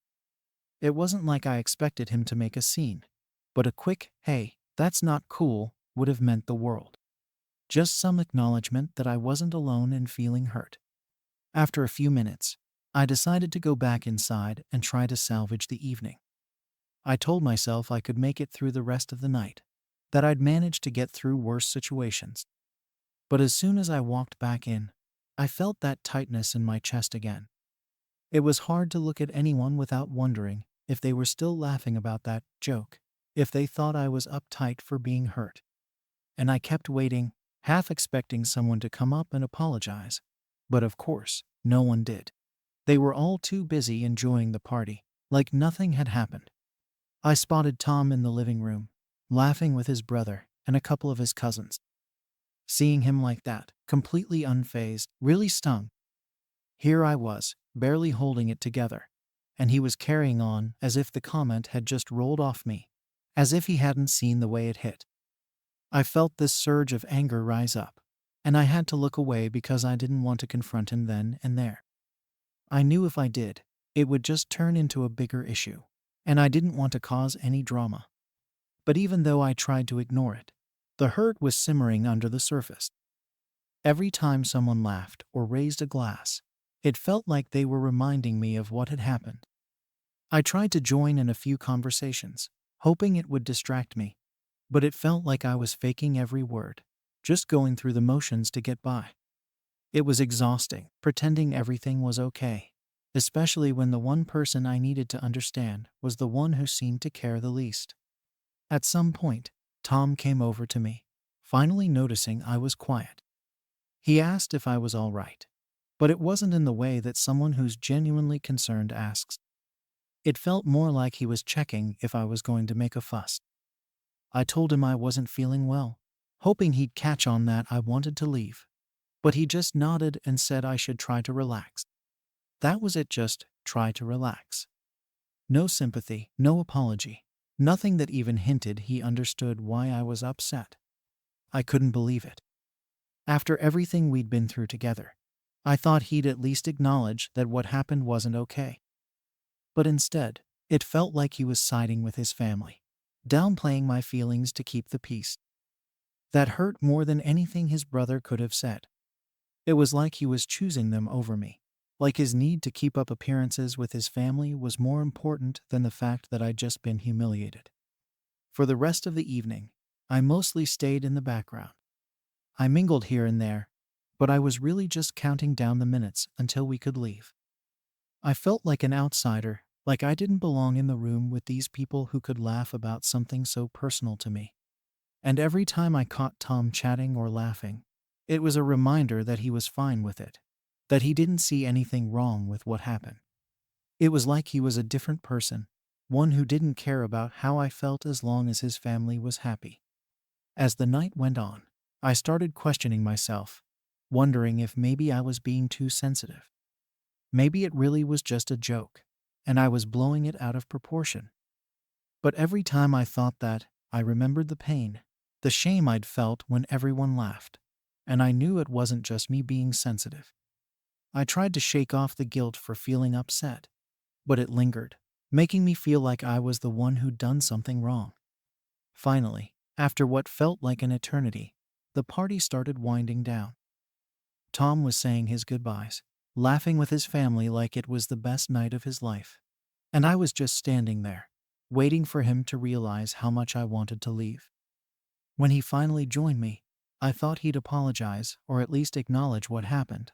But he just asked if I'd had a good time. I didn't even know what to say. I felt like he'd been at a completely different event, like he hadn't seen anything that had happened. On the drive home, I couldn't keep it in any longer. I told him how hurt I was, how humiliating it had been for his family to make that joke, especially given everything we'd been through. I expected him to understand, to show some kind of regret for not stepping in. But instead, he just shrugged and said I was overreacting, that it was just a joke, and I shouldn't take it so personally. Hearing him say that, I felt a wave of anger and disbelief. How could he be so dismissive? This wasn't just about the joke, it was about the fact that he'd stood by and let it happen, that he'd laughed along with them while I felt like my pain was on display. I told him that, but he just doubled down, saying I was making a big deal out of nothing. He even accused me of trying to ruin his mom's birthday, which hit me like a punch to the gut. After that, I didn't have much left to say. I just sat there, staring out the window, feeling like I'd been completely abandoned by the one person I thought I could count on. When we got home, I went straight to the bedroom, too drained and hurt to even look at Tom. I felt this heavy weight in my chest that wouldn't go away. I'd thought that maybe, after we talked about it, he'd come to understand why I was so upset. But instead, he'd dismissed my feelings, making me feel like I was the one in the wrong. It was like he couldn't see that this wasn't just about a single joke, but about the lack of respect and understanding for something so personal to me. For the next few days, things were tense between us. Tom acted like nothing had happened, as if we hadn't just had one of the most uncomfortable experiences of our marriage. He went on with his routine, and every time he tried to make small talk, I felt like I was forcing myself to respond. I couldn't bring myself to pretend everything was fine, but I also didn't want to keep rehashing it if he was just going to brush me off again. So I stayed quiet, keeping my feelings to myself, but inside, I was still hurting. A few days later, Tom's mom called to thank us for coming to the party. She chatted with me for a bit, asking how I was doing, and I couldn't help but wonder if she knew what had happened, or if she even noticed that I'd left early. Part of me wanted to bring it up, to tell her how uncomfortable the whole thing had made me, but I wasn't sure if it would make things worse. I didn't want to start drama, especially when it was clear that Tom's family hadn't seen anything wrong with what had happened. So, I just played along, pretending everything was fine, even though I felt like I was lying to myself. After that call, I started to question things even more. I wondered if maybe I was overreacting, like Tom kept saying. Maybe I was being too sensitive, or maybe I should have just laughed it off like everyone else. But then I'd think back to how alone I'd felt in that moment, and I couldn't shake the feeling that I deserved better support from Tom. He knew how much this struggle had affected me, and the fact that he hadn't stood up for me or even tried to comfort me afterward felt like a betrayal. One night, after days of barely speaking, I decided to bring it up one last time. I told him that I needed him to understand how deeply this had affected me, and that I felt completely unsupported. I wanted him to see my side of things, to recognize that his silence had hurt as much as the joke itself. But instead of understanding, he doubled down. He insisted that I was making a big deal out of nothing, that I was too sensitive and too emotional. He told me that his family didn't mean any harm, and that I was the one creating tension by holding on to it. Hearing him say that, I realized that we were seeing things from completely different perspectives. To him, it was all just harmless family banter, something to laugh off and forget. But to me, it was a reminder of how isolated I felt in dealing with this struggle, and how little he seemed to understand the emotional toll it had taken on me. I started to wonder if we'd ever be on the same page about it, or if he'd always brush off my feelings as too sensitive. In the end, I stopped trying to make him understand. I knew that no matter what I said, he'd see it as overreacting. I didn't want to keep arguing about it, but I couldn't pretend like everything was okay either. Our relationship felt like it was on shaky ground, and I didn't know how to move forward. Part of me felt like I needed to stand my ground, to show him that my feelings were valid, but another part of me felt exhausted from constantly defending myself. Since then, things between us haven't been the same. I feel like there's this invisible wall between us, a distance that wasn't there before. I don't know if it's because I've started to see him differently, or because I'm finally realizing that maybe he doesn't understand me the way I thought he did. I keep wondering if this is just a rough patch that will eventually get past, or if this is a sign of a bigger issue in our relationship. Now, I find myself questioning everything. Am I wrong for feeling this way? Should I have just laughed along with the joke and let it go? Or am I justified in wanting my husband to stand by me, even if it means going against his family? Story 14. Am I wrong for exposing my sister's secret marriage at our family reunion? I'm Sarah, 32, and I've always been close with my sister, Emily, who's 29. Growing up, we had a pretty tight family dynamic, one where everyone shared things openly. sometimes to the point of oversharing. Our parents drilled into us the importance of honesty, and we were the kind of family that didn't hold back on tough conversations. We've never been the secretive type, and for years, Emily and I shared everything with each other. So, it felt like a punch to the gut when she suddenly started acting strange. A few months ago, Emily began to distance herself. She wasn't coming around as much, kept things vague when I'd ask how she was doing, and seemed to have her phone glued to her hand whenever I did see her. I didn't want to pry, but it was hard not to feel like something was up. Every time I tried to get her to open up, she'd brush me off, saying she was busy with work or stressed out. But I knew my sister, and this wasn't normal for her. The first time I got a hint that she might be seeing someone, she mentioned, in passing, a friend she was hanging out with. When I asked if it was anything serious, she laughed and said no, then changed the subject. I didn't press further, figuring she'd tell me more when she was ready. But the months dragged on, and she kept getting more evasive, almost paranoid whenever her phone buzzed around me. It started to feel like she was deliberately hiding something, and that hurt. We'd always been each other's confidants, the ones who could spill our guts without worrying about judgment. So, her secrecy made me feel shut out, like I didn't know her at all anymore. Then came the family reunion. Our parents host this big gathering every year, inviting all the aunts, uncles, cousins, and a few family friends. It's this huge, chaotic event, full of noise and laughter, where we all catch up on each other's lives. I'd been looking forward to it, partly because I thought it might be a chance for Emily and me to reconnect. She had been so distant that I hadn't even known if she'd show up. But to my surprise, she came, bringing along this friend of hers as her plus one. At first, I was just happy she was there, even though her behavior was still off. She seemed tense, like she was watching every word she said, especially when people asked her about her life or whether she was seeing anyone. I noticed a couple of curious glances from our relatives, but Emily's friend kept it low-key, not drawing too much attention to himself. They acted more like acquaintances than anything else, so I assumed maybe it really wasn't serious. But during one quiet moment, while we were mingling around the house, I overheard a snippet of conversation that stopped me in my tracks. I was walking down the hallway when I heard Emily's friend say, "You know, as my wife, I just think." And that was all I needed to hear. I stopped dead in my tracks. I felt like I was hit with a cold wave. Wife? I had to have misheard, right? There was no way Emily, my sister, had gone and gotten married without saying a word to me or anyone else. It was impossible, or so I thought. I waited until I could catch Emily alone and asked her point blank what was going on. She looked like a deer caught in headlights. She knew exactly what I was asking and didn't even try to deny it. After a few moments of awkward silence, she finally admitted it. Yes, she was married. She had secretly married him 6 months ago. My heart was pounding.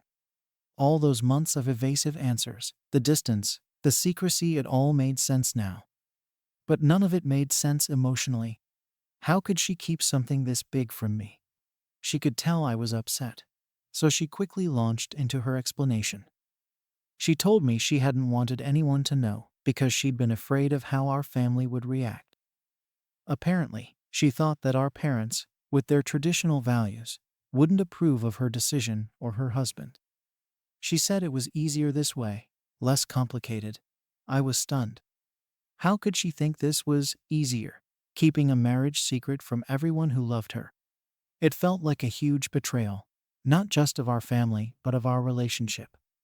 Emily begged me to keep it quiet, just until she was ready to tell everyone herself. She looked so desperate, pleading with me to understand, saying she'd do it soon, but needed a little more time. I wanted to believe her, but part of me felt like she was just making excuses. The whole situation had me reeling, and I couldn't shake the anger bubbling up inside me. It felt like she'd put her fears ahead of the respect she owed our family and our relationship. The rest of the day, I couldn't concentrate on anything. I kept replaying the conversation over and over in my mind, thinking about how our parents would feel if they found out. It wasn't just about her and her choices anymore.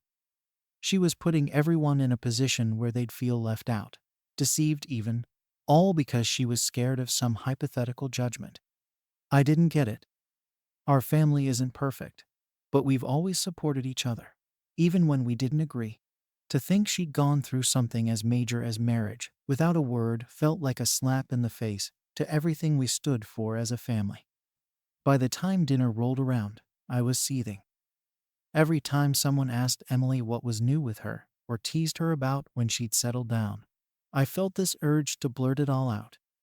Part of me thought, maybe it would be better if the truth just came out.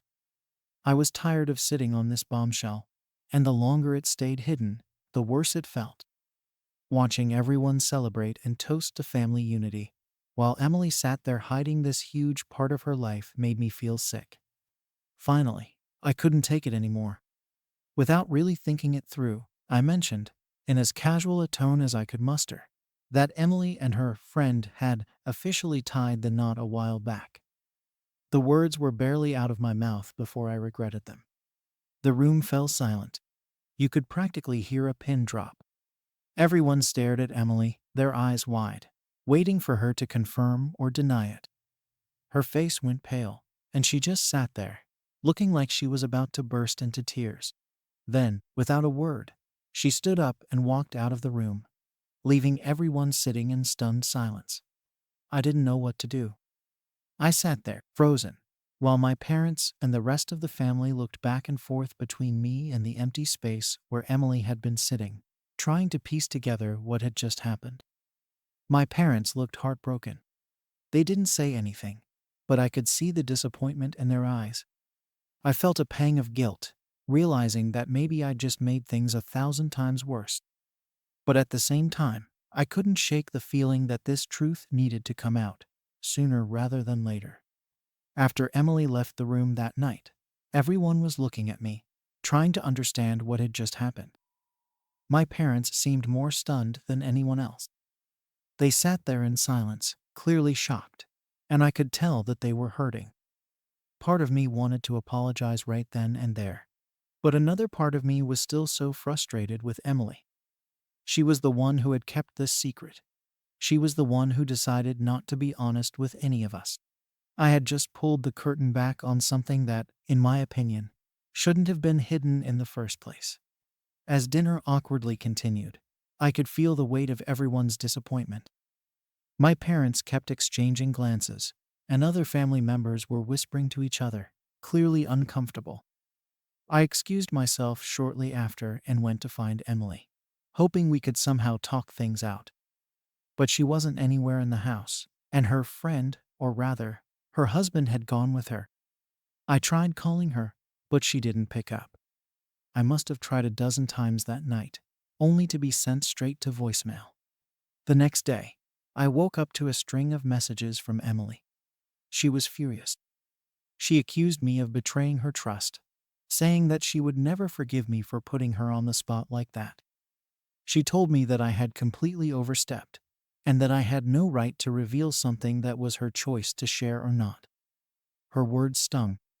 I had always thought that we were close, that we understood each other better than anyone else. But here she was, talking to me like I was a stranger who had wronged her in the worst way possible. I wanted to respond, to defend myself, but I wasn't sure what to say. A part of me knew she had a point. It wasn't my place to announce her marriage to everyone, especially when she had specifically asked me not to. But at the same time, I couldn't shake the feeling that I'd done the right thing, or at least the honest thing. In our family, we didn't keep secrets from each other, and we didn't let fear of judgment hold us back. I thought that by bringing it into the open, I was helping her face reality, helping her realize that she didn't have to hide. But the way she saw it, I had embarrassed her in front of the entire family, ruining what could have been a special moment for her. For the next few days, Emily ignored all of my attempts to reach out. I tried everything: texting, calling, even asking our parents if they'd heard from her. They hadn't, and they were just as confused and hurt as I was. My mom kept asking me why Emily hadn't told them about her marriage.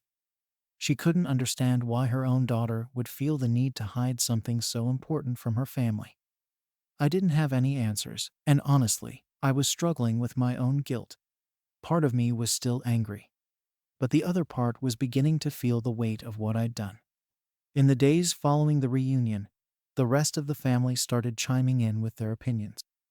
Some of my cousins reached out, saying they thought it was strange that Emily had kept her marriage a secret, but that maybe I shouldn't have been the one to tell everyone. One of my aunts even suggested that Emily might be going through something difficult, and that maybe I just added to her stress. That hurt to hear, but I couldn't ignore the possibility that maybe I'd misjudged the situation. At the same time, I couldn't understand why Emily thought she couldn't trust me or the family. It felt like a huge blow to everything I believed about our relationship. After about a week, I finally heard from Emily again.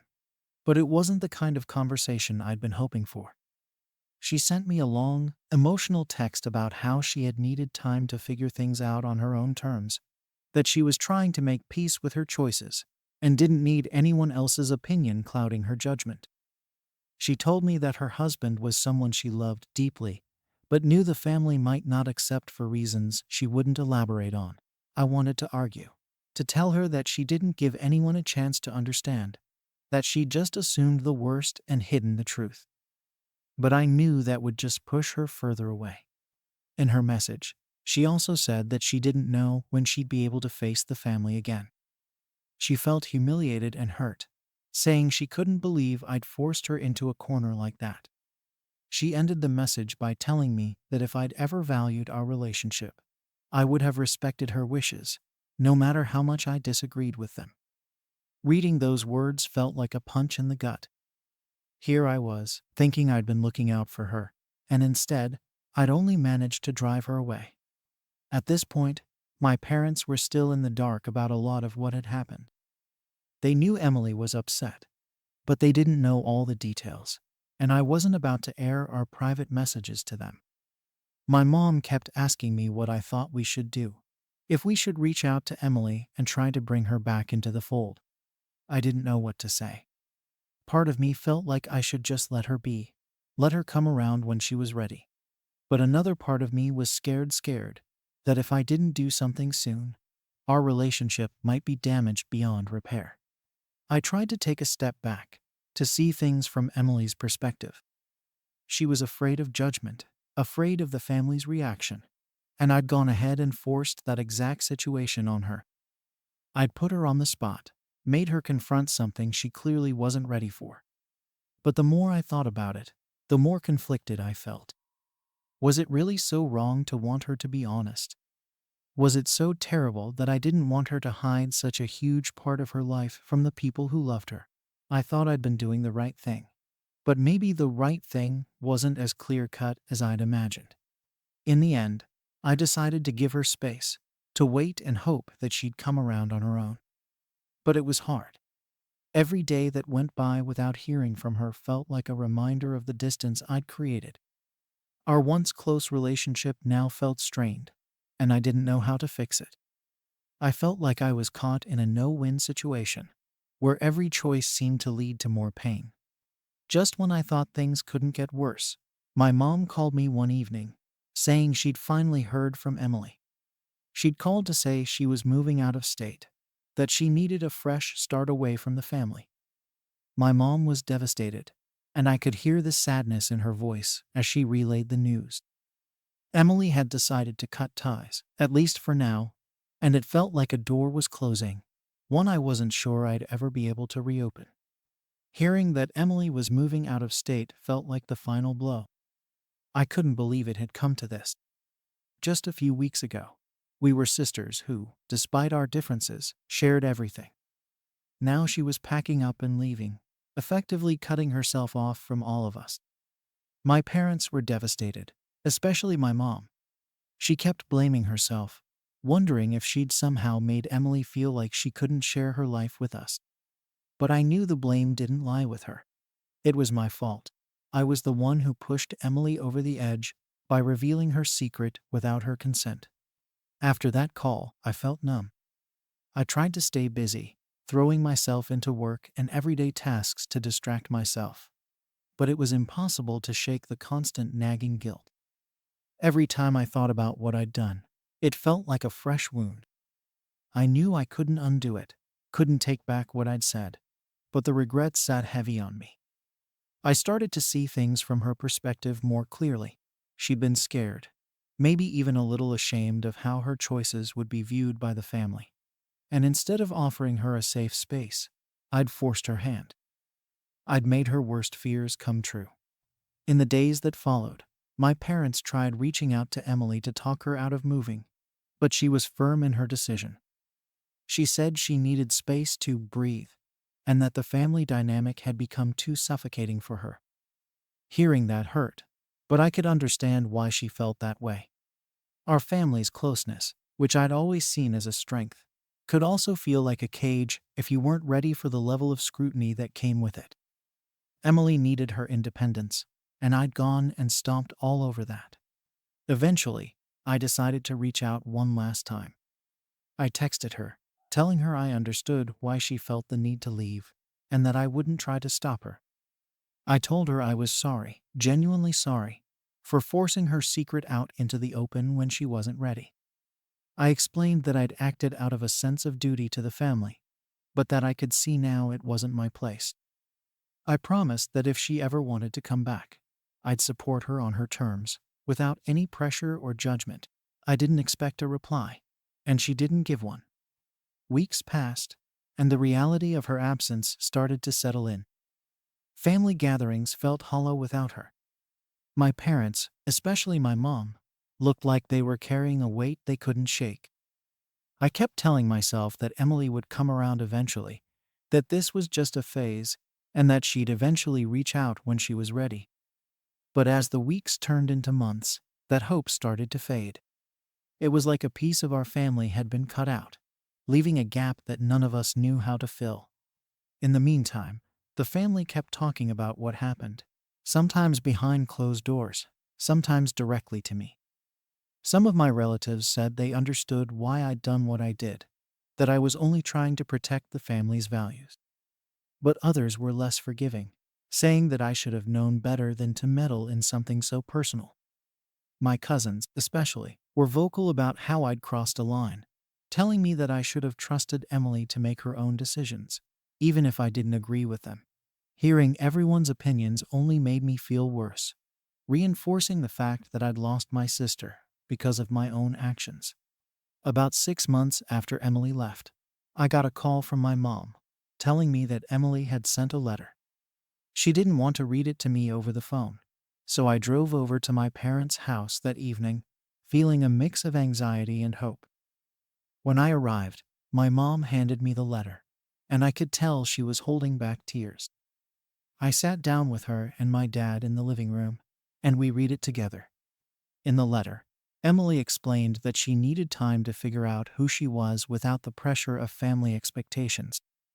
She said that leaving had been the hardest decision she'd ever made, but that it was also the only way she could find clarity. She didn't go into details about her marriage or her husband, only saying that she was happy with her choice and that she wished we could understand her need for space. She ended the letter by saying that she still loved us, but that she wasn't ready to come back yet. She asked us not to try to contact her, at least for now. Reading those words was like a punch to the gut. I realized that no matter how much I'd thought I was helping her, I'd only made things harder. My actions had driven her to this point, where she felt she couldn't be herself around her own family. I wanted to reach out to her, to tell her I understood now, but her words were clear. She didn't want to hear from us. My parents were heartbroken all over again. My mom kept asking herself what she could have done differently, how she could have made Emily feel more accepted. My dad, always the quiet one, just sat there, looking lost. I knew they didn't blame me outright, but I could tell that part of them held me responsible, and they weren't wrong to feel that way. I had been the catalyst, the one who forced her secret into the open. If I hadn't said anything, maybe things would be different. Maybe she would still be here. Now, almost a year has passed since Emily left, and the family still feels incomplete. Every gathering feels like there's a shadow hanging over it, a reminder of the mistake I made. I've tried to move on, to focus on my own life, but the guilt is always there, gnawing at me. I wonder if she'll ever come back, if there's a way to rebuild the trust I shattered. Sometimes I think about reaching out again, just to let her know that I'm still here, that I'll always be here if she needs me. But I don't want to push her further away by ignoring her wishes. I feel trapped, unsure of how to move forward. I keep asking myself if I should have handled things differently. If maybe I should have respected her boundaries, instead of trying to impose my own sense of right and wrong. I was so focused on the idea of family unity that I didn't stop to think about her needs or her autonomy. And now, here we are, she's gone, and I'm left wondering if I'll ever see my sister again. So, was I wrong for forcing my sister to be honest with the family, even if it ended up driving her away? Story 15 inches. Am I wrong for refusing to give up my family heirloom to my daughter's stepbrother? I'm 52, and recently I remarried.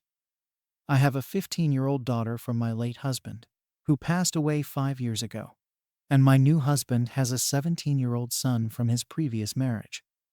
Blending our two families hasn't been easy, and honestly, sometimes it feels like we're trying to force things that might never fully mesh. My daughter was very close to her dad, and since he passed, we've both clung to the few pieces of him we still have. One of those things is a handcrafted violin he left to her. It's not just an instrument. It's a family heirloom that's been in his family for generations. My daughter has played violin since she was little, and this particular one is a cherished connection to her father's legacy. On the other side, my stepson, who has no connection to the violin or to my late husband, recently developed an interest in it almost out of the blue. Really. He's never mentioned it before, but after going to a concert with his dad, he came home talking about how he wanted to learn violin. Naturally, my husband was excited. I get it. He wants his son to have a new interest. But he quickly latched onto the idea of my daughter's violin. He thought it would be nice for his son to borrow it, especially since it's already in the family. When he first brought it up, I honestly thought he was joking. It just didn't make sense to me. This is something that means a lot to my daughter, something tied to her father's memory. And it's not just a regular violin you hand over to anyone who gets the idea to play around with it. But my husband kept talking about it. He suggested it once casually, then brought it up again later, a bit more seriously. He said it would be a great way for the kids to bond, and that maybe it would help them feel like they were really part of the same family. I can see where he's coming from, but it felt to me like he was pushing the idea of blending onto something that didn't need it. He thinks it's just an item in our home, something everyone has a right to use. But for my daughter, it's so much more. My daughter isn't one to argue or push back, especially since we've moved in with them. She's a quiet kid, very reserved. When my husband first mentioned the idea to her in passing, I saw her stiffen. She didn't say anything, just kind of looked down and went silent. But I knew right away that this wasn't something she was comfortable with. She never outright said, "No, I don't want him using it." But I could tell from her reaction that she didn't want to share her father's violin with anyone, especially not someone who doesn't really understand what it means to her. And that reaction from her made me more sure that letting him borrow it would be wrong. Despite all this, my husband kept pushing. He started saying I was being overly protective of the past, that I wasn't embracing our new family fully. According to him, holding on to things like this isn't healthy for anyone, and that we should all be able to share as a family now. He said my daughter needed to move forward, and that holding on to her father's belongings like this was just keeping her in a place of grief. I understand he means well, but the way he said it made it sound like he was dismissing how we feel about my late husband's memory. He doesn't get that my daughter, and I still carry a lot of emotions from losing him. Just because he's moved on from his divorce doesn't mean that we've healed from the loss of someone we loved deeply. The real tension started building after a family dinner where he brought it up in front of the kids. We were all sitting together, and out of nowhere, he announced to my stepson that he could go ahead and start using the violin. He said it as if the decision had already been made, like he had cleared it with me, or that my daughter was on board. My daughter didn't say anything, she just looked down, visibly upset but silent. And my stepson, well, he looked thrilled. He was grinning like he'd just been handed a prize, completely unaware or unbothered by the fact that this violin meant something deeply personal to his stepsister. After dinner, my husband pulled me aside, frustrated that I hadn't backed him up in front of the kids. He said that by not supporting his idea, I was putting up walls between our families. He told me it was my responsibility to make sure the kids felt unified, and that I was being unfair by letting my daughter keep something so special all to herself. To him, the violin was just a tool to help them connect, a way to give his son a new hobby and a shared experience with my daughter. But to me, it felt like he was using this heirloom as a means to an end, something that would prove we're all one big family now. I tried explaining my perspective to him. I told him this wasn't just an object. It was a piece of my daughter's heart, something that carried a weight he might not fully understand.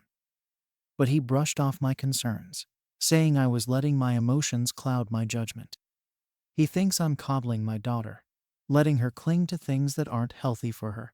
He even said I was setting a bad example by refusing to let go of the past.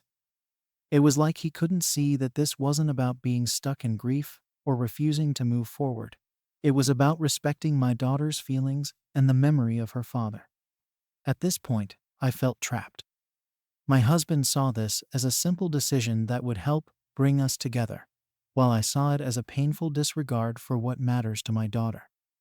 Every time I tried to defend my stance, he'd counter with comments about how I wasn't fully embracing our new family.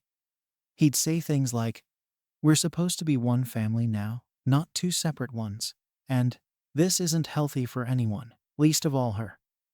In his mind, it was clear-cut. By letting go of this old family attachment, we'd all be moving forward together. But I couldn't see it that way. I started to feel like I was the bad guy here. Like maybe he was right, and I was being selfish. But then I'd remember the look on my daughter's face during dinner.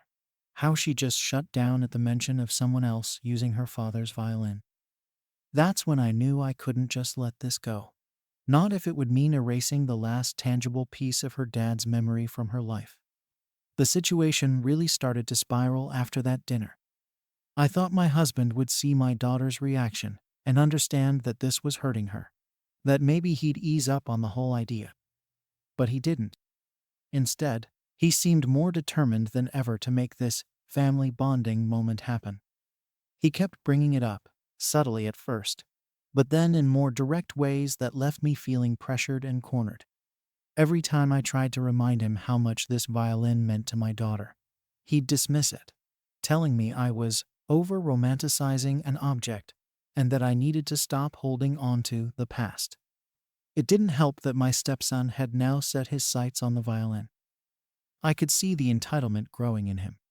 He'd drop little comments about his new violin, acting like he already owned it, or worse, like it was something he deserved just because he'd decided he wanted to learn to play. It bothered me, and I could see it bothered my daughter even more. But she's quiet, and I think she felt like she didn't have a voice in this situation. She didn't want to stir the pot or make things awkward. So she stayed silent, which only made it easier for my husband and stepson to push forward with this plan. One evening, my husband and I had another argument about it.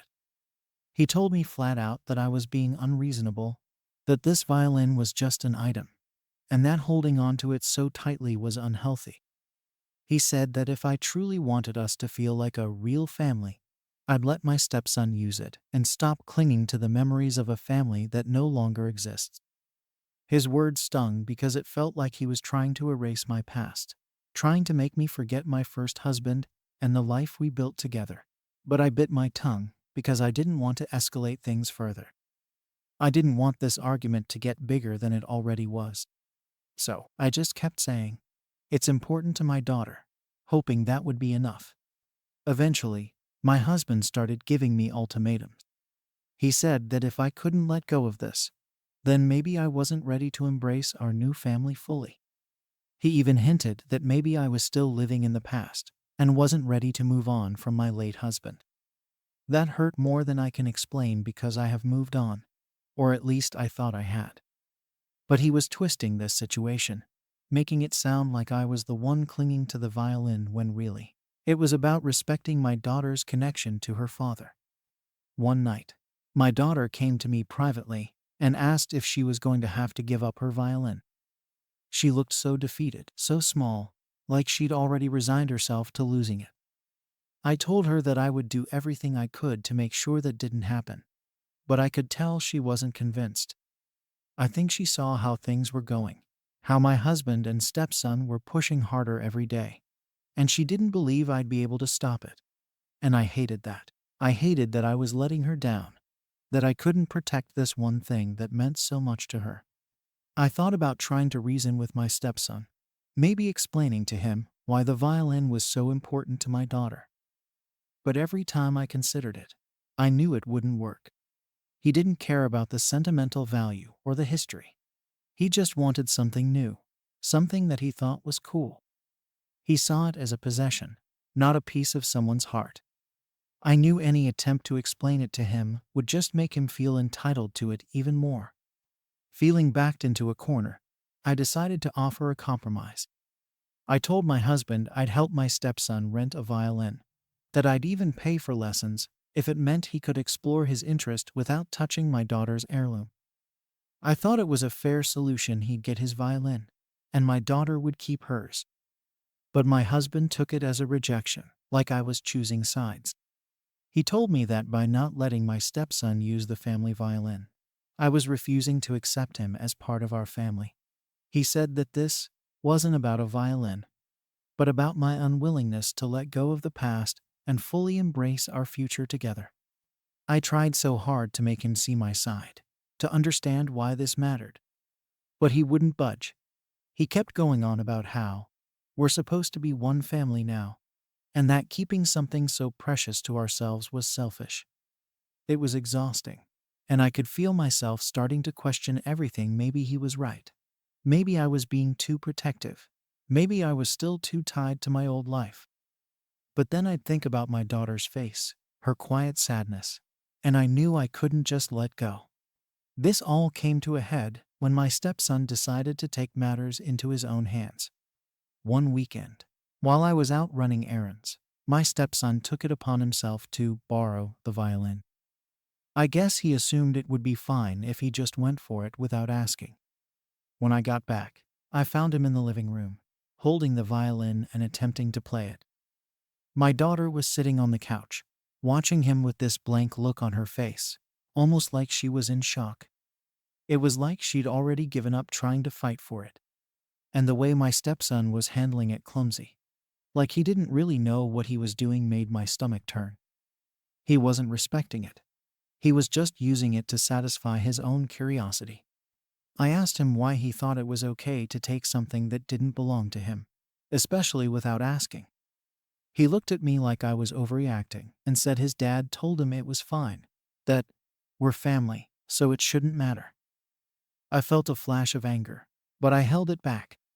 I didn't want to blow up in front of my daughter. I just took the violin from him and handed it back to her, telling her to take it to her room. She did, but I could tell from the look on her face that the damage was already done. She was hurt and frustrated, probably feeling like I couldn't protect her or her dad's memory. Later that night, I confronted my husband about what happened. I told him it was disrespectful for his son to take the violin without asking, especially when he knew how important it was to my daughter. Instead of apologizing or even acknowledging that maybe he'd pushed too hard, he got defensive. He said I was overreacting, that I was making a big deal out of nothing. He kept going on about how it's just a violin, and that my daughter needed to get used to sharing. He told me that by acting so protective, I was just encouraging her to be selfish and unwilling to adapt to our new family. At that point, I felt like I was hitting a wall. No matter how many times I tried to explain my perspective, he refused to listen. He kept turning it around, making it sound like I was the one with the problem, like I was too attached to the past and couldn't let go. He said this was why our family wasn't blending, why we still felt like two separate units. He believed that if I could just move on and let my daughter share her things, we'd all be happier. But I couldn't make him see that it wasn't about the violin itself. It was about respecting boundaries, about honoring the memory of my daughter's father. I felt helpless, like I was failing my daughter. She didn't say anything after the incident with the violin, but I could tell she was upset. She started spending more time in her room, avoiding family dinners, pulling away from us.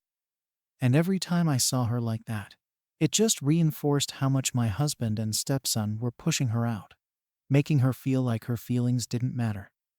It broke my heart to see her retreating, especially knowing she didn't feel like she had anyone to stand up for her. After a few days, my husband tried to approach me again, acting like everything was fine. He suggested we all go out together as a family, maybe to a concert, just to get over the drama. He didn't apologize or acknowledge the hurt he'd caused, and it was clear he didn't think he'd done anything wrong. In his mind, I was the one making a fuss over something that shouldn't matter. I wanted to tell him that ignoring the problem wasn't going to make it go away, but I didn't even have the energy to argue anymore. Since then, things have been tense in the house. My daughter barely speaks to my husband and stepson, and I don't blame her. She's withdrawn, and I can see she's hurting. I've tried to talk to her, to reassure her that I'm on her side, but I don't think she believes me anymore. I think she feels like I let her down, like I didn't do enough to protect her. And maybe she's right. I don't know what to do. My husband still believes he did nothing wrong, and my stepson acts like he's entitled to anything he wants. I feel like I'm stuck between trying to keep the peace in my new marriage and honoring my daughter's connection to her father. But every time I try to find a compromise, it just feels like I'm losing a little bit more of her trust. Am I wrong for not letting my stepson borrow my daughter's family heirloom, even if it might help us bond as a family? Story 16 inches. Was I wrong for not inviting my estranged sister to my wedding after years of drama? I'm Emily, 30, and right now, I'm in the middle of planning my wedding to my fiancé, Luke.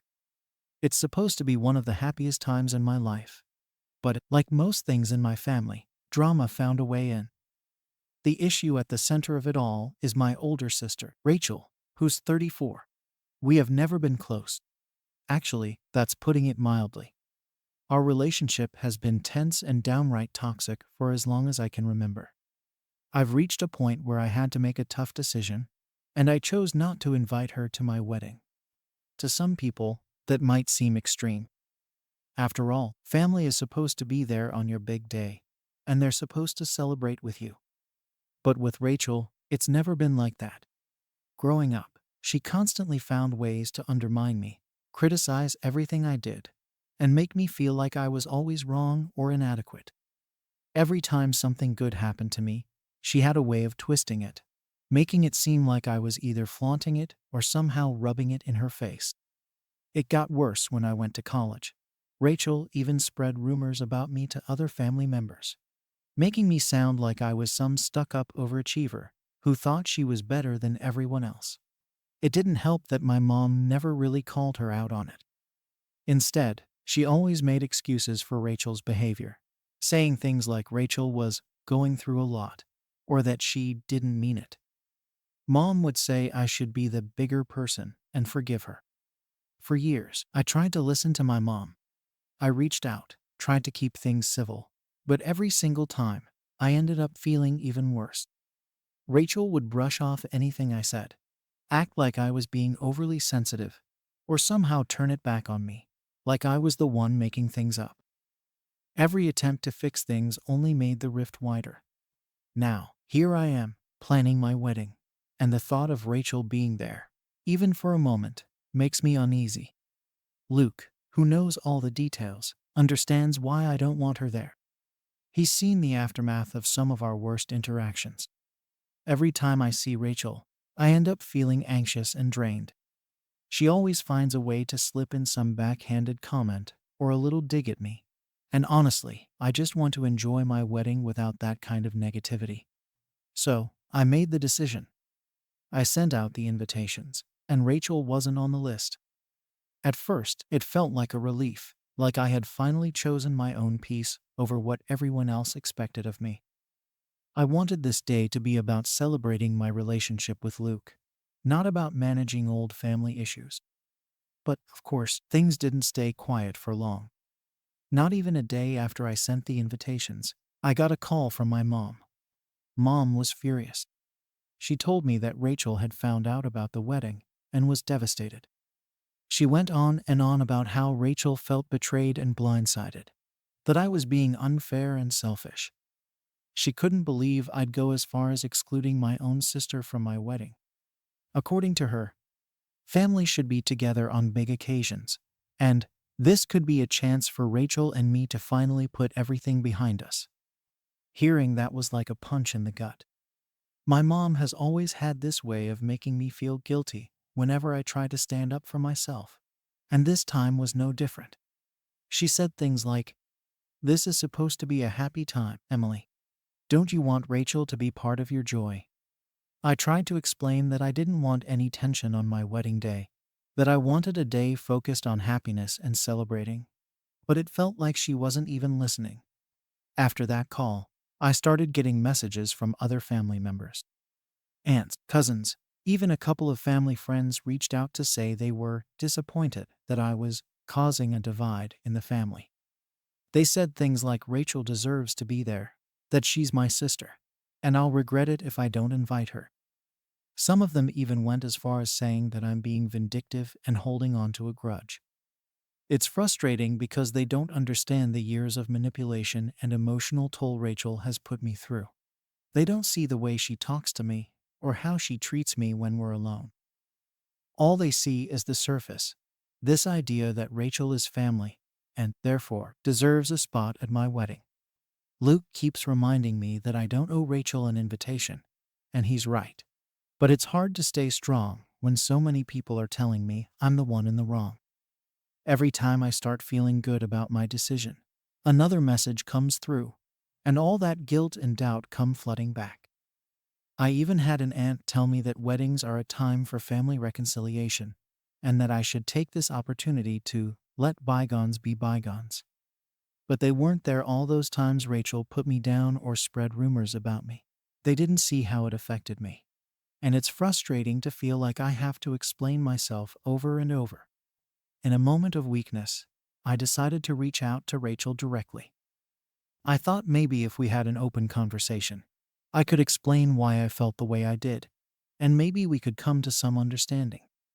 Maybe it would give me some peace about my decision. But the call was a disaster. From the moment she picked up, Rachel was on the offensive. She accused me of being selfish and petty, saying I always make everything about myself. She didn't even give me a chance to explain. She went on and on about how I was ruining her life by excluding her from this once-in-a-lifetime event. She even threw in that it was typical of me to be self-centered. By the time I hung up, I felt even worse. Nothing was resolved, and all I had was this lingering feeling of guilt and doubt. Rachel had somehow managed to turn the situation around, making it sound like I was being unreasonable, like my choice to have a peaceful, happy wedding was an attack on her. It was exhausting, and it reminded me exactly why I didn't want her there in the first place. Now, I'm back at square one, feeling torn between my desire to have a stress-free wedding and the constant pressure from family to invite her. It's like no one understands how toxic Rachel can be, how every interaction with her leaves me feeling anxious and on edge. I wish I could say that after my call with Rachel, things got easier, but honestly, they only got worse. After that conversation, where she twisted everything to make me feel like I was the bad guy, I tried to hold my ground. I told myself that I made the right choice, that it was my wedding, and I deserved a day where I didn't have to deal with her snide remarks or constant criticisms. But even as I tried to move on and focus on the wedding planning, my family wasn't about to let things go. The next day, my mom called again, even more upset than before. She kept pushing this idea that Rachel should be there, that weddings are a time for families to come together, and that I was wasting a chance to make things right. I tried to remind her of all the hurtful things Rachel's done over the years, but my mom just brushed it off, saying that sisters fight and that I was making too much of everything. It felt like she didn't even want to acknowledge how toxic Rachel's behavior has been or how hard I've tried in the past to patch things up.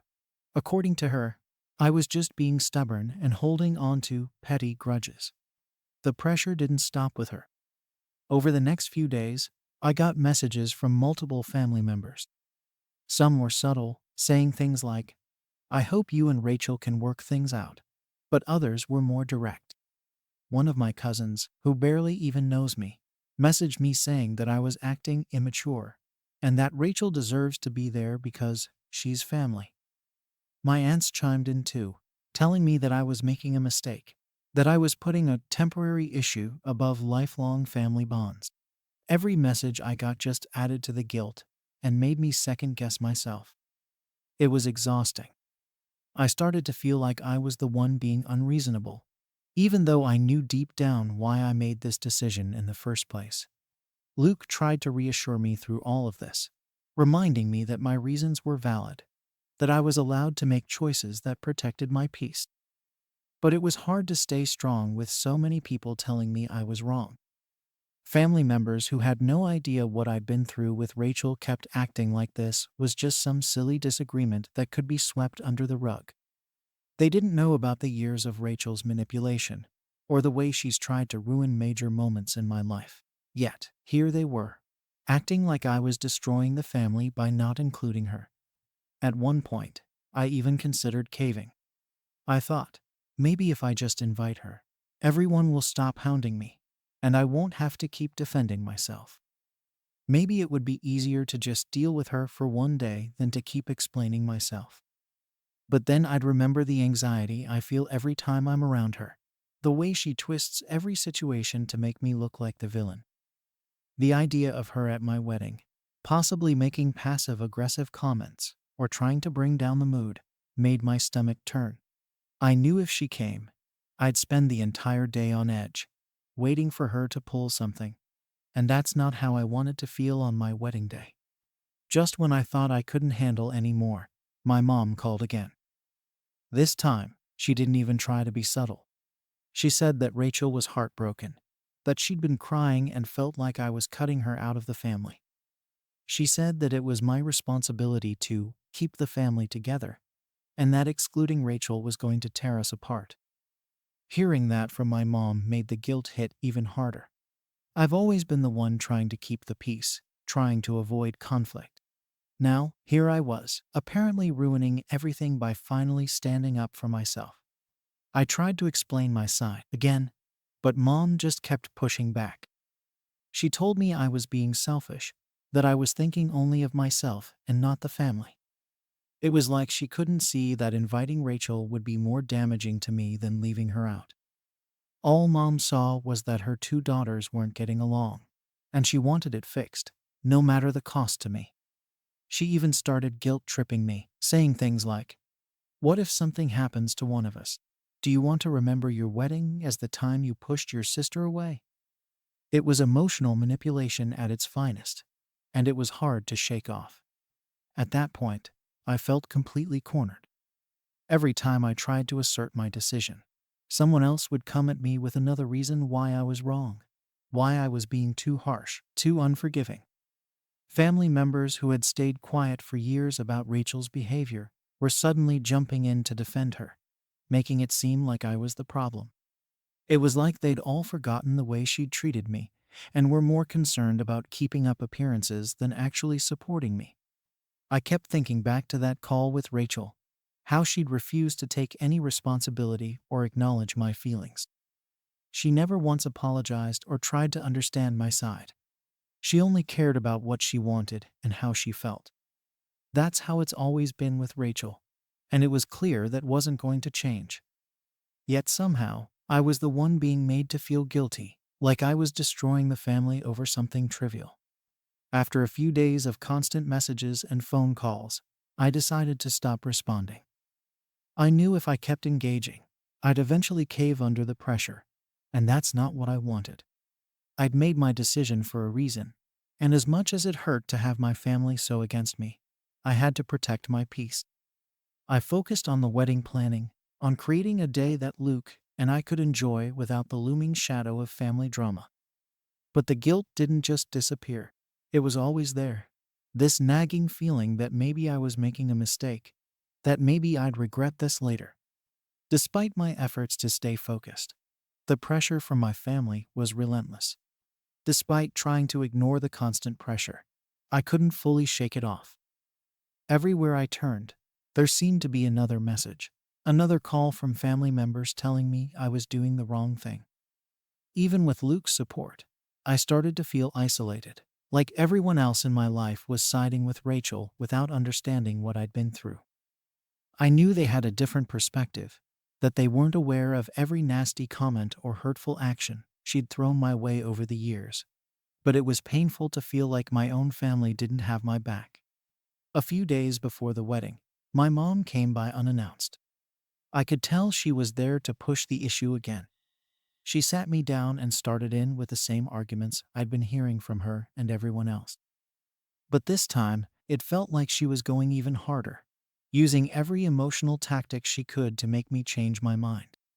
She talked about family unity, about how this wedding could be an opportunity for Rachel and me to finally heal. She kept saying that I was being too stubborn, that my decision to exclude Rachel was immature and selfish. It felt like nothing I said would make a difference. I told her again about how I'd tried so many times to make things right with Rachel, how I was tired of being the one who always had to forgive and move on, while Rachel never took responsibility for anything. But Mom didn't want to hear it. She was only focused on the idea that family should be together, that I was the one breaking that bond by choosing to leave Rachel out. It was like she was ignoring everything I'd been telling her all these years. And only now, when it was about a public event, did she care? When Mom left, I was emotionally drained. I started doubting myself all over again, wondering if I was making the right choice, or if I was just being petty. I'd always been the one who kept the peace, who tried to avoid conflict. And here I was, creating the biggest family divide we'd ever had. Part of me wondered if I should just invite Rachel, let her come and try to avoid her as much as possible, just to make everyone else happy. But deep down, I knew that if I caved, I'd be miserable. This was my wedding, my one chance to have a day that was supposed to be about celebrating with the people who truly supported me. The night before the wedding, I sat with Luke and went over everything again. He reminded me of all the times Rachel had hurt me, all the times I'd tried to fix things and been burned. He said that if I didn't set this boundary now, I'd never get the chance to. He was right, but that didn't make it any easier. I kept thinking about the fallout, about how everyone would react when they showed up and Rachel wasn't there. I knew there would be questions, that people would talk, but I couldn't bring myself to change my decision.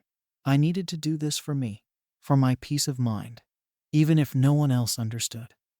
The wedding day arrived, and it was everything I'd hoped for. For the first time in a long time, I felt genuinely happy and relaxed. There was no tension, no one throwing passive-aggressive comments or creating unnecessary drama. Luke and I were surrounded by people who loved and supported us, and I finally felt like I could enjoy a major life event without the usual family chaos hanging over me. But as the night went on, I could tell that some family members were noticing Rachel's absence. A few of them gave me looks or asked quiet questions about why she wasn't there. I kept my answers short, saying things like, "She couldn't make it," and leaving it at that. It wasn't the time or place to get into the messy details, and I didn't want anything to ruin the day. After the wedding, though, the backlash came hard and fast. I got multiple calls and messages from family members who were furious with me for not inviting Rachel. Some of them accused me of being heartless, saying I'd humiliated her by excluding her from such an important family event. Others went as far as to say that I'd destroyed any chance of us ever reconciling, that I'd gone too far by not giving her the opportunity to be there. My mom was especially hurt, saying that she felt like I'd betrayed the family, that I'd put my own feelings above everything else and broken the family apart. It was tough to hear all of this. I knew that by making this choice, I was risking a lot of relationships. But hearing it spelled out like that made it feel even more real. People who I thought would understand were now looking at me like I was the problem, like I was the one who had caused all of this tension in the family. And Rachel, she played the victim perfectly. I heard through others that she'd been telling people how devastated she was, how she just wanted to be there to support me, and how she didn't understand why I'd left her out. She didn't mention a single thing about our history, about the way she'd treated me over the years. To everyone else, she was just the wronged sister who hadn't been invited to her own family's celebration. Now, I'm left wondering if I made the right choice. Part of me feels relieved, knowing that I finally stood up for myself, that I didn't let Rachel control another major moment in my life. But another part of me feels torn. Was it worth losing so many family connections just to keep her out of one event? I don't regret wanting a peaceful wedding, but I can't shake the guilt that maybe I could have handled things differently. So, was I wrong for choosing to exclude my sister from my wedding to protect my peace, even if it means upsetting family? Story 17 inches. Am I wrong for refusing to let my sister move in after she secretly tried to take my job? I'm the oldest in the family, 34, and I've been the one holding things together for as long as I can remember. My younger sister, Amy, is 28, and we're polar opposites in most ways. I've always been the responsible one, the one who did well in school, got a steady job, and built a life without too much drama. Amy, on the other hand, has always been the wild card. Growing up, I was used to Amy being the favorite. Our parents practically worshipped her. She had this effortless charm, the kind that made her the center of attention, no matter where she went. She knew how to make people love her, and it worked every time. So, while I was busy focusing on my career and life goals, Amy floated around, doing whatever felt right in the moment. It didn't take long for our paths to diverge. I worked my way up in a career that I love. I'm a senior editor at a magazine, and I'm proud of what I've accomplished. I live in a small apartment with my cat, and I've managed to build a stable, independent life in the city. Meanwhile, Amy has bounced from job to job, rarely holding on to anything for long. Every time she'd land somewhere, it seemed like only a matter of time before she'd quit or get let go, because she couldn't get along with someone or she got bored. Our parents always had her back, though, and they'd offer to help her out financially, no matter what kind of mess she got herself into. And she's gotten into quite a few. Things took a turn recently when Amy called me, sounding more desperate than usual. Apparently, she'd quit her latest job on a whim, assuming she'd find something better. But months passed, and nothing turned up for her. Now, she was out of money, struggling, and asking me for a place to stay until she could get back on her feet. At first, I didn't think too much of it. I've heard this kind of story from her before, the "I need a fresh start" narrative that she plays on repeat. But this time, something felt different. Maybe because she actually sounded nervous, like she'd really run out of options. Still, I had my reservations. Amy has a knack for taking advantage of people's kindness, especially when it comes to family. I knew that if I let her in, I'd be setting myself up for a situation that could be tough to get out of later. I told her I'd think about it. I didn't say yes, didn't say no, just let her know I'd take some time to consider it. But even as I said it, I already felt the pressure building. Our parents, of course, called me the next day, backing her up and saying it would be heartless not to help her out. Family supports each other, they said, over and over. I was already feeling torn, but they added a layer of guilt that made it even harder to figure out what to do. On the one hand, I didn't want to abandon my sister, not when she seemed genuinely lost. But on the other hand, I knew that if she moved in, I'd be signing myself up for who knows how long of chaos. Living with her wouldn't be simple, and given her history, I was almost certain it would come with more headaches than I was prepared for. Just as I was mulling over the decision, something strange happened at work. I was passing by the break room when I overheard a couple of my coworkers talking about a new applicant who had reached out to the HR department. They mentioned the applicant by name, Amy. My first thought was that it had to be a coincidence. Amy is a common enough name. But then, one of them mentioned that the applicant had listed me as a reference. Suddenly, it clicked. My sister, who had been asking me to let her crash at my apartment, had quietly applied for a job at my magazine without even telling me. She'd used my name as a reference without a single word to me about it. At that moment, I felt a mix of shock, anger, and disbelief.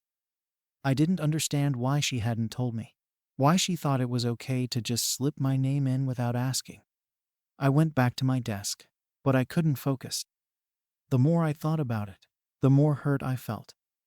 This was the exact kind of thing Amy would do, use her charm to sidestep any boundaries, thinking she was entitled to a shortcut just because we're family. I couldn't shake the feeling that this wasn't just some harmless move on her part. It felt sneaky, and I couldn't help but feel like she was trying to worm her way into my life in a way that would be hard to untangle. After stewing on it for a few days, I finally worked up the nerve to confront her. I called her and tried to keep my voice calm, even though I was fuming inside. I asked her why she hadn't mentioned anything about applying for a job at my workplace, and her response was exactly what I should have expected. She shrugged it off like it was no big deal, saying she thought I'd be happy to help her out. She acted like this was just another way of bonding or following in my footsteps. And when I pointed out that she'd put my name down without my permission, she just laughed it off, saying, "I thought you'd be flattered." But then she said something that really got under my skin. She hinted, not so subtly, that if things went well for her, she might even end up in my position one day. She said it like she was joking, but I knew her well enough to catch the undertone. It was like she thought she could just waltz into my life, use my connections, and somehow take over without a second thought. I couldn't believe it. I'd worked for years to get to where I am, putting in long hours, dealing with all the ups and downs, and here she was, thinking she could swoop in and coast on my reputation. That conversation left me feeling betrayed. I couldn't believe she would be so cavalier about using me as a stepping stone, all while asking to move into my apartment as if nothing was wrong. The worst part was that when I tried to explain how I felt, she completely dismissed it. To her, it was just me overreacting and making things up. She said I should be proud that she wanted to follow in my footsteps, and that it was selfish of me to hold back when she needed me. Every time I tried to explain why it bothered me, she would turn it around, making me feel like I was the one being unreasonable, like I was keeping something from her that I owed her. Then, of course, our parents got involved again. Amy must have gone to them and told her side of the story, because soon enough, they were calling me up, telling me that I was putting work above family, and that I should let her in if she was struggling. They kept saying things like, "She's your sister, you should be helping her," as if that was supposed to erase all my concerns.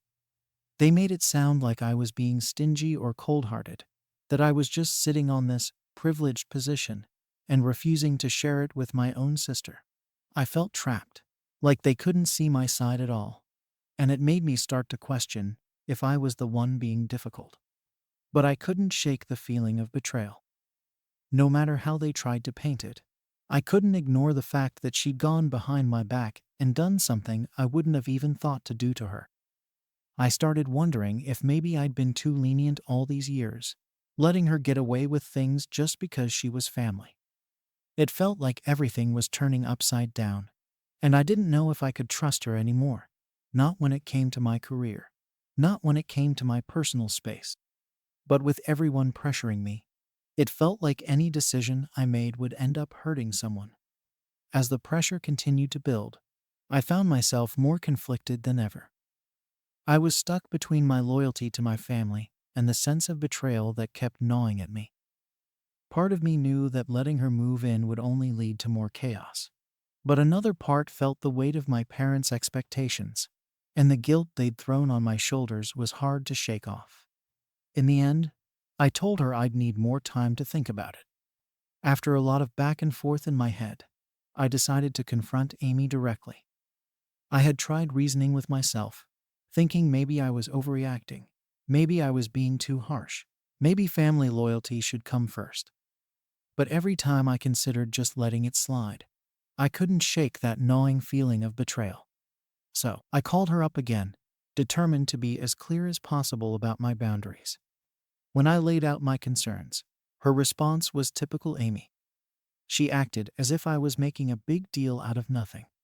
She told me that I should feel proud. She wanted to follow in my footsteps, and that I was being selfish for trying to gatekeep the industry. She even said that if I was a good sister, I'd be willing to help her get established in the same field. But to me, it wasn't about that. It was about respect, about honesty, and about not feeling blindsided in my own career. I tried to explain that using me as a reference without my permission was unprofessional. But she just brushed it off, saying I was overthinking it and being too uptight. To make things worse, she started implying that if I didn't want her to work at my magazine, it was because I was insecure. According to her, I was threatened by her potential and afraid she might do better than me if she got a foot in the door. That really set me off.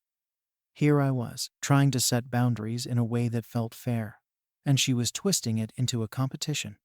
I couldn't believe she had the nerve to suggest I was scared of her taking over. As if I'd worked all these years just to have my own sister, make it sound like I was intimidated by her. I tried to be as calm as possible and suggested that if she was serious about a career change, maybe she should apply to other companies in the industry instead. I explained that it would be easier for both of us if we kept a little distance professionally. But she shot that down right away, calling me selfish again and accusing me of trying to control her life. She made it sound like I was the one standing in her way, as if I was deliberately sabotaging her chances. And no matter what I said, she just kept pushing the idea that I was holding her back out of jealousy. It felt like I was banging my head against a wall, so I told her that until she could understand my perspective, I didn't feel comfortable letting her move in. That's when she lost it completely. She started saying that I was abandoning her in her time of need, that I was turning my back on family, and that I didn't care about her future. She made it sound like I was some kind of heartless monster, putting my career above my own sister's well-being. And before I knew it, our parents were involved again. Amy must have called them right after we hung up because within the hour, I was getting calls from both of them. They were furious, accusing me of being selfish and saying that family should always come first. My mom went on about how disappointed she was in me and how she couldn't believe I'd refused to help my own sister. She brought up every single time they'd supported me, even things that were completely irrelevant, like how they'd helped me with college years ago, as if that had anything to do with Amy's behavior now. My dad chimed in too, saying that I was being cruel and ungrateful, that I was in a position to help her, and that refusing was just plain mean. I was exhausted. I felt like I was being ganged up on, like no one could see my side of things. They made it sound like I was just sitting on this high horse, refusing to throw a lifeline to my sister who was struggling. But to me, it wasn't that simple. It was about respect, about feeling secure in my own life, without worrying that my own family was trying to undermine me. And yet, every time I tried to explain that, they'd come back with the same lines about family loyalty and how cold-hearted I was being. The worst part was that they made me feel guilty, like maybe I really was the one being unreasonable. I started to second-guess myself, wondering if I was somehow blowing things out of proportion. I thought about just letting her stay with me, even if it meant putting up with the drama, just to keep the peace. But at the same time, I knew that if I didn't stand my ground now, I'd probably never be able to set any boundaries with her again. Meanwhile, Amy took things a step further. She started telling people in our extended family about what was happening, twisting the story to make it sound like I was this heartless sister refusing to help her in her time of need. She left out the part about the job application, of course, and instead painted a picture of herself as this poor, struggling younger sibling with nowhere else to turn. Soon enough, I was getting texts and calls from relatives I barely spoke to, all with variations of the same message. Why are you being so hard on Amy? She's just trying to get back on her feet. It felt like she was turning everyone against me. And the more they piled on, the more isolated I felt. Everywhere I turned, it was the same thing, people saying I should put aside my pride and do the right thing by letting her move in. They made it sound like it was just a simple favor, like it wouldn't turn my life upside down. No one seemed to understand that this wasn't just about giving her a place to crash. It was about her trying to wedge herself into my life in a way that felt intrusive and unsettling. And the fact that she was using my own family to pressure me into it just made it feel worse. At work, things were getting tense too.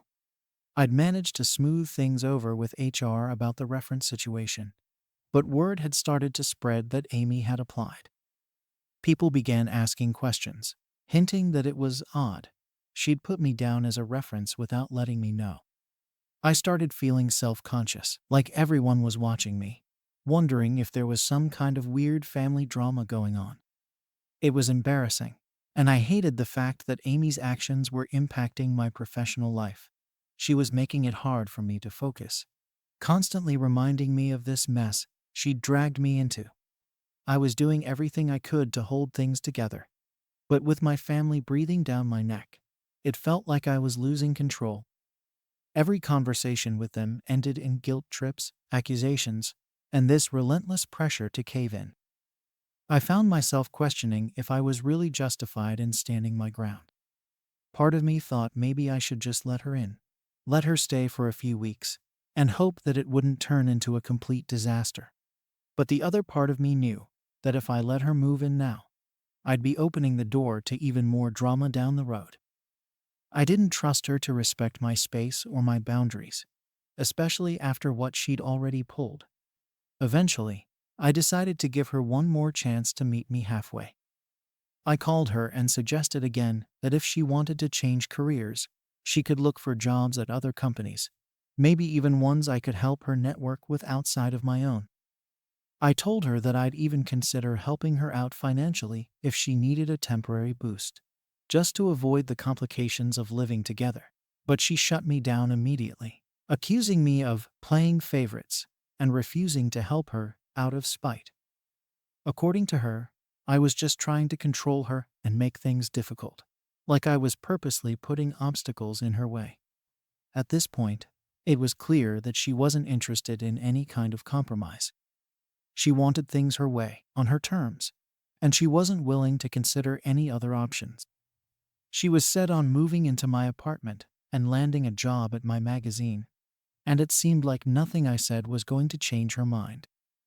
The worst part was that, after that conversation, she stopped responding to my calls and texts.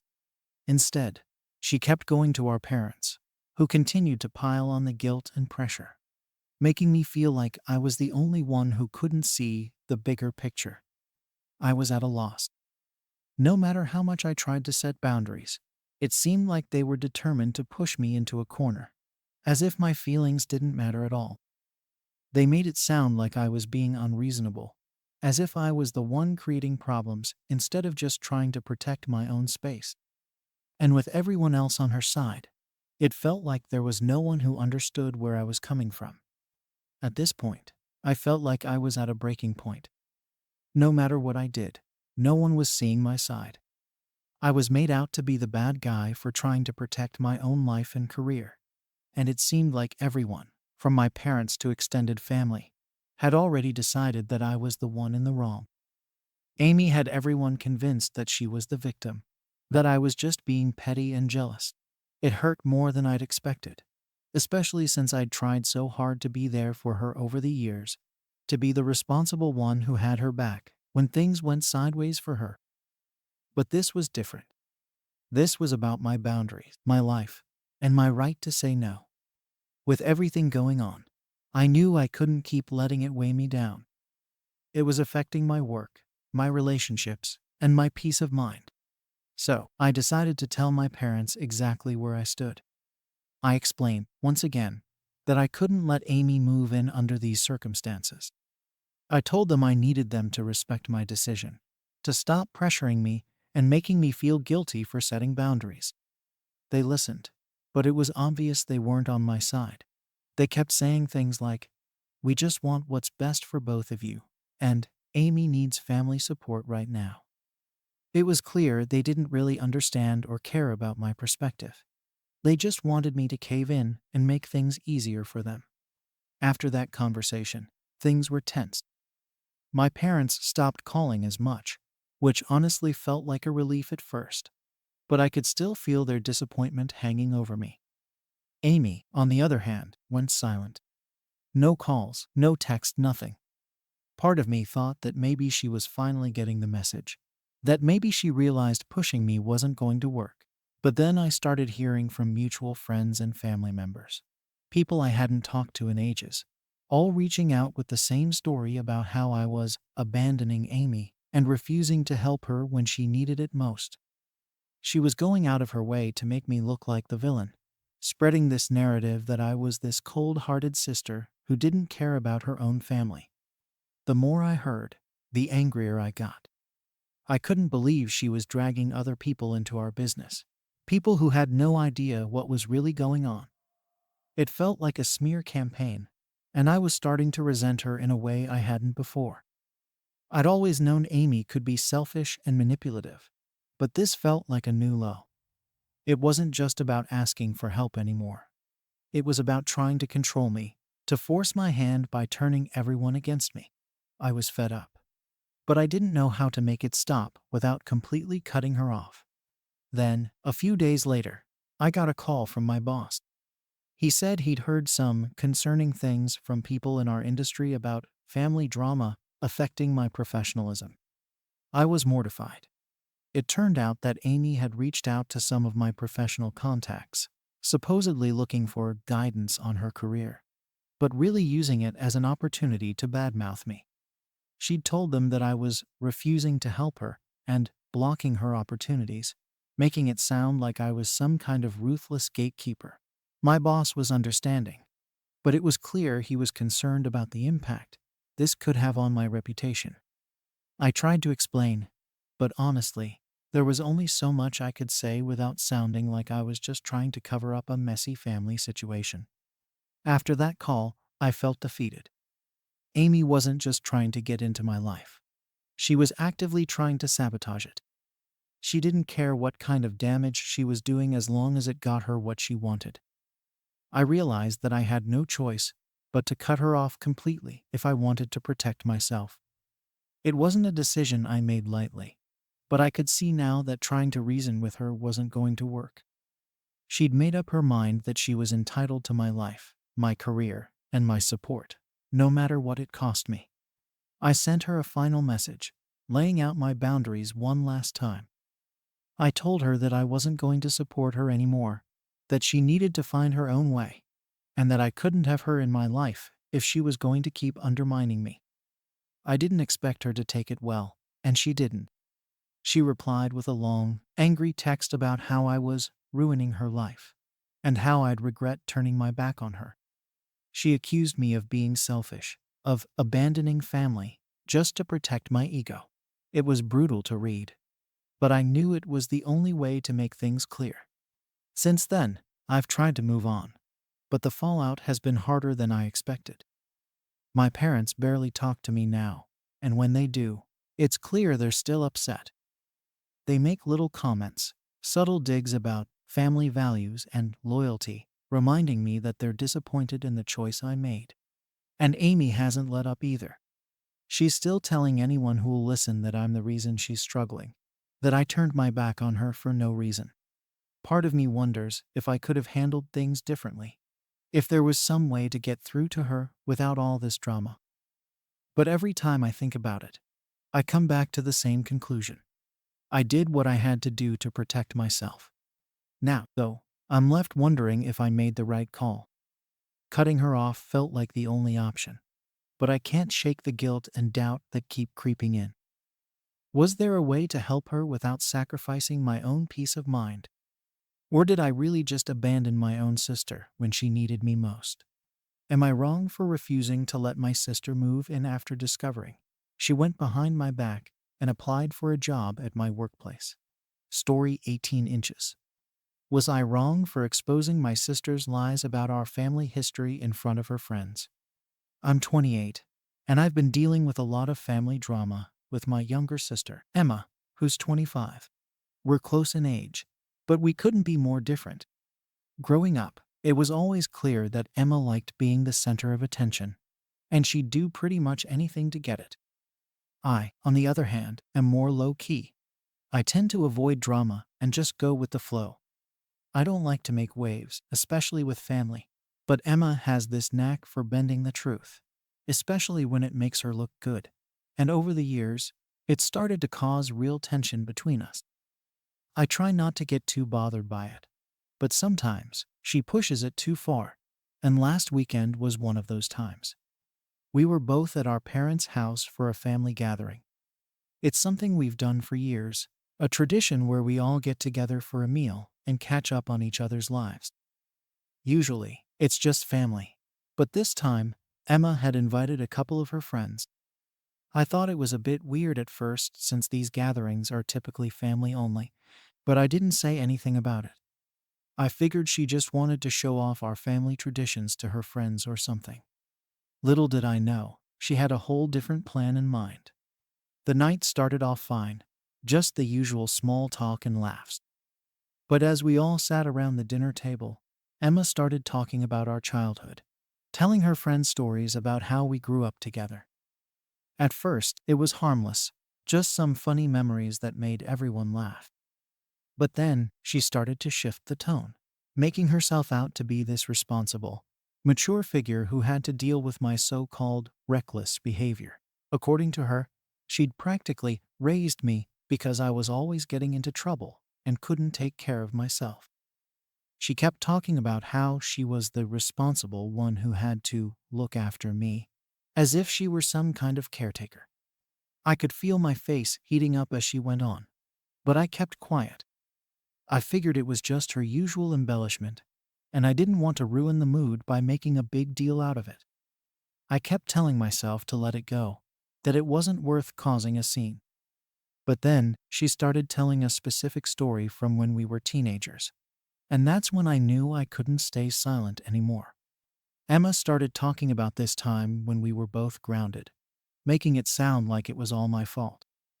She told her friends that I'd made some bad decisions and dragged her into it, causing both of us to get into trouble with our parents. She painted this picture of herself as this innocent bystander who had to suffer the consequences because of my poor judgment. In reality, though, she was just as involved in that situation as I was. And it wasn't fair for her to throw me under the bus like that, especially in front of people who didn't know the full story. She kept going on, making me sound like I was always causing problems for her, as if she was some kind of martyr for putting up with me. Her friends were eating it up, nodding along and looking at her with these sympathetic expressions, like she was some kind of saint for putting up with her troublesome older sister. I could feel their judgmental looks directed at me, and it was starting to get under my skin. I didn't like feeling misrepresented, especially not in front of people who didn't know me. It was one thing for Emma to twist the truth with family, but doing it in front of her friends, who had no idea what our actual dynamic was, felt like a step too far. The more she went on, the more I felt like I was losing control over my own story. It was like she was rewriting our history right in front of me, making herself look good while I was cast as the irresponsible, selfish sibling. I felt trapped, like I was watching her paint this completely false picture of our past. And I couldn't do anything about it without looking like I was the one causing drama. I thought about just letting it go, figuring it wasn't worth the hassle. But every word out of her mouth made it harder to stay silent. I didn't want her friends to walk away thinking that I was some kind of problem child or that Emma had to take care of me all those years.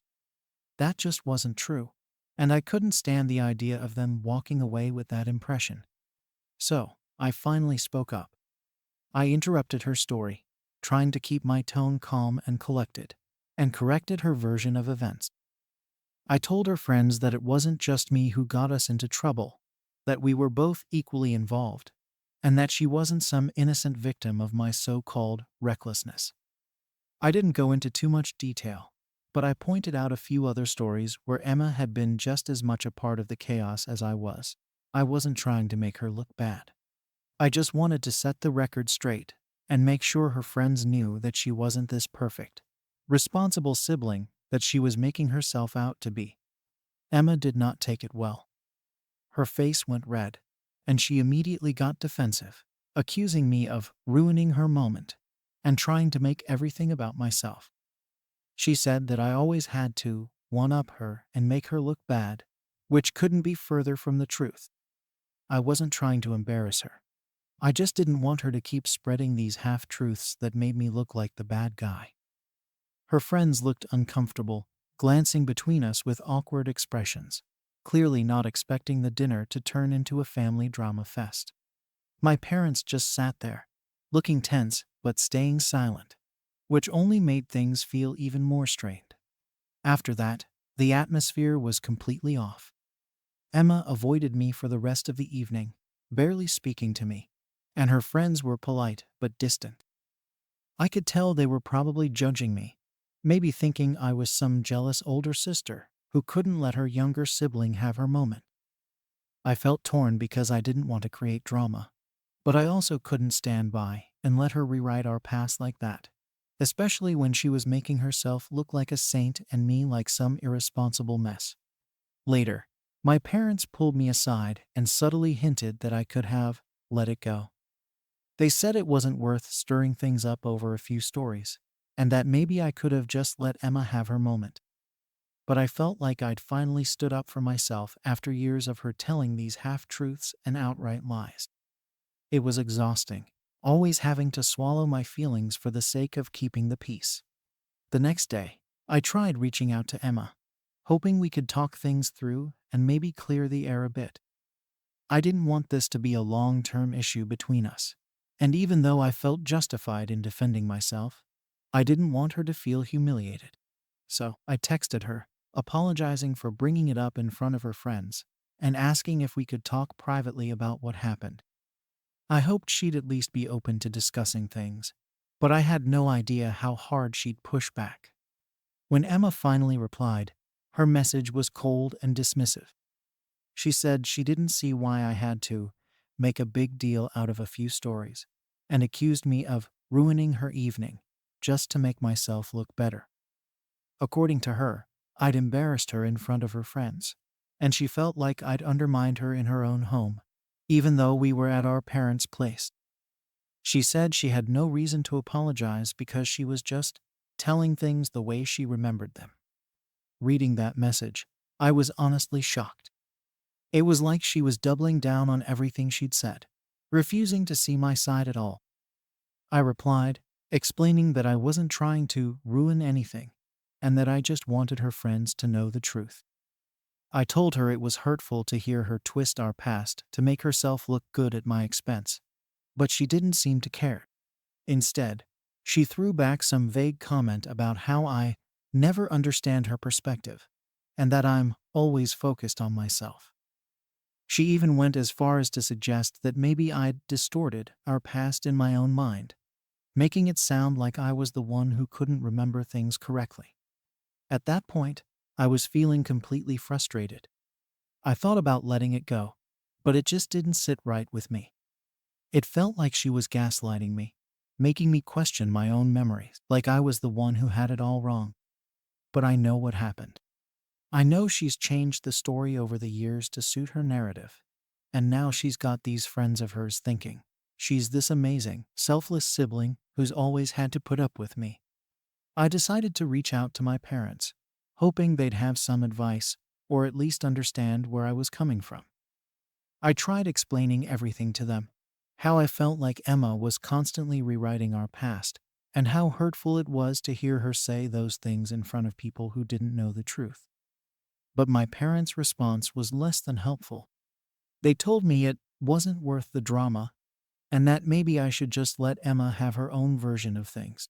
They said family harmony was more important than who remembers what, and they didn't seem to grasp how hard it was for me to keep letting these things slide. I felt like they just wanted everything to go back to normal without actually addressing the issue. Hearing that from my parents made me feel even more isolated.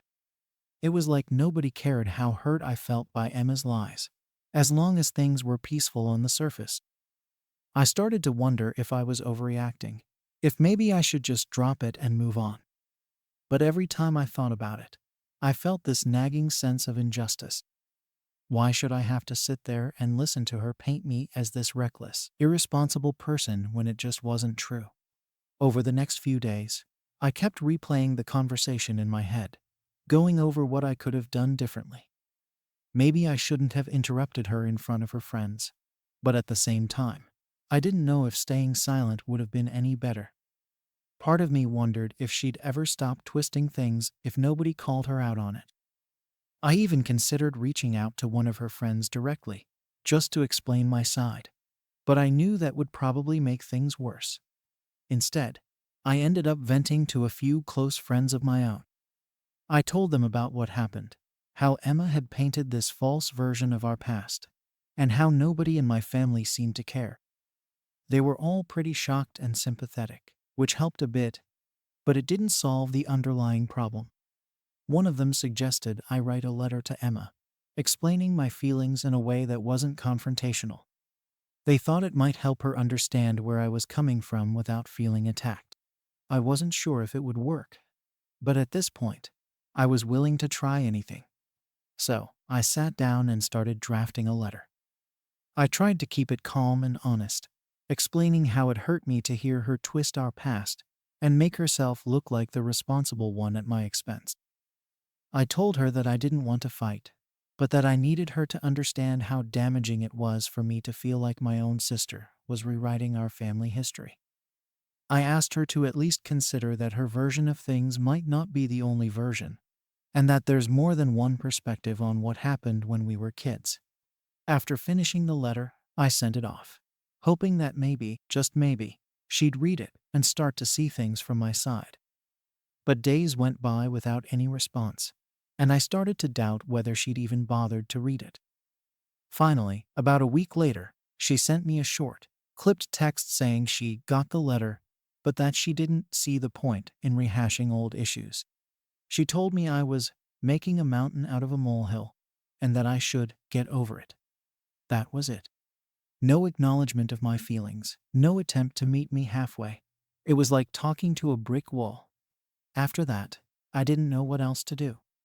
I tried talking to my parents again, hoping they'd be a bit more supportive, but they just repeated their usual advice to let it go for the sake of family peace. It was like nobody in my family cared how much this was bothering me, and the more they dismissed my feelings, the more resentful I started to feel. I couldn't believe that everyone was so quick to side with Emma, or, at the very least, ignore the fact that she was lying about our past. Eventually, I decided to back off for my own sanity. I stopped bringing it up with Emma, my parents, or anyone else in the family. I figured if they didn't want to see the truth, there was no point in trying to force them. But the whole thing still gnawed at me. I felt like I was the only one who cared about what was true and what wasn't, and it was exhausting. Emma and I kept our distance after that. She acted like nothing had happened, going on with her life as if our argument was just a blip on her radar. Meanwhile, I was left with this unresolved tension, feeling like I couldn't trust my own sister.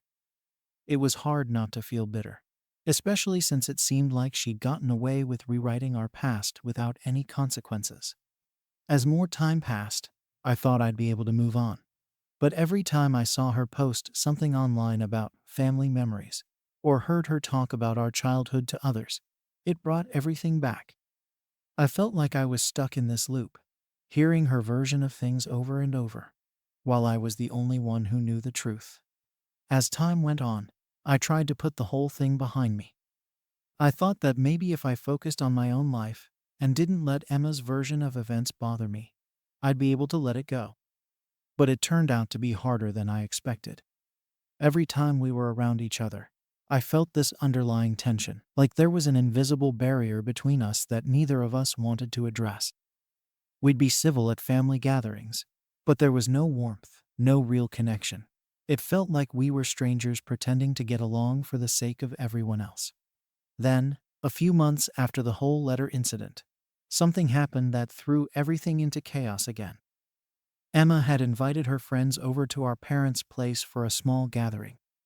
I wasn't planning to be there, but my mom asked if I could swing by and help set up since she wasn't feeling well. So I went, not expecting anything out of the ordinary. I figured I'd be in and out before Emma's friends even showed up. When I got there, Emma was already in the living room, setting up drinks and snacks with her usual flair. I tried to keep things casual and just do what my mom had asked, but the atmosphere was immediately tense. She didn't acknowledge me at first, and I could tell she was still holding on to whatever resentment she had from our last argument. I tried not to let it bother me and just went about my business, hoping to finish up and leave. But as her friends started to arrive, I realized I wasn't going to be able to avoid them. One by one, they walked in, each of them greeting Emma with enthusiasm and throwing glances in my direction that made me feel like an outsider. I thought about leaving, but my mom had asked me to stay and help, so I forced myself to stay calm and put on a polite face. At some point, while we were all in the living room, one of Emma's friends brought up something about family stories. She started laughing and mentioned how Emma had the funniest stories about growing up with me. I felt my stomach drop. I could tell where this was going, and I already knew it wasn't going to end well. Sure enough, Emma launched into another one of her tales, embellishing and twisting things to make herself look like the responsible one while casting me as the chaotic older sister. It was almost like she couldn't help herself, like she enjoyed making me look bad in front of her friends. I kept my mouth shut, reminding myself that I'd promised to let it go, but it was getting harder and harder to stay quiet. I watched as her friends laughed along, eating up every exaggerated detail, and I felt like I was right back where I started, stuck in this narrative she'd created. At one point, one of her friends looked over at me and asked if the stories were true, with this smirk that made it clear she expected me to deny it. It was like they were all in on some private joke at my expense, and I was the only one who didn't find it funny. I felt humiliated, and all the frustration I'd been holding back came rushing to the surface. I was tired of letting her control the story, tired of being painted as the irresponsible one just so she could look good. So, I finally snapped. I looked her friend in the eye and told her that Emma's stories weren't the whole truth. I said that Emma had a habit of bending things to make herself look better, and that there was a lot more to the story than she was letting on. I could feel the tension in the room shift as I spoke, and I saw Emma's face change. She wasn't expecting me to stand up for myself, and I think that threw her off. Emma immediately got defensive, of course. She started accusing me of ruining everything again, saying I was jealous of her relationships and her friends. She said I couldn't stand to see her happy, and that I always had to make things about myself. Her friends looked uncomfortable, glancing between us like they weren't sure whose side to take.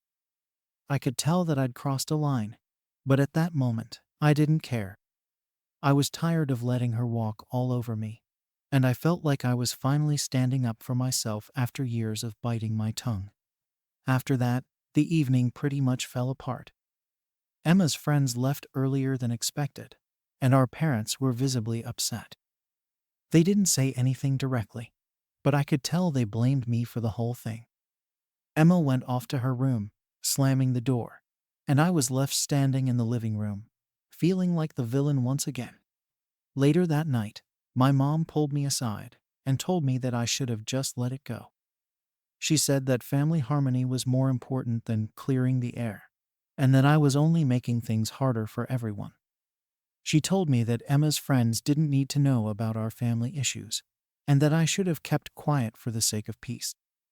It was frustrating to hear that, but at the same time, I knew it wasn't going to change anything.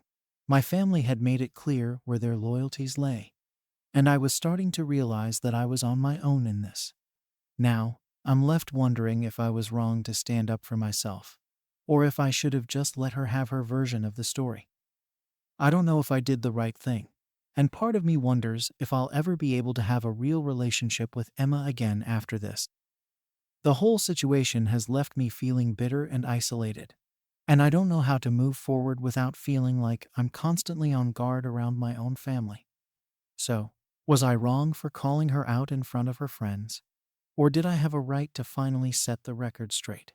Story 19 inches. Am I wrong for cutting off my parents after they tried to rewrite my wedding? I'm Lily, 27, and I've been planning my wedding for about 6 months, now with my fiancé, Matt. We've always talked about having a small, intimate ceremony with just the people closest to us, the ones who have really been there in our lives. It wasn't meant to be a big, elaborate thing, just a day focused on us and what we wanted to remember when we looked back on it. But my parents don't see things the same way. To them, a wedding is something huge and public, almost like an extension of the family's reputation. They see it as a way to showcase family traditions, heritage, and everything that represents us. I guess in some families, that might make sense. But for Matt and me, that's not what this day is about. Growing up, I was always the good daughter. I went along with what my parents wanted, kept the peace, and didn't argue too much. I've always been the type to avoid conflict, which probably made things easier for them and harder for me. Every big decision in my life somehow had to go through them, even when it came to my education or career. They have a way of making me feel like I owe them something, like I'd be ungrateful if I didn't let them have a say in things that should be personal. I guess they see it as guiding me, but it's more like they want to control everything. And now, it's all coming to a head with this wedding. It all started last weekend when my parents asked me to come over for a planning update. They didn't say much in advance, just that they wanted to go over a few details. I figured they just had some thoughts on the guest list or maybe ideas for the food. And while I knew they might push their opinions a little, I didn't think much of it. But when I got there, something felt off. They seemed really excited, like they'd been planning some big surprise. My mom was practically glowing, and my dad had this weird, satisfied smile. The kind he has when he thinks he's done something impressive. Once we sat down, they dropped the news. They'd completely restructured the entire wedding behind my back. I'm talking about everything: the venue, the guest list, the ceremony style, and even my dress. They didn't just tweak a few things here and there. They'd overhauled it like it was their own event. Instead of the small gathering we'd planned, they'd booked a huge ballroom and doubled the guest list to include distant relatives and people I barely knew. My mom started explaining how she'd arranged for a more traditional ceremony to honor the family heritage, going on about how important it was to represent our culture properly. And then came the final blow. They'd selected a different wedding dress for me because they felt the one I chose wasn't appropriate enough for such a grand occasion. I couldn't believe what I was hearing. I sat there in shock, barely able to process everything they were saying. It was like they'd rewritten the entire day without even asking me or considering what Matt and I wanted. My mom was already talking about seating arrangements and decor, as if this new plan was set in stone, as if I'd been part of the decision from the beginning. She kept saying things like, "You'll love it, trust me," and "This is what's best for everyone," completely ignoring the fact that I hadn't asked for any of this.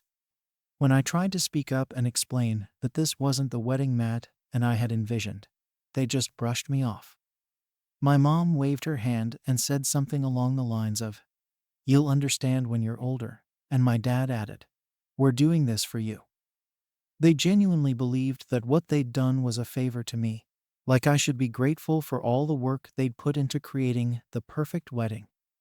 According to them, they were simply giving us a gift, something I'd supposedly thank them for in the future. But all I could think was, how could they do this without even asking? I tried to keep calm, but inside, I was fuming. I felt like my feelings and my voice didn't matter to them at all. Here I was, about to have one of the biggest days of my life completely taken over because they thought they knew better. It wasn't just about the wedding at that point. It was about the fact that they didn't respect my choices or my relationship. I left their house that night feeling like I'd been hit by a truck. I was angry, sure, but mostly I was confused and hurt. I started questioning everything. Was I being ungrateful?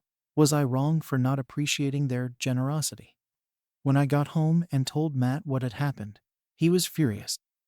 He couldn't believe my parents would go behind my back like this and completely disregard our plans. Matt's always been supportive, and he's helped me a lot in learning how to stand up for myself. But I could tell this was pushing him to his limit. He told me I needed to make it clear to my parents that this wasn't their wedding, that they couldn't just bulldoze over us like this. Part of me knew he was right. But the other part, the part that's been trained to keep the peace, was still holding back. My parents have always had this power over me, this ability to make me feel like I'm indebted to them. Even when I'm sure they're wrong, they have a way of twisting things to make me feel like I'm the one causing trouble. After a sleepless night going back and forth in my head, I decided to call a few close friends and even my younger sister. I thought maybe getting some outside opinions would help me figure out if I was really in the wrong here. But instead of giving me the support I was hoping for, they just told me to keep the peace. They said it wasn't worth creating drama over one day, and that I should just go along with my parents' plan to make everyone happy. My sister especially didn't seem to get it. She's always been on my parents' side and doesn't seem to question anything they do. Hearing everyone say I should just let it go only made me feel more trapped. It was like no one understood how important this was to me. I tried to push down my frustration, but it kept bubbling up every time I thought about it. This was supposed to be my wedding, a day that represented me and Matt, not some grand family reunion planned by my parents. But the more I thought about confronting them, the more anxious I felt. What if they really did cut me off? What if I ended up causing a permanent rift in the family over this? My parents have always made me feel like any choice I make that doesn't align with theirs is somehow a betrayal. It's a guilt that runs deep, and they know how to use it. But I couldn't just let it go. The next day, I finally worked up the nerve to go back to my parents' house and try to talk to them again. This time, I tried to approach it as calmly and rationally as I could, laying out a compromise that I thought might work for both sides. I told them I was willing to incorporate some of the traditional elements they wanted, but I needed them to respect the guest list Matt and I had decided on, and I was firm about wanting to wear the dress I'd chosen. I hoped they'd see this as a reasonable middle ground, but they barely let me finish before they started pushing back. My mom's face went from shock to hurt in a matter of seconds, and she started saying things like, "You're disrespecting the family," and "How could you be so selfish after everything we've done for you?" My dad was more blunt, telling me I was making a huge mistake, and that I'd regret it if I didn't let them handle this the right way. They kept going on about family obligations and traditions, as if I was somehow obligated to let them take over my wedding because it was what's best for the family. I felt myself slipping back into that old habit of second-guessing myself, of wondering if maybe they were right and I was just being stubborn. After that second confrontation with my parents, things went from bad to worse. Matt was really supportive and kept telling me to stick to what we wanted, but the whole situation was starting to wear on me. Every time I talked to my parents, it was the same guilt-tripping routine, and honestly, it was making me feel like I was the worst daughter in the world. They kept pushing this idea that my wedding was supposed to be about family honor and representing our values. Meanwhile, all Matt and I wanted was a day that felt meaningful to us. without the stress of pleasing everyone else. As much as I tried to explain that, they just wouldn't listen. They were convinced that I was being selfish for wanting a smaller, more personal wedding. They started telling me I was embarrassing them by refusing to go along with their plan. It was like they didn't care about what this day meant to me at all. It was all about how it would look to everyone else. I could feel myself starting to doubt everything, wondering if maybe I was overreacting or being ungrateful. Part of me started thinking maybe I should just give in and let them handle it to avoid the constant tension. But every time I thought about that, I felt sick to my stomach. This was supposed to be our day, and they were making it about them. I tried talking to my friends about it again, but they weren't much help. They all kept saying things like, "It's just one day, why not keep the peace?" And, "Your parents are probably just excited." They didn't get it. This wasn't just about excitement. My parents were taking over something incredibly personal and acting like it was their right to do so. My sister wasn't any better.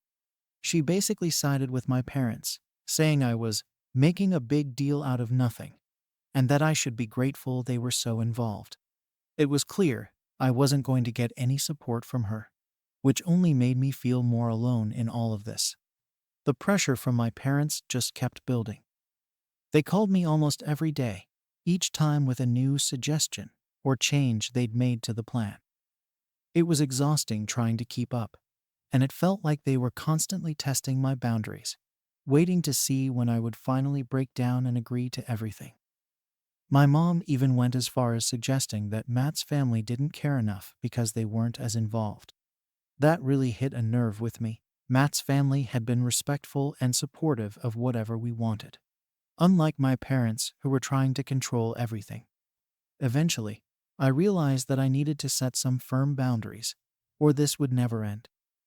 I went back to my parents and tried to compromise one last time. I told them that I'd be willing to include a few of the traditional elements they wanted, as long as they respected our guest list and let me wear the dress I'd already chosen. I thought this was a pretty fair compromise. I wasn't asking them to give up everything, just to meet me halfway. But they didn't see it that way. Instead, they acted like I was demanding the world, accusing me of being disrespectful and ungrateful.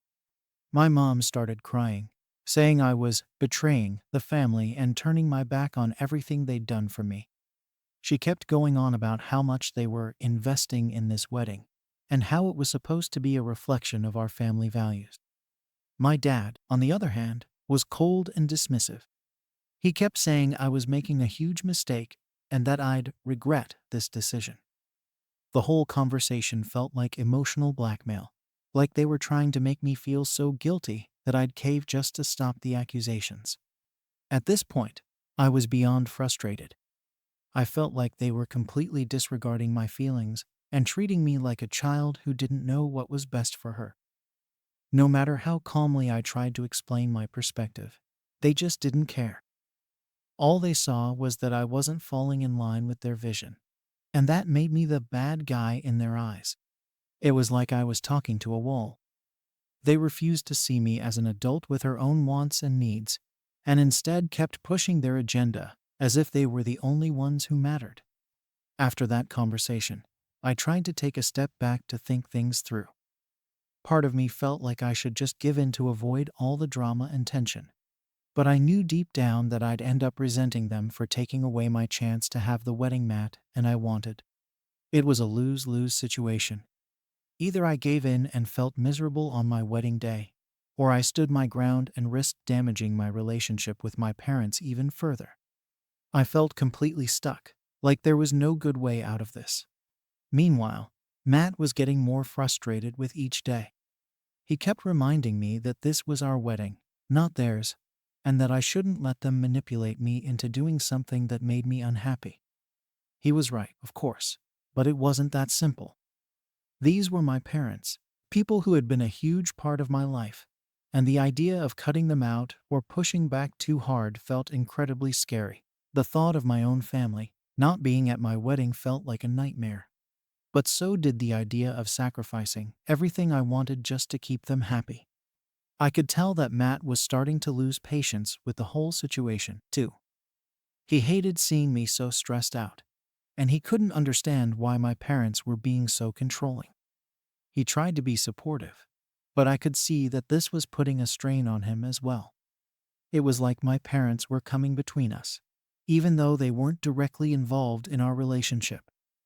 The pressure was affecting both of us, and it was starting to take a toll. As the weeks went on, I realized I couldn't keep going like this.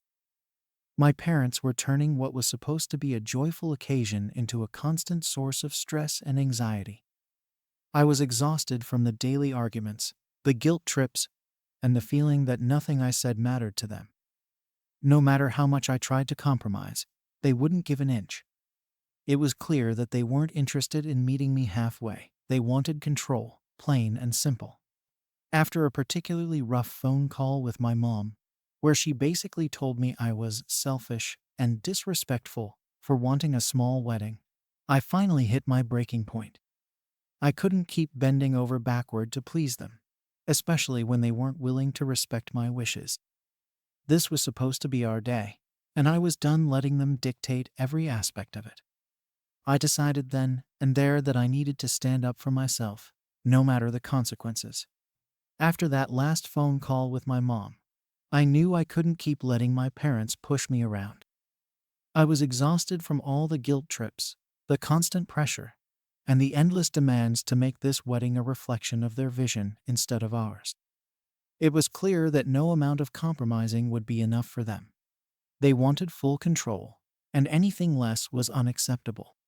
So, I decided to put my foot down once and for all.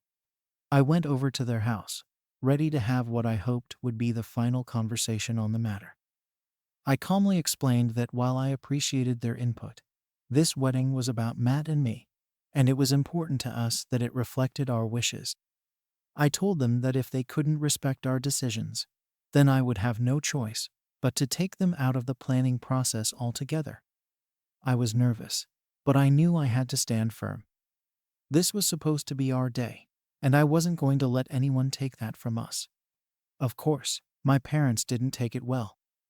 My mom immediately burst into tears, accusing me of turning my back on the family. She kept saying that I was throwing away everything they'd tried to build, and that I was being selfish for wanting to do things my way. My dad, on the other hand, was stone-faced. He told me that if I was so set on ignoring their wishes, then they wouldn't support the wedding at all. I could feel my heart pounding as they laid out their ultimatum. Either I did things their way, or they wouldn't attend the wedding at all. I was devastated. Even though I'd been prepared for a difficult conversation, I hadn't expected them to actually threaten to cut ties over this. Part of me wanted to give in just to keep the peace, to avoid the pain of knowing my own parents might not be there on my wedding day. But another part of me was fed up. I was tired of constantly bending to their will, of letting them control every aspect of my life. This was my chance to finally stand up for myself, and I knew that if I backed down now, I'd regret it forever. I left their house that day feeling emotionally drained, but also strangely liberated. For the first time, I felt like I was taking control of my own life, making a decision that was genuinely for me, and not just to keep others happy. Matt was incredibly supportive when I told him what had happened. He said that he was proud of me for standing up to them, even though he knew how hard it must have been. Knowing he was by my side made me feel a little stronger, but the reality of the situation was still heartbreaking. The fallout from that conversation was immediate. My parents went into full damage control mode, reaching out to extended family members and friends to explain the situation. They painted me as the ungrateful daughter who was disrespecting her family's legacy, conveniently leaving out the part where they tried to hijack the entire wedding. Suddenly, I was getting calls and messages from relatives I hadn't heard from in years, all of them urging me to reconsider my stance and to think about how much this is hurting my parents. It was overwhelming. It felt like everyone was siding with them, and no one was willing to hear my side of the story. I tried to explain myself to a few family members, but it was pointless. They'd already made up their minds, convinced that my parents were the real victims here. I kept hearing the same thing over and over. It's just one day. Why are you making such a big deal out of it? No one seemed to understand that this wasn't just about one day. It was about my parents refusing to respect my boundaries and thinking they had the right to control my life. But explaining that to people who had already chosen sides was exhausting. So eventually, I just stopped responding to their calls and messages. As the wedding date got closer, I started to accept the fact that my parents might not be there. It hurt, but I knew I couldn't keep sacrificing my own happiness to please them. Matt and I went ahead with our original plans, finalizing the details for the small, intimate ceremony we'd always wanted. His family was incredibly supportive, and knowing we'd have them there gave me some comfort. Still, the thought of my parents not being there was like a dark cloud hanging over everything. A few days before the wedding, my mom called me out of the blue. I hadn't heard from her in weeks, and part of me hoped that maybe she'd had a change of heart. But the conversation was short and cold. She told me that they wouldn't be coming to the wedding, that they couldn't support a decision that went against everything they believed in. She said they'd be there in spirit, but it was clear that this was their way of punishing me for not doing things their way. I didn't say much. There wasn't anything left to say. I just thanked her for letting me know and hung up. The wedding day itself was beautiful, everything Matt and I had hoped for. It was small, intimate, and full of love, the exact opposite of the grand, impersonal event my parents had tried to force on us. We were surrounded by people who genuinely cared about us, and for the first time in a long time, I felt at peace. But even in that happiness, there was an ache. I kept glancing at the empty seats where my parents should have been, wishing they could have been there to share in the joy. In the weeks that followed, I didn't hear from them at all. It was like I didn't exist to them anymore. Part of me felt guilty, wondering if I should have handled things differently, if there was a way to make them understand without losing them in the process. But every time I thought about the wedding, I knew I'd made the right choice. I'd finally stood up for myself, even if it meant standing alone. Now, months later, I'm left wondering if I did the right thing. Did I go too far in cutting them out of the planning process? Or were they the ones who crossed the line by trying to take over? Am I wrong for choosing to cut off my parents from my wedding planning and possibly from the ceremony itself after they tried to take over? Story 20. Did I cross a line by reconnecting with my estranged sister at my daughter's wedding? I never expected Lily to show up at Emily's wedding. I hadn't seen her in over a decade, and I honestly thought I never would again. My daughter, Emily, who's 25, always had this idea that family should be close. She grew up hearing me talk about how much I missed my sister, even though I hadn't spoken to Lily in years. It was one of those things I'd get emotional about when it came up, but I never made a big deal out of it. It wasn't something Emily really needed to know the details of, especially since she was only a kid when everything fell apart. The tension between Lily and me started after our dad died. He left the family home to me, which wasn't a surprise to anyone who knew our relationship.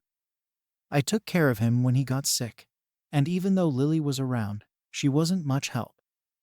When he passed, I was the one left to handle all the legal stuff.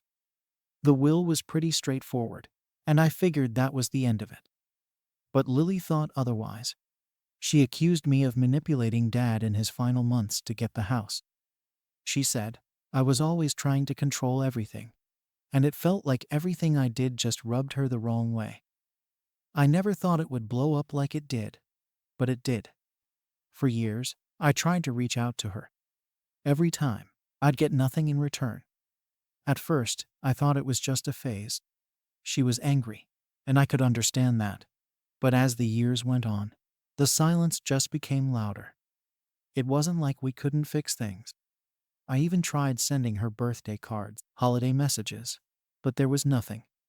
Eventually, I just gave up. I never brought it up to Emily because I didn't want her to feel stuck in the middle. So when Emily got engaged and started planning her wedding, I was both excited and apprehensive.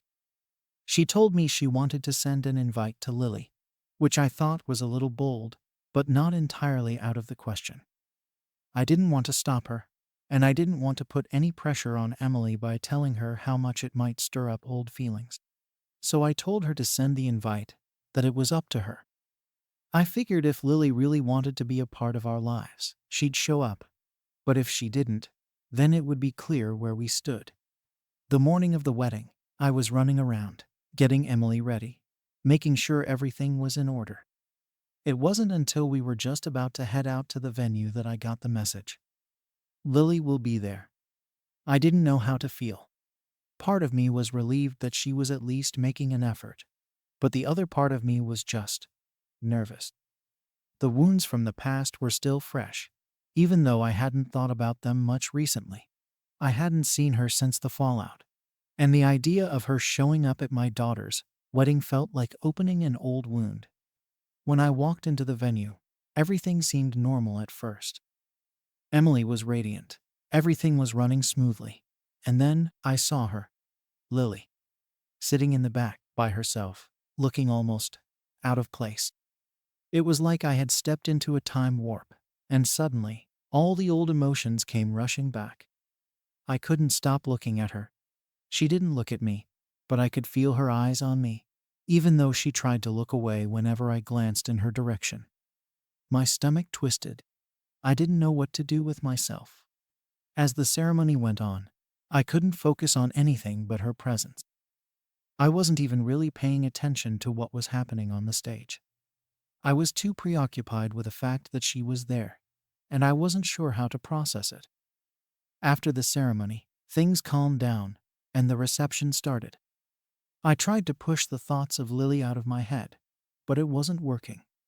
I was trying to enjoy my daughter's big day, but it felt impossible with Lily in the room. I knew Emily was happy, and I didn't want to ruin that for her. But I couldn't stop thinking about what had happened between Lily and me. I kept hoping that maybe Lily would come up to me, that she'd say something. But she didn't. She kept her distance, even when I walked by her table. I noticed she was talking to a few people from our extended family, and it felt like they were all in on some secret. I wasn't sure if they knew the backstory, but the way they were acting made it feel like they did. At some point during the evening, Emily's speech came. It wasn't long, but it was emotional. She talked about family, about how she'd always been close with mine, and how important it was to cherish those relationships.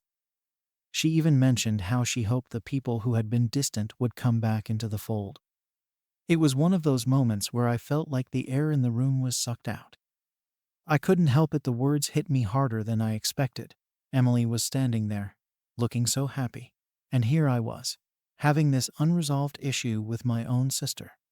I didn't plan it, but I found myself walking over to Lily's table right after Emily finished. I don't know why. I think it was the speech, or maybe it was the thought that if I didn't take the chance now, I might never get another one. She looked up when I approached, and for a moment, neither of us said anything. I asked if she wanted to talk privately, and she hesitated before nodding. We walked to a quieter corner, and I honestly don't remember most of the conversation. It was awkward, and everything I said just felt like it wasn't enough. I told her I didn't want things to stay this way forever, that it hurt to see her sitting there, and I asked if we could try to fix things. She didn't say much at first, just nodded. I was almost convinced it was going nowhere when I started to apologize for everything that had happened. I don't think I expected anything different. I thought I was doing the right thing by reaching out, by trying to clear the air. But when we went back to the reception, I felt the weight of the entire room shift. My ex-husband came up to me and quietly told me that it was a mistake. He said I shouldn't have done it there, not at Emily's wedding. He was upset, but I wasn't sure if it was about me talking to Lily, or just the fact that there was any sort of tension at all. I didn't know what to think, but I knew I couldn't take it back. It was done. As the night went on, things didn't get better. I spent most of the reception feeling like I was walking on eggshells. I could tell that people were talking about what happened, but nobody said anything directly to me.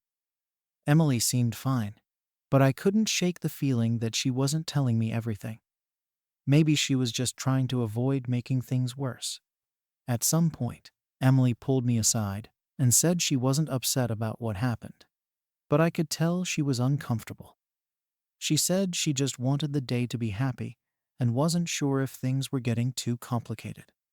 I left the wedding feeling emotionally drained. I had hoped that seeing Lily again would open a door to some kind of resolution, but now I wasn't so sure. I felt like I had opened up a can of worms that wasn't ready to be dealt with. The whole thing felt like a mess, and I wasn't sure if I had done the right thing by reaching out to Lily in front of everyone. I've spent the past few days second-guessing everything. Was it really the right time? Was it selfish of me to bring up old issues at Emily's wedding? I know I wasn't thinking clearly, but I can't help wondering if I could have handled it differently. Now, I'm not sure where Lily and I stand, or if I even want to go there again. I'm left wondering if I made a mistake, or if this was just the only chance I would get to fix things. The days after the wedding were a blur. I kept replaying the events in my head, especially the moment I approached Lily. Was it too much, too soon? I kept asking myself if I'd overstepped, dragging all that unresolved history into a celebration that wasn't mine. Emily was happy, so why had I felt the need to complicate things? The silence after the wedding was deafening.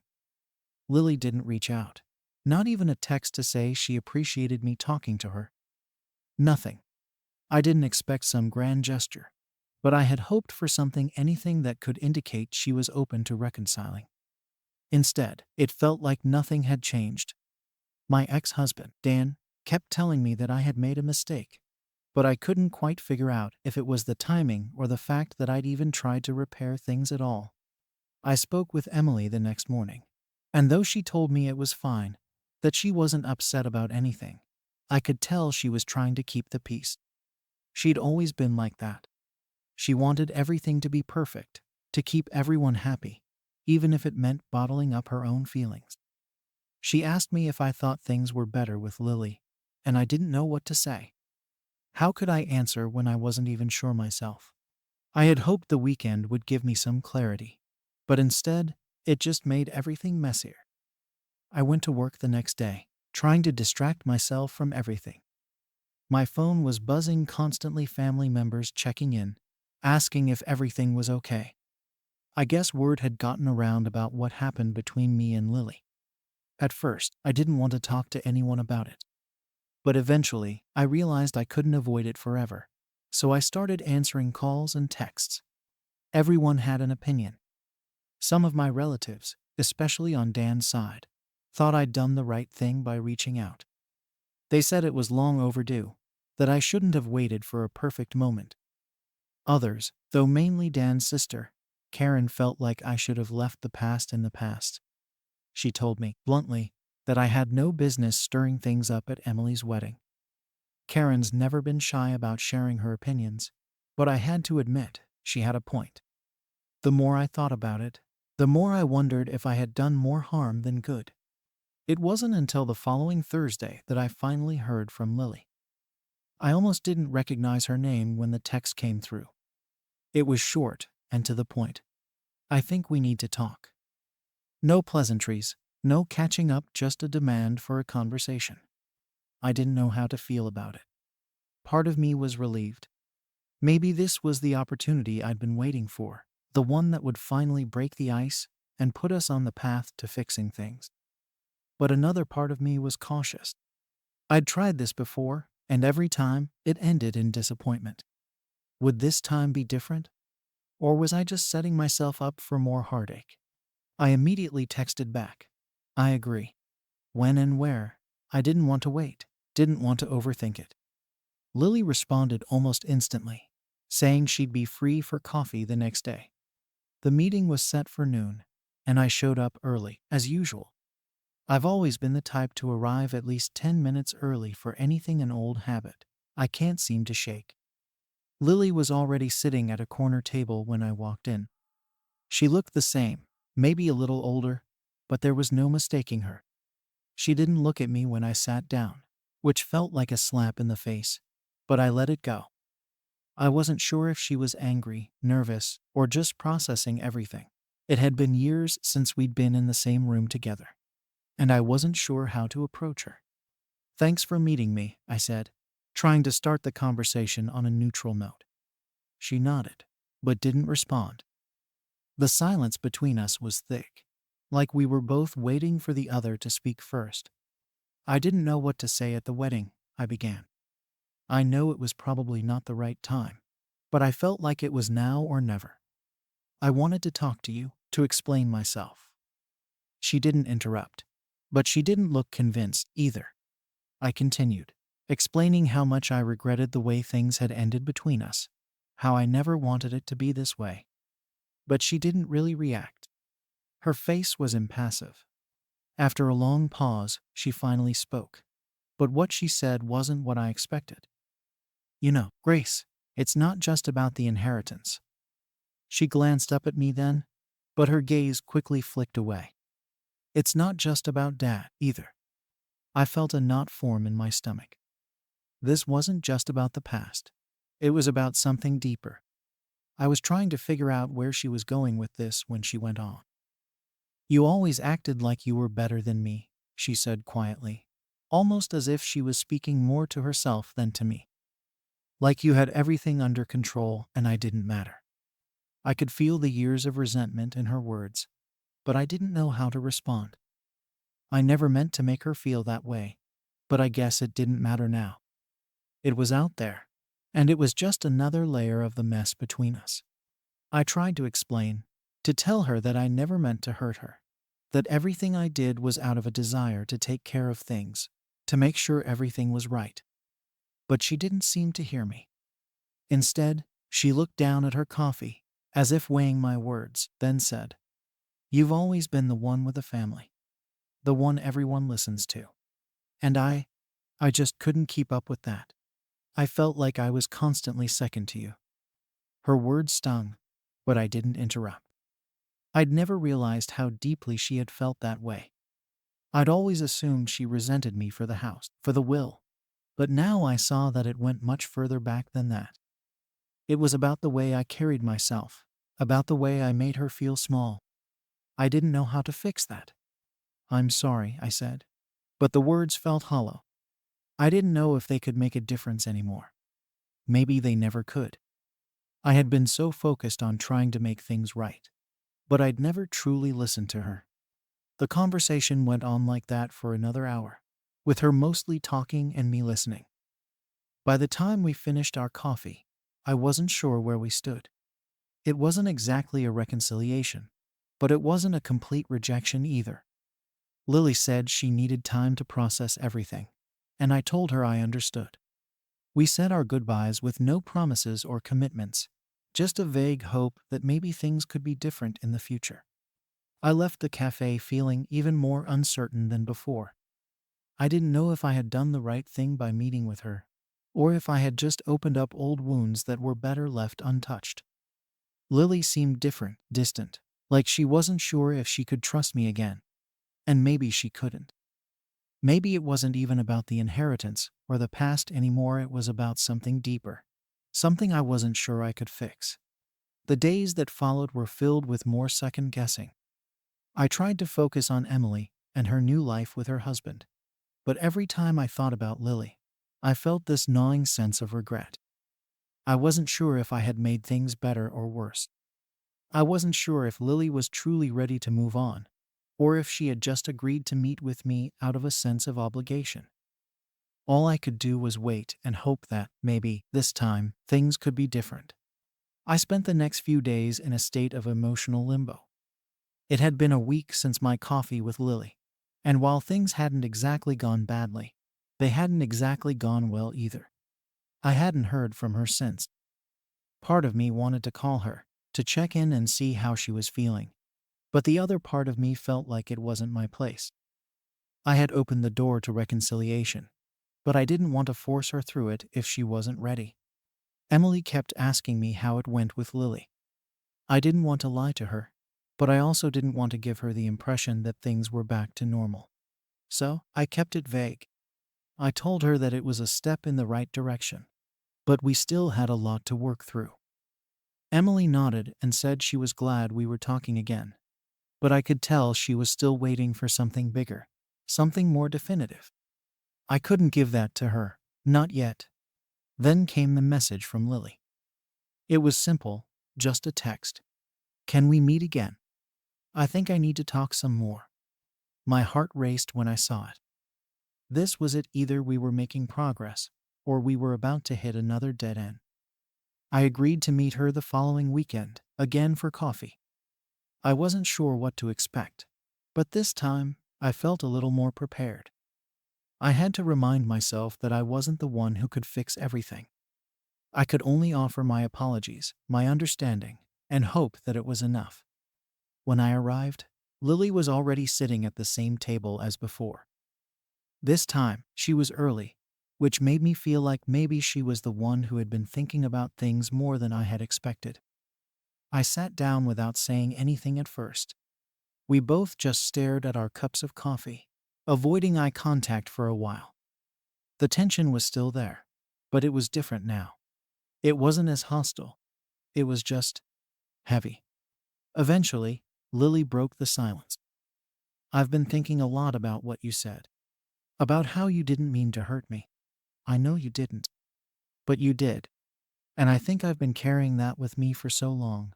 I didn't even realize how much it still hurts. I nodded, unsure of how to respond. She was right. I had hurt her. Not just with the inheritance, but with how I'd always made her feel less than. I didn't do it intentionally, but intentions didn't matter when it came to feelings. I had been so focused on my own sense of responsibility, of taking care of things, that I never stopped to consider how it made her feel to always be in my shadow. I'm sorry, I said, the words tasting bitter in my mouth. I had apologized so many times over the years, but it never felt like it was enough. I didn't mean to make you feel like that. I never meant to make you feel like you were invisible or that you didn't matter. Lily sighed and pushed her cup away. I know you didn't mean it, but it doesn't change how I felt. I spent so many years feeling like I wasn't good enough, that I couldn't measure up to you or to the family's expectations. I felt like I was always in your shadow. The words stung, but I couldn't deny them. I had always been the responsible one, the one everyone turned to when something needed to be done. And I had never once stopped to think about how that might have affected Lily. I had always assumed that she was just okay with it. But now, sitting here with her, I realized how wrong I had been. I never saw it that way, I said quietly, still processing everything she was saying. But I see it now. I see how you must have felt. She looked at me, her eyes searching mine, as if trying to gauge whether or not I was truly hearing her. I know. And that's why I'm here, Grace. Because I think I need to say all of this, not just for you, but for me. For my own peace. I didn't know what to say to that. What could I say? I couldn't take back the years of silence, the hurt that had built up between us. But I could listen now, and I could try to make amends. Maybe that was all I could do. I'm glad you're saying it, I told her. And I'm really sorry it took so long. I don't know if I can fix everything, but I want to try. I want to make it right, if you'll let me. She nodded, though I could see that the walls were still there. She wasn't ready to completely let me in, not yet. And maybe she never would be. But I had to accept that. We couldn't just erase the years of pain and misunderstanding. It would take time, if it could happen at all. I'm not saying everything is fixed, Lily said, her voice a little softer now. But I think I'm ready to try. To talk more. I don't know. Just see where it goes. I didn't have the answer either. I didn't know where this was going. It felt like we were starting over from scratch, like we had to relearn how to be sisters. But the fact that we were even having this conversation at all, that we were both open to the possibility of reconciliation, that felt like a small victory. We talked for a while longer, but it wasn't the same as before. There was no big breakthrough, no grand gesture. It was just two people sitting across from each other, finally acknowledging the hurt that had been buried for so long. And maybe that was enough for now. As we finished our coffee, Lily said she needed to go, and we said our goodbyes. I watched her walk away, and for the first time in a long while, I felt like there might be hope. Not a guarantee, but a chance. The next few days were quiet. Lily didn't reach out, but I didn't expect her to. I knew it would take time. I didn't rush her, didn't try to force any more conversations. I gave her space, just like she'd asked for. But the silence was different this time. It wasn't a wall between us. It was more like a pause, a breath before the next step. Then, a few days later, I got a message from her. It was short, just a simple text. I think I'm ready to meet again. Let's talk soon. I didn't know what to expect from this next conversation. But I was ready. Ready to listen. Ready to move forward, even if I didn't know exactly where that would take us. I thought about how far we'd come from the silence and resentment to these small steps of tentative communication. But I also thought about how much further we still had to go. And I wondered if we could ever truly undo all the hurt we'd caused each other, or if we'd just have to learn how to live with it. Could a fractured relationship ever truly heal? Or was I just fooling myself into thinking that time could fix everything?